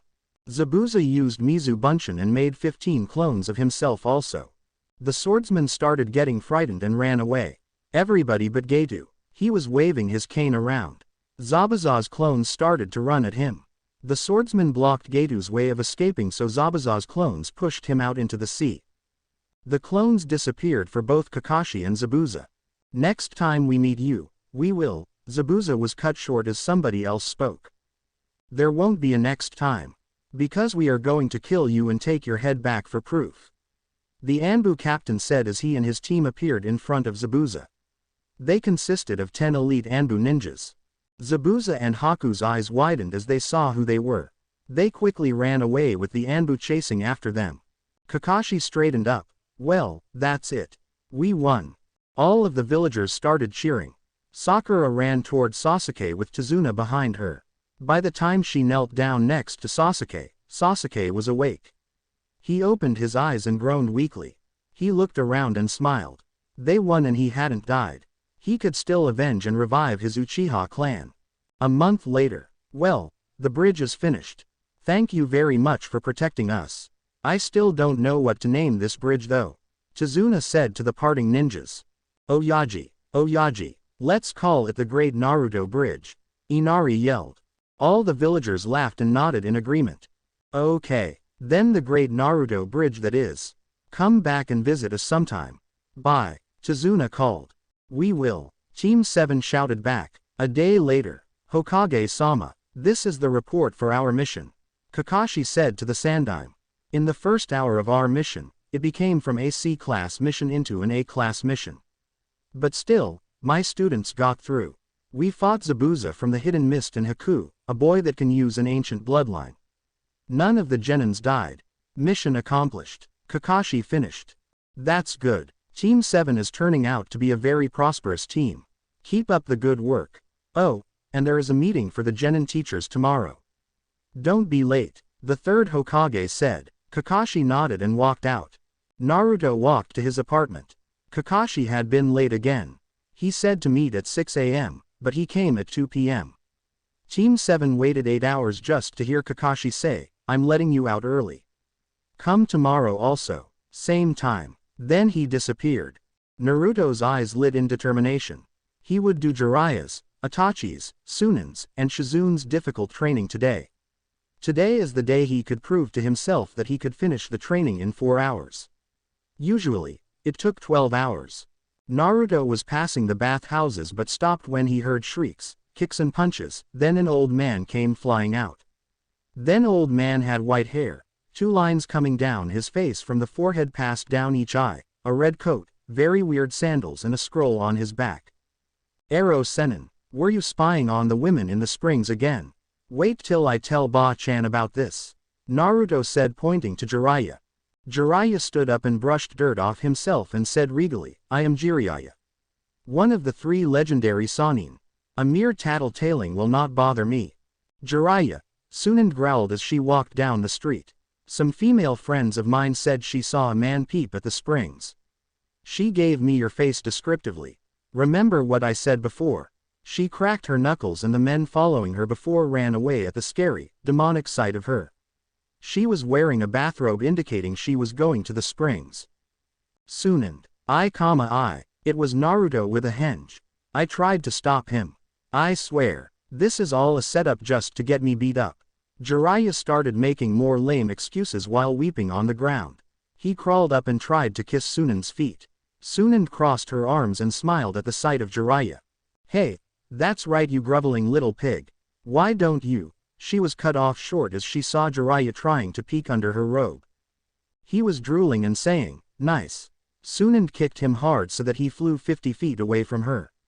All the women watching clapped, while all the men watching laughed at what Jiraiya tried to do. Sunand stared at every one of them. I hope none of you will do that to anybody. Because if I find out. Oi, Ba-chan, how are you? Naruto waved. Sunand stopped staring at the men around her and walked to Naruto. Naruto, how are you? Let's go eat or something. I'm hungry. What about Ero Sennin? Leave him. But he's all bruised and. I said leave him. And so we came back to Konoha and that's all we're doing right now. Naruto finished. Jiraiya and Sunand was hearing his story as they drank sake. Jiraiya worriedly frowned his brow as he whispered, and that tattoo, does it still hurt? Naruto replied, yeah, but only sometimes. I learned some more jutsus. But it's still confusing. Can you guys tell me anything about the tattoo? Jiraiya spoke first. All I know is that your tattoo teaches the person who has it jutsus.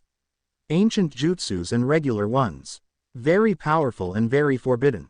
Only a certain blood can use it. I forgot its name though. Naruto nodded. That's all I know. I don't know anything else. My father told me some things. Sunand said quietly. Nani, why didn't you tell me before? Naruto asked. Because you didn't ask, you little brat. Anyway, that tattoo is more than 100,000 years old. It was created when people can fight without using hand seals. At one time, peace ruled everywhere. Everybody was happy and there was only one city. It was called the One Perfect Union. But soon, it broke apart, and people split into groups of what people practiced and believed. There were only one group who stayed the same. They had the capability to use every jutsu. But their enemies destroyed them and only a few of them were left. They roamed around and added jutsus into their arms. The groups that split away became different cities. And ancient bloodlines are only people who use this one hard ancient jutsu. The bloodlines are just people who know a hard jutsu, but not as hard as ancient jutsu. Later on, their descendants changed or adapted to the bloodline and grew white eyes, Sharingan eyes, bones that you can take out, communication with dogs, communication with bugs, mind capabilities to take over someone else's mind, and even the flower pink heads. It is from the jutsu of your arm from where regular and ancient bloodlines are created, Naruto. Sunan drank and poured 5 cups of whiskey. Oh, thanks Obaa-chan. But I have to go right now. See ya. Naruto quickly left the bar. Jiraiya looked at Sunan straight in the eye. Now, go out with me. In a second, Jiraiya was out the window. Naruto was walking along as he heard. Me go. Let me go. Little kids. Makes me want to squish them. Please let him go. He's just a little child. Naruto jumped onto a tree to see what was happening. He saw a girl with a chakra-coated fan with a guy who wears makeup. They were making fun of 3 little children and Sakura. Naruto saw the string in the puppet man's hand and knew he was using it to trip them. Sasuke threw a rock and hit Konkuro's hand. They started to talk, but Naruto didn't listen. He was busy watching a boy with red hair and a gourd forming from sand behind Sasuke. Naruto could see the red-headed boy did not sleep. Naruto also noticed something. The boy had a demonic aura about him. They said more things, but Naruto was thinking. Who is he? Why is he here? How does he have that much demonic chakra? Does he have a demon like me? Naruto left still wrapped up in his thoughts. By the time he went back to his apartment, it was nighttime. He went in and slept in his bed thinking about the mysteries of the things he saw this day. The next day, Kakashi asked Team 7 if they wanted to participate in the Chunin exams that were to be held in place in a week. All 3 said yes and Kakashi gave them forms and dismissed them. He disappeared and reappeared in front of the Hokage's office.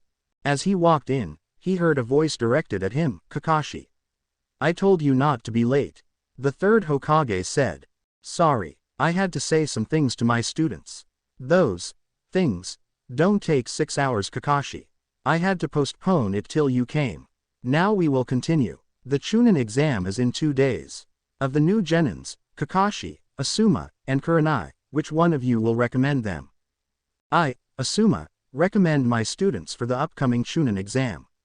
Asuma said. I, Kurenai recommend my students for the Chunin exam also. Kurenai said. Same things as they said. Kakashi said. These 3 statements cause murmurs around the whole room. 3 teams of rookie genins at once. Hi, okay. The 3 teams are accepted. Let them make it on time. Dismissed. The Hokage said. The day of the Chunin exam.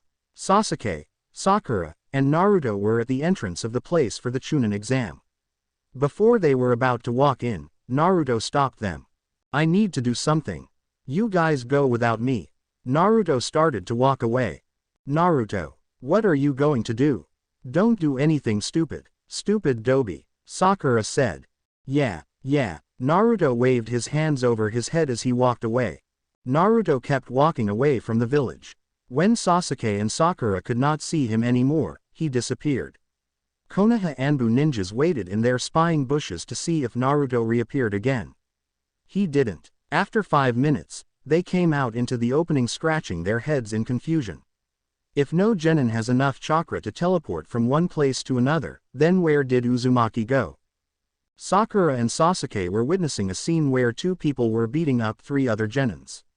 The 2 people were talking while they were fighting.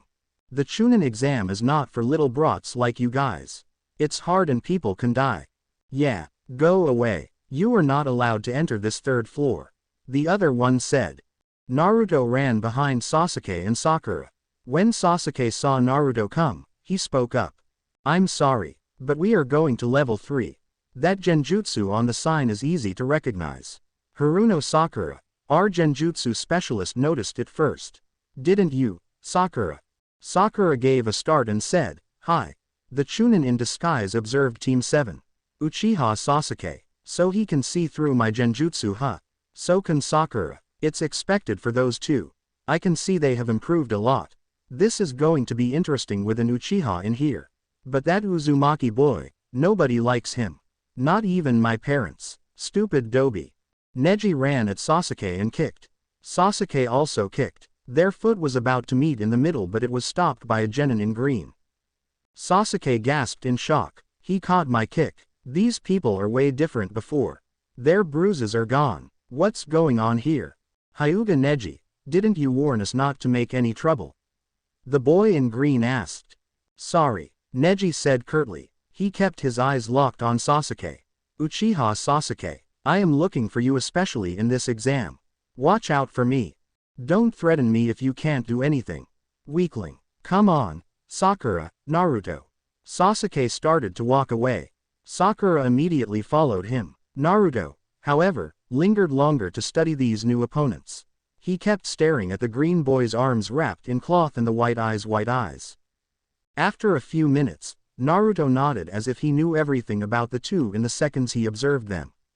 Naruto walked off calmly, but he knew, those two had their eyes as much on Sasuke as him. The boy with fuzzy eyebrows stopped them at a corridor. He jumped down and started to talk. Sasuke, fight me right here, right now. Rock Lee ordered. Sasuke laughed. Fine, I haven't fought you or Neji yet. Let's start now. Sasuke charged at Lee and rose his fists. Lee suddenly disappeared. Sasuke's mind blanked in confusion. Behind you, Lee said as he kicked Sasuke in the back. Sasuke was knocked forward and fell face down. He slowly got up and went into his fighting stance. Lee suddenly appeared in front of him. Konoha Senpu. Lee turned in the air and kicked Sasuke in the stomach. Sasuke fell on his butt and coughed up blood. He wiped it off and got up. He was angrier now. He turned on his Sharingan. I heard of those, but no matter. It will do nothing in this match. Lee said confidently. Whatever your trick is, I will catch it. Sasuke spat. Lee disappeared again and appeared under Sasuke. Sasuke's eyes widened as he thought, it's not Genjutsu. Lee kicked up. He pushed himself off the ground and appeared under Sasuke in the air. Lee let out the strings on his arms. Suddenly, a kunai pinned his strings to the wall. Lee landed perfectly, but Sasuke was caught by Sakura. A turtle, then a man that suddenly appeared were scolding Lee. Sasuke and Sakura stared until Naruto called them over. They left a weeping guy and Lee looking at nowhere. When Team 7 entered through the big door, Sasuke was assaulted by Ino. Sakura and Ino started to squabble loudly. Sasuke, Kiba, Shino, Lee, and Neji started to stare at each other. Shikamaru started to sigh in boredom. Choji kept eating from his chips. Kiba and Lee shouted together, we will beat everyone in this exam and dance on their corpses. That's not a good idea. A man in glasses said, see, they are looking at you right now. The new genins turned around and saw the other genins glaring at them. Everybody cringed except Kabuto and Naruto. My name's Kabuto. I collect info cards. They are cards with info burned into it with my chakra. What do you want to know? I've been collecting info for 4 years. I have 200 in total. The info I collected are ninjas from Konoha, sand, rain, grass, waterfall, and sound, and they participated in the Chunin exam. Each are big countries. They all send many excellent ninjas to participate. The largest, Konoha, sends the most. The least is the sound. This is because the country is small and was made recently. Sasuke approached Kabuto. Do you want to know something? Kabuto asked. Hi, and who is it that interests you? Rock Lee and Gaara. Okay, just wait a minute, Kabuto answered. In the corner of his eye, he saw Naruto walk away to the back wall and sat down. He closed his eyes and started sleeping. Naruto didn't really sleep. He was actually observing everybody in the room. He ignored the new genins and Kabuto's conversation. The only person worth fighting here is the Gaara boy, and Kabuto is not who he seems to be. Naruto felt a really intense murderous intent from somebody to his left. It dissipated immediately. Naruto whipped his senses to his left. The person who emitted it was looking at Sasuke. He had really narrowed eyes. His tongue came out and wiped his lips. It's like a snake, Naruto thought. Naruto started to concentrate more on the genin. When Naruto felt the extent of the genin's power, Naruto's eyes widened in shock. He jumped up. That genin's power could match Jiraiya and Sunan. Possibly Itachi. But how? Naruto, you dobi, why are you standing up like an idiot? Sakura shouted. It was then when Naruto was aware of his surroundings. His immediate leap to his feet caused all the genins to look at him. He remembered what he had planned to do if something was wrong. He was supposed to say, "I now realize all of you can beat a stupid punk like me." But instead, Naruto yelled, "I know I can beat stupid punks like you guys." This all made the genins his enemies. "Baka, you just made everybody your enemy," Shikamaru yelled. Something in the corner of Naruto's eye moved. 3 shapes were moving for Kabuto. One of the shapes were going to pass Naruto.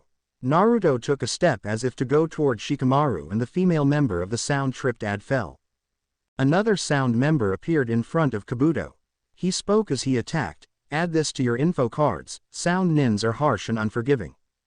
The genin swung his metal arm toward Kabuto. Kabuto dodged it and smiled.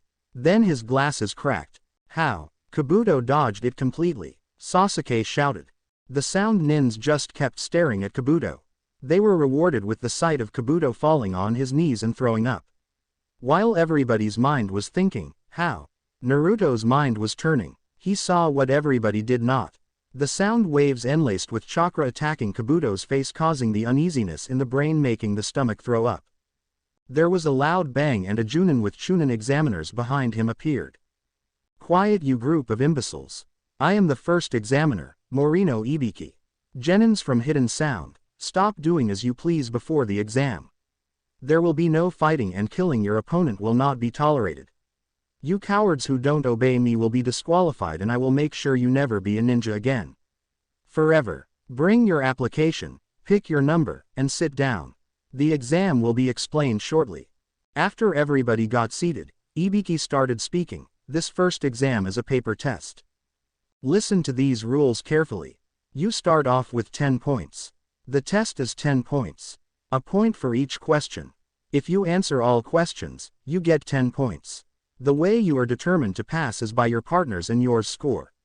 Anybody caught by the officials that are cheating will be disqualified. Is that clear? Lastly, if one of your teammates fail, you all fail. The final question will be given out at the 45-minute mark. Start." Everybody started doing the test. By the first 15 minutes, most of the genins knew the purpose of the test. Naruto only knew the ones containing the fighting questions. As for the history and other stuff, he didn't know them. When his arm started twitching, he ignored. Then his left arm started to hurt a lot. Naruto dropped his pencil and clutched his arm. The Chunin watching him started with interest. The pain took Naruto and his eyesight started to blur. During the blur, he could see hand seals. Naruto quickly used them. Immediately, his memory expanded on the truth of what happened after the One Perfect Union. The people who did not split into other groups were annihilated while defending the world from demons. Where did these demons come from? A ninja accidentally ripped a hole through earth and hell. They had to defeat each and every one of them. But after the demons die, they go back to hell, so it was an ongoing battle. It didn't end until there was less than 10 of the same ninjas left. It didn't stop until one of those men sealed the hole. He was the same person who invented the arm for ancient jutsus. Naruto then saw the whole history. This took less than 3 seconds. At the end, Naruto saw the words, "the history jutsu." When Naruto came out of his jutsu, his nose started bleeding because of the size of information that was crammed into his mind in just 3 seconds. The blood started flowing. The Chunins jumped up in shock as blood flushed out of Naruto's mouth. All the genins stopped doing their tests and looked at Naruto's sudden burst of blood. A Chunin escorted Naruto to the restroom so he could clean his nose. Everybody settled down and resumed their tests. 5 minutes later, Naruto came back all clean of blood. "Sorry about that," Naruto said as he sat down. He kept on working on his test. The 45-minute mark is reached. Now it is for the last and final question. There are additions added to this. If you fail this question, you get no points. If you fail this question, you can no longer be a shinobi. Now, whoever wants to quit can leave now, Ibiki said calmly. Genins looked at each other nervously. After 4 teams quit, Ibiki talked again. "Is that it? This is your last chance. The next question determines the outcome of whether or not you will be a ninja anymore or not." No one else raised his or her hands again. "Okay, the last question is. You pass." That was rushed. Lol, I know. I rushed at the end. A little bit, lol. Ryugen stuns the person in the upper body a little bit. What the hell? Hiba stood up and slammed his hands on the desktop. What happened to the last question? A shinobi must not back out on a mission. You guys all are not scaredy cats and are confident in your abilities. Great job everyone, Ibiki answered. The window to Ibiki's right shattered as a new ninja came in. She put her hands on her hips and yelled, "Hi. My name is Mitarashi Anko. I am the examiner for the second exam and you are all to proceed to training ground level." Naruto stopped listening and concentrated on the woman's neck. She had some sort of weird seal, but it was covered up. The only reason Naruto paid attention to the scar on the examiner's neck was because it had let out an evil aura. It made Naruto shiver in his shoes. He stopped thinking when he felt everybody around him move. He went with the flow. While he was walking, deep in his thoughts, he jumped out of them temporarily as he felt somebody hit him in his right arm. It was Sakura. Naruto, you are so immature. What were you thinking? Sakura tried to stare him down. Naruto looked at her puzzled. What the hell are you talking about? Sakura started fuming at his lack of intelligence. What were you thinking when you had that nosebleed? What? You were looking my way before you had it you pervert you. Sakura yelled. What? You accuse me of pervertness. Right then, Naruto slipped and fell on a puddle of yellow water. Could be Akamaru. He tried to hold on to anything to keep him from following Sakura. He reached out to grab onto anything. Anything. Sakura. See, you freaking pervert. Sakura yelled. She took a step back and Naruto fell on his face. Sasuke was at the doorway, waiting for Naruto and Sakura. He was smirking as he saw Sakura getting mad at Naruto. Come on you guys. We have to leave. Sasuke called out. Okay. Sasuke-kun. Sakura ran next to Sasuke. Naruto slowly got up and walked toward them. When everyone was at the training ground neath the Forest of Death, Anko explained the rules. There are 2 scrolls, Heaven and Earth. Each team will be given a scroll. When they go out into the forest, the team would have to fight another team so they could get the other scroll. Then they have to proceed to the building in the middle of the forest. Among the dangers of being attacked by other teams, the Chunins had left traps that should be noticeable from a Genin's standpoint. So the Genins had to look for Chunin-made traps, Genin-made traps, and other teams attacking them. This wouldn't be an easy task for the Genins. When each team got their scrolls, they went to their numbered gates and prepared to go in. To the right of Team 7's gate, there was a group of Rain Genin. Naruto paid close attention to them as he fingered his kunais. When the gates opened, Naruto quickly stepped out and threw 3 shurikens, 1 for each team member of the Rain Nin. The Rain Nin, not expecting this early attack, was caught off guard as the kunais hit each of their right legs, making them more easier to track. Anko and the Chunin were surprised by this sudden attack. Was that young boy eager to fight or did he just do that to save him trouble? Did a Genin truly possess such foresight? By Sasuke's and Sakura's shock, it was easy to tell the blonde-haired Genin acted by himself. After Naruto threw his shurikens, he grabbed 3 more and threw them at the Rain Nin's other leg. Unfortunately, the Rain Nin were prepared. They blocked the shuriken with a kunai and began to run. Naruto immediately pursued them. He grabbed 3 more shuriken in his left hand. In his right, he held a kunai. In seconds, Sasuke and Sakura stood there alone looking at Naruto's back as Naruto chased the 3 Rain Nin. Sakura, come on, Sasuke yelled as he ran after Naruto. Sakura jumped back to her senses and ran also. Anko smiled as she thought, this Chunin exam is getting very interesting. Naruto, wait, Sasuke and Sakura yelled as they tried to catch up with Naruto. Naruto still had his weapons in hand. He was easily gaining on the Rain Nin because they were injured. Suddenly, he disappeared from both his teammates and the Rain Nin's view. The Rain Nins stopped, confused, and started running again as they saw Sasuke and Sakura give chase. Suddenly, all 3 of the Rain Nin stopped turned around facing Sasuke and Sakura. 2 of them had pulled out 5 shurikens each and soon, there was 10 shurikens flying toward Sasuke and Sakura. In seconds, the third one finished his jutsu. He started collecting his chakra but was kicked in the face. The Rain Nin cried out and fell on the ground. Naruto landed next to him and put one of his sandals smashing on the rain nin's face. His two other hands were occupied with a kunai held at the other rain nin's throat. Then Sasuke and Sakura arrived. They had successfully dodged the shurikens safely.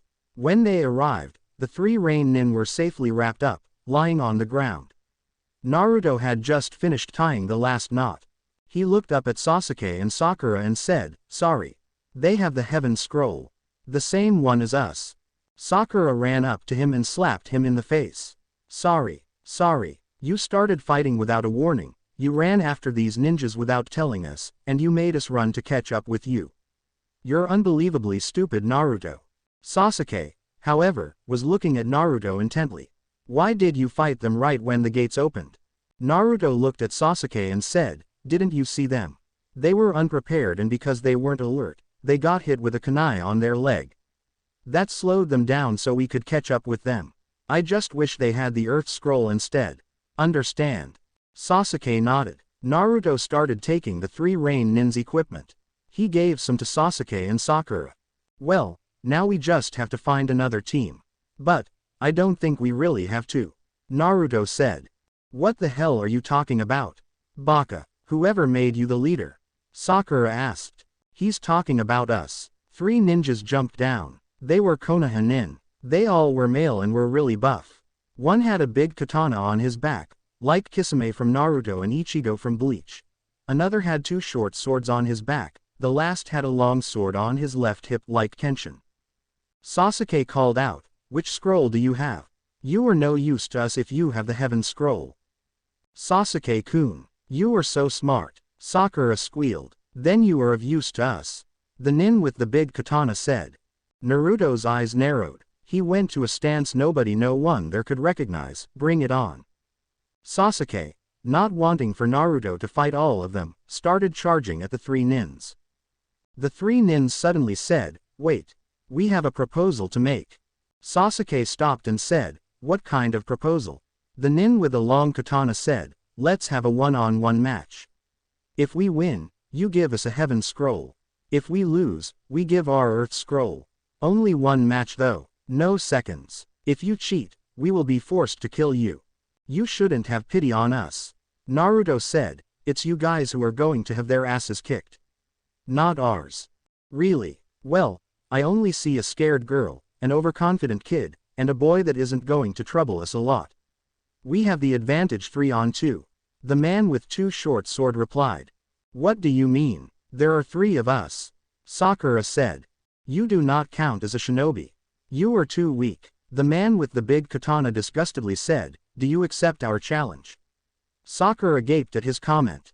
"I will fight whoever you choose," Naruto said, but he was immediately yanked back by Sasuke. "No, I will," Sasuke said as he stepped in front of Naruto. "Yeah, Sasuke, kick their asses for me," Sakura yelled. Naruto shrugged. "Don't blame me if you lose." Sakura and Sasuke glared at Naruto. The man with two short swords stepped up. "I am your opponent. You do not need to know my name. All you need to know is that you are going to lose." The man pulled out his two short swords and started encircling Sasuke. Sasuke took out two kunais, one for each hand. The man charged at Sasuke. His first slash was blocked by Sasuke. His second slash swiped Sasuke's chest. The man laughed as he continued to slash at Sasuke. In the first 5 seconds, Sasuke knew he lost. The man was just too fast for him to block. Sasuke quickly jumped back and started forming hand seals. "I won't let you." Yellow chakra enveloped the man's swords as he jumped up into the air.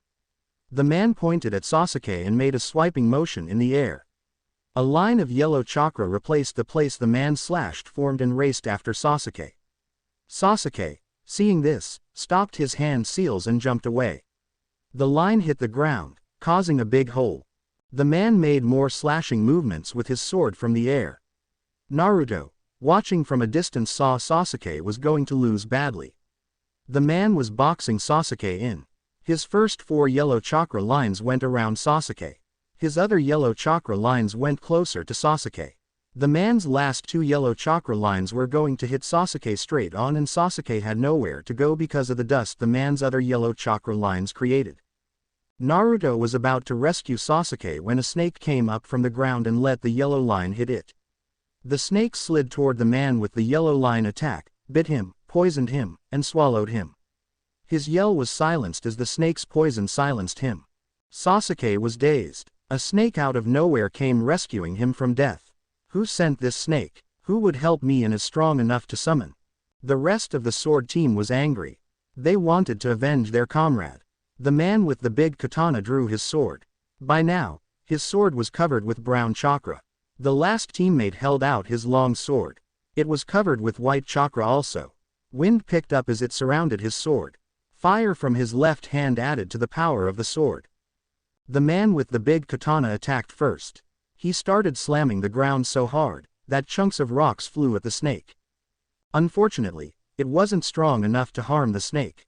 The big man did it again. This time, his partner helped. His partner pointed his sword at the snake and wind as fast as a bullet empowered by fire blew at the snake. The rocks, in between the snake and the bullet wind empowered by fire was forced to go faster as the bullet wind fire caught up with it. Then the rocks became a deadly combination of fire and speed. They hit the snake at its body and flesh broke. Smoke rose at its impact. The rest of the sword team waited in anticipation.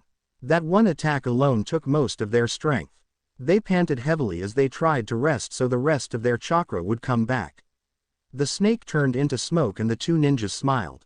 Suddenly, the man with the long sword fell on his knees. Another mysterious man stood beside him. The mysterious man punched the man with the long sword in the stomach. His fist appeared at the other side of the newly made corpse. Blood splattered the face of the dead man's friend and teammate. The man with the big katana was outraged. Once again, brown chakra surrounded his sword. He cut at the man in front of him.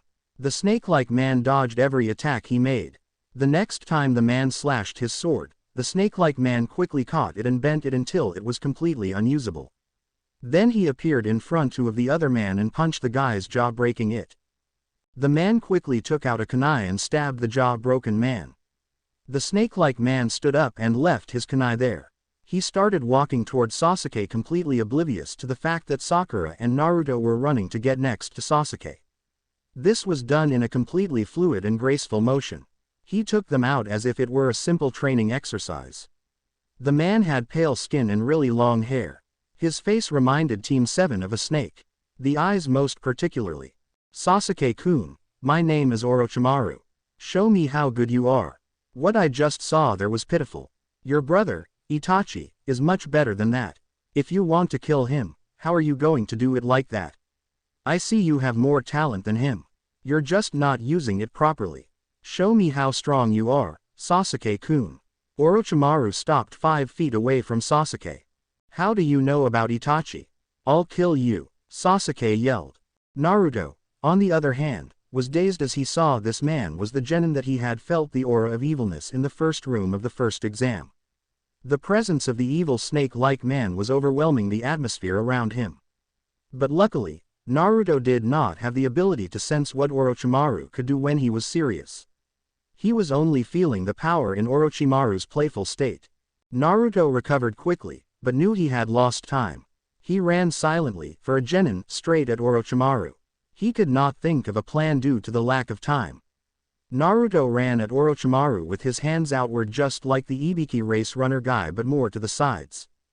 Naruto's long sleeves hid his whole arm so that no flesh could be seen. If one looked carefully, one could see that Naruto's sleeves were a little bulky as if trying to hide something. In his mouth was a kunai. When he was about 8 feet away from Orochimaru, Naruto drew back and spat a light bomb in the shape of a kunai out and released chakra. This spitting motion helped Naruto run faster at Orochimaru to the point of stumbling quickly. He then directed his chakra and pushed the bomb straight at Orochimaru's feet. Naruto threw the 2 balls for 2 reasons. 1, it was a light ball and it would temporarily blind everybody within eyesight of it for 5 seconds. 2, when Orochimaru sidestepped it, he would be completely unable to move away because of his shock and his unpreparedness. Orochimaru sidestepped to the side and chuckled, pathetic. His eyes widened as he realized it was a bomb. The next millisecond he would realize it was a light ball. Before the light ball shaped as a kunai hit the ground, Naruto was only 5 feet away from Orochimaru. At that moment, Naruto, in his mind, placed Orochimaru at that part and closed his eyes. His weapons retracted from its cover, revealing itself to be a short foldable sword. At the same time, Orochimaru put his hands together and made a seal. The flash bang blew up and blinded Orochimaru, Naruto, Sasuke, and Sakura. Naruto slashed 4 times at the spot where Orochimaru was. For each hit, Naruto could feel that it connected. In 5 seconds, the genin's eyesights cleared. A log was at the place where Orochimaru should have been and it was chopped into 4 pieces. Naruto made small motions with his weapons and it retracted into a small pocketknife. He looked around to see if he could find out where Orochimaru was hiding. Haha, so hasty to fight, but I have no use with you. All I want is Sasuke-kun. He is the only purpose right now. You are just an annoying little fly. Orochimaru's voice rang out all around Naruto. By this time, Sakura had caught up with Sasuke. Sasuke was quivering with anger and quickly looked for Orochimaru. A large snake came up from the ground and headed straight for Sasuke and Sakura. Sakura screamed. Naruto broke his mind from concentration and tried to think of a possible way to save Sakura and Sasuke. He soon realized his mistake. The snake that was heading for Sasuke and Sakura simply disappeared. It was a genjutsu. Naruto's eyes widened in shock. He had been tricked. In a blink of an eye, a snake flew right where Naruto was standing and opened its mouth. The last thing Sasuke saw as the snake slitted away was Naruto holding the snake's teeth with his feet and hands. Orochimaru dropped down from a tree in front of the remaining 2 genins. The 2 genins looked into his eyes and became trapped in their own fear. It was the Kaneshibaru technique. This technique trapped the opponent in his or her tracks and made them fearful of their enemy. All Anbu ninjas can use this, but the person who could do this the best was Orochimaru. The 2 genins could do nothing as Orochimaru slowly walked towards them. This is bad. This is not good at all, Naruto muttered as he was using all his strength. He was bleeding. He was bleeding a lot. Naruto did not take out kunais fast enough, so he had to hold the teeth with his bare hands and sandals. The snake's teeth quickly tore through Naruto's sandals. The only reason why the tooth did not pierce through Naruto's foot completely was because of all the hard and rough training that he had endured. But that did not mean it did not pierce the skin. Kuso, I just hope this fat snake doesn't have poison in its sacs. Just as Naruto said that, he looked up and noticed the snake's sacs containing poison in them. Just my luck, Naruto thought. Naruto quickly jumped away as the snake let loose of its poison. Naruto was able to avoid most of the poison, but some of it had got his right leg and now it hurt a lot. Naruto was going to have to finish this quickly or he wouldn't be able to heal his poison and help Sasuke and Sakura with Orochimaru. Naruto started to make hand seals as he was running from the snake. The snake started destroying all the trees in its path looking for one little genin. Naruto finished his hand seal and started his technique. Lightning spread all across his fingertips and only there. He started running at the snake. But his leg started hurting because of the poison and he had to stop kneeling with one leg down. The snake saw this weakness and quickly struck. The snake was about to reach Naruto when he suddenly leapt up and, on his way up, touched the snake's head and shocked 100 volts into its head. The snake was blinded for a second, but the second was all that Naruto needed. He quickly made one hand seal and struck the ground. Out of the ground, a large lance came out almost like FMA, but it's not alchemy, it's summoning. Naruto quickly grabbed it and struck the snake through the place between the head and the rest of the body. The strike severed the head and body apart. The body, however, did not stop its motion and rammed into Naruto. Naruto dropped the lance and it disappeared. The snake, however, did not disappear, for it was dead. It would return to its realm when the master picks it up. Naruto was trapped under the snake and the poison was spreading throughout his leg. The snake's body was a little too heavy to push off. Naruto was trapped again. Orochimaru had gotten up close to the 2 genins. He made a hand seal slowly and binded them to the tree.